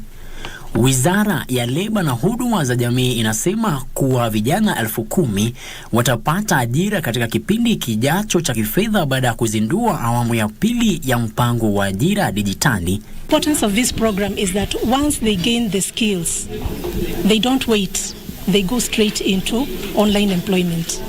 So that is the key idea, is that we give them the skills, they acquire the skills, and then we mentor them, and immediately they go into online employment. Wakati huo, hatua ya Kenya kupunguza tegemeo la mahindi imetoa fursa kwa jamii ya Wahindi humu nchini kujitoza katika kilimo cha mawele. Jamii hiyo imesema Kenya imekuwa mlezi mwema katika kufanikisha biashara zao humu nchini. Of course we know we're strong in manufacturing, but over the next 5 to 10 years I think IT is going to be very important, services are going to be very important, agriculture, farming is going to be very important to us. Hatimaye, Kenya hupata hasara ya shilingi bilioni 150 kila mwaka kupitia biashara ya bidhaa gushi, jambo ambalo limechochea serikali kuzindua mbinu madhubuti za kulinda haki miliki ili kukomesha magendo ya bidhaa. Na ili kukabiliana na biashara ya bidhaa gushi, wadau wanahimiza ushirikiano na utekelezaji mikakati ya kuzuia biashara hiyo. And that has created another problem, because the only place where you can create jobs is industry. So if you are exporting raw materials, you are punching below your weight, you are only manufacturing 3%, and the population is growing at 5%, you have a disaster in waiting. Bidhaa gushi ya zaidi ya shilingi bilioni 3.4 zimenaswa katika kipindi cha miaka 5 ili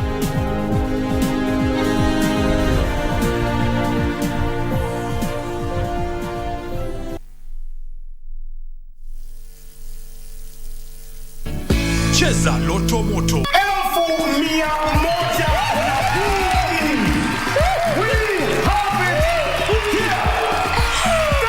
Kwa majina naitwa Alex Oduor, natoka Kamulu. Ashwa leo imekuwa poa. Nilikuja na confidence nikijua naenda kuwin. Na nimewin 100,000 ndio hizi hapa. Wale wanacheza Loto Moto waendelee, ni kitu ya ukweli. Loto Moto, endelea kucheza kila siku. Usisahau kucheza Loto Moto. Shinda milioni 2 kila siku kwenye M-Pesa. Chagua lipa na M-Pesa. Paybill number weka 757070. Account number andika neno Loto. Weka kiwango chochote cha pesa kuanzia shilingi 50 hadi 2,000. Lipa kisha subiri draw. Welcome to East Africa. This is Safari Rally Kenya. The WRC Safari Rally is set for June 22nd to June 25th in Naivasha. This is event, the 7th leg of the WRC calendar, consisting of 19 stages, will see drivers, among them defending champion and series leader Khalid Van Pera, battle in what's considered as the toughest rally in the world. KBC Channel 1 will bring the action to your living room, where a total of only 5 stages will be broadcast live on KBC Channel 1 and the Shakedown exclusive on our Facebook page. Catch the WRC Safari Rally on KBC Channel 1, your true sports partner.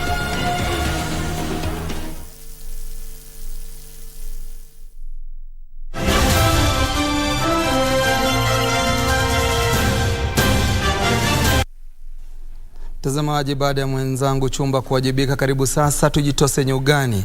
Kama kawaida, wengi wanaita Karanja David na ukipenda KD. Rais William Ruto ametangaza mpango mpya wa serikali kwa zawadi wanariadha wa kike na kiume wa humu nchini ambao hufanya vyema kwenye mashindano ya kimataifa. Kiongozi wa taifa alisema katika siku zijazo mwanariadha atakayevunja rekodi ya dunia atazawadiwa na serikali shilingi milioni 5 pesa taslim. Rais Ruto alitangaza hayo alipokutana na mshikilizi wa rekodi 2 za dunia Faith Kipyegon na bingwa michezo ya Jumuiya ya Madola katika mbio za mita 100 Fernando Manyala katika ikulu ya Nairobi.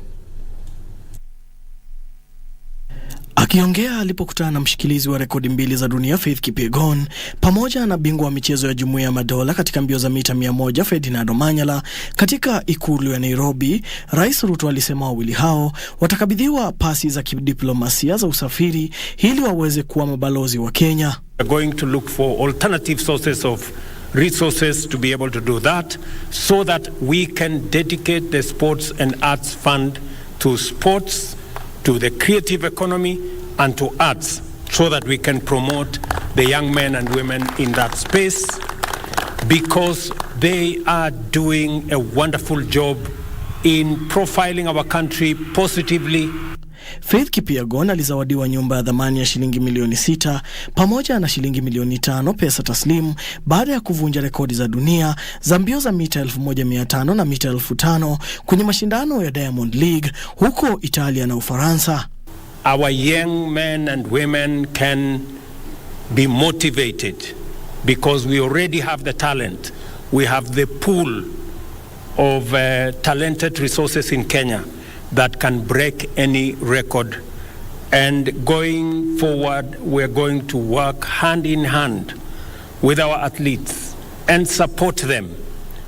Kipyegon sasa anawania kutetea taji yake ya dunia katika mita 1500 wakati wa mashindano ya riadha ya dunia mwezi Agosti mjini Budapest nchini Hungary.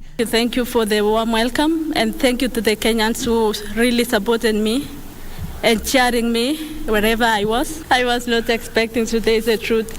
And with the money, I can say now I can buy my father a car. I promised him when I was going to break a world record that I'm going to buy a car for him. So now I can fulfill my promise. Wakati huo mshikilizi wa rekodi ya bara Afrika ya mbio za mita 100 Fernando Manyala pia alizawadiwa shilingi milioni 2 pesa taslimu. Baada ya Faith Kipyegon kupokea nyumba na pia kupokea shilingi milioni 5, ameweza kuwatoa wito kwa wanariadha wote kujituma vilivyo ili pia kuweza kutoa ubingwa na kutuzwa na kupeperusha bendera ya Kenya juu. Nikiripotia Darumini Michezo, mimi ni Daniel Mwendwa. Mtazamaji, nasi hapa tunawavulia kofia wanariadha wa Kenya kwa kuendelea kutetea hadhi na sifa za taifa hili. Dereva chipukizi wa mbio za magari Jeremia Wahome amesisitiza kuwa amejiandaa vilivyo kabla ya kuandaliwa kwa makala ya mwaka huu ya mbio za magari za WRC Safari. Wahome atasaidiwa na Victor Okundi katika gari aina ya Ford Fiesta Rally 3. Mashindano hayo yataandaliwa kuanzia Juni 23 hadi 25 mjini Naivasha, huku runinga ya KBC Channel 1 ikipeperusha mbio hizo moja kwa moja.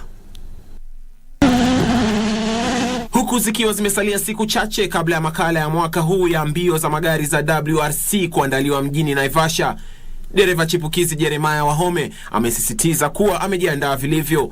Wahome alisema mashindano ya Equator Rally na Machakos Rally Cross yalimpa fursa ya kujipima nguvu kabla ya msururu huo wa mbio za dunia za WRC. It also goes way beyond the Safari Rally. So it's not just the hype for Safari and then they go quiet, but throughout the year there's flights they provide. Whichever rallies we do out of the country, they're always there ready to help us travel and help us come back. So it really means a lot. Wahome atasaidiwa na Victor Okundi katika gari aina ya Ford Fiesta Rally 3. Afisa mkuu mtendaji wa kampuni ya Kenya Airways Alan Kilavuka alimsifu dereva huyo, huku akiwataka chipukizi wengine kujitokeza kushiriki mashindano hayo. We also want to acknowledge and cement our partnership and relationship with FIA, with motorsports in Kenya, with WRC Safari Rally, and to affirm our commitment to continue supporting not just young talent but also sports in general. Mwenyekiti wa shirikisho la mashindano ya mbio za magari humu nchini Phineas Kimathi alidokeza kuwa madereva wa kigeni wataanza kuwasili nchini kabla ya siku ya Jumamosi. This means a lot. It means that the future is safe. We have future champions with us. They are champions today in their own right. And next year and the years to come, we're guaranteed that we're going to have great drivers driving in our great events. Makala ya mwaka huu ya mbio za magari za WRC Safari Rally yataandaliwa kuanzia Juni tarehe 23 hadi tarehe 25 mjini Naivasha na yatapeperushwa moja kwa moja na runinga ya KBC Channel 1. Wenyeji Kenya waliandikisha ushindi wa pili mtawalia baada ya kuilemea Botswana alama 3-0 kwenye siku ya pili ya mashindano ya kuwania kombe la tenisi la bara Afrika la Billie Jean King kundi la 3 katika uwanja wa Nairobi Club. Wachezaji Angela Okutoi na Alicia Owegi waliongoza Kenya kuandikisha ushindi huo. Owegi alimlemea Cheludo Mwanayo kwa seti 4 kwa 6, 6-4, 6-2 na Okutoi akamzidi maarifa Chelsea Chakanyuka kwa seti za 6-1, 6-2. Okutoi alishirikiana na dada yake Roselida Asumwa na kuwashinda Kelebogile Mwanayo na Chakanyuka kwa seti za 6-4, 6-2 na kuandikisha ushindi huo. Kenya ililemea Morocco alama 2-1 kwenye mechi ya kwanza hapo jana. Kwenye mechi nyingine za kundi A zilizochezwa leo, Nigeria ilishinda Namibia alama 2-0 huku Morocco ikilemea Uganda alama 2-0. Chakanyuka.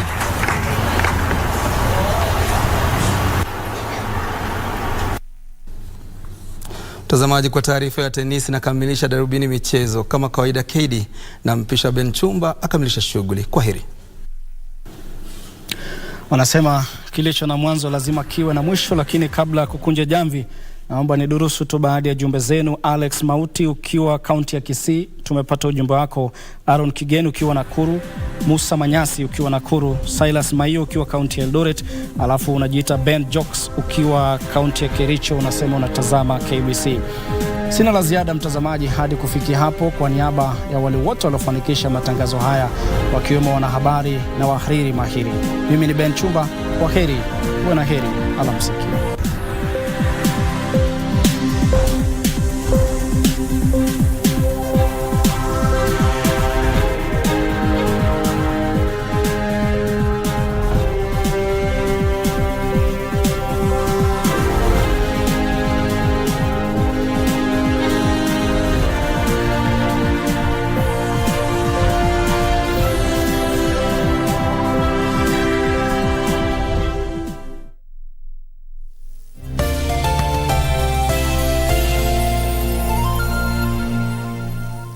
Are you a holder of unclaimed financial assets? Surrender unclaimed financial assets today and avoid the last-minute rush. Take advantage of penalties and fines waiver ending June 30th, 2023.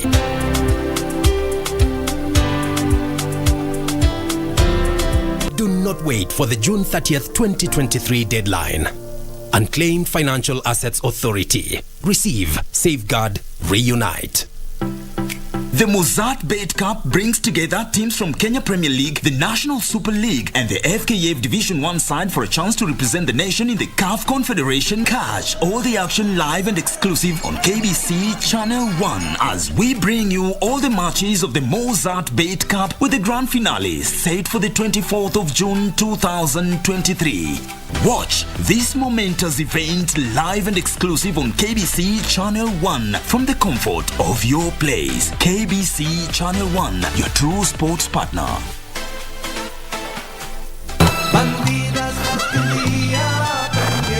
All that it takes so I can be with you. I want to be with you. Malena, what a surprise. You're here at this time? With a suitcase? I left. I abandoned Oligari. I think we shouldn't let it go to don't waste, touch huh? me. Hey, calm down, relax. Just try to touch me, even with a single finger, and you will see just how serious I was. Don't be a coward, Gaspar. Just tell me who did this to you. I cannot denounce anybody, no one. It's not that you don't like the veterinarian. The fact is that you don't like him to be with that woman. You like that lawyer.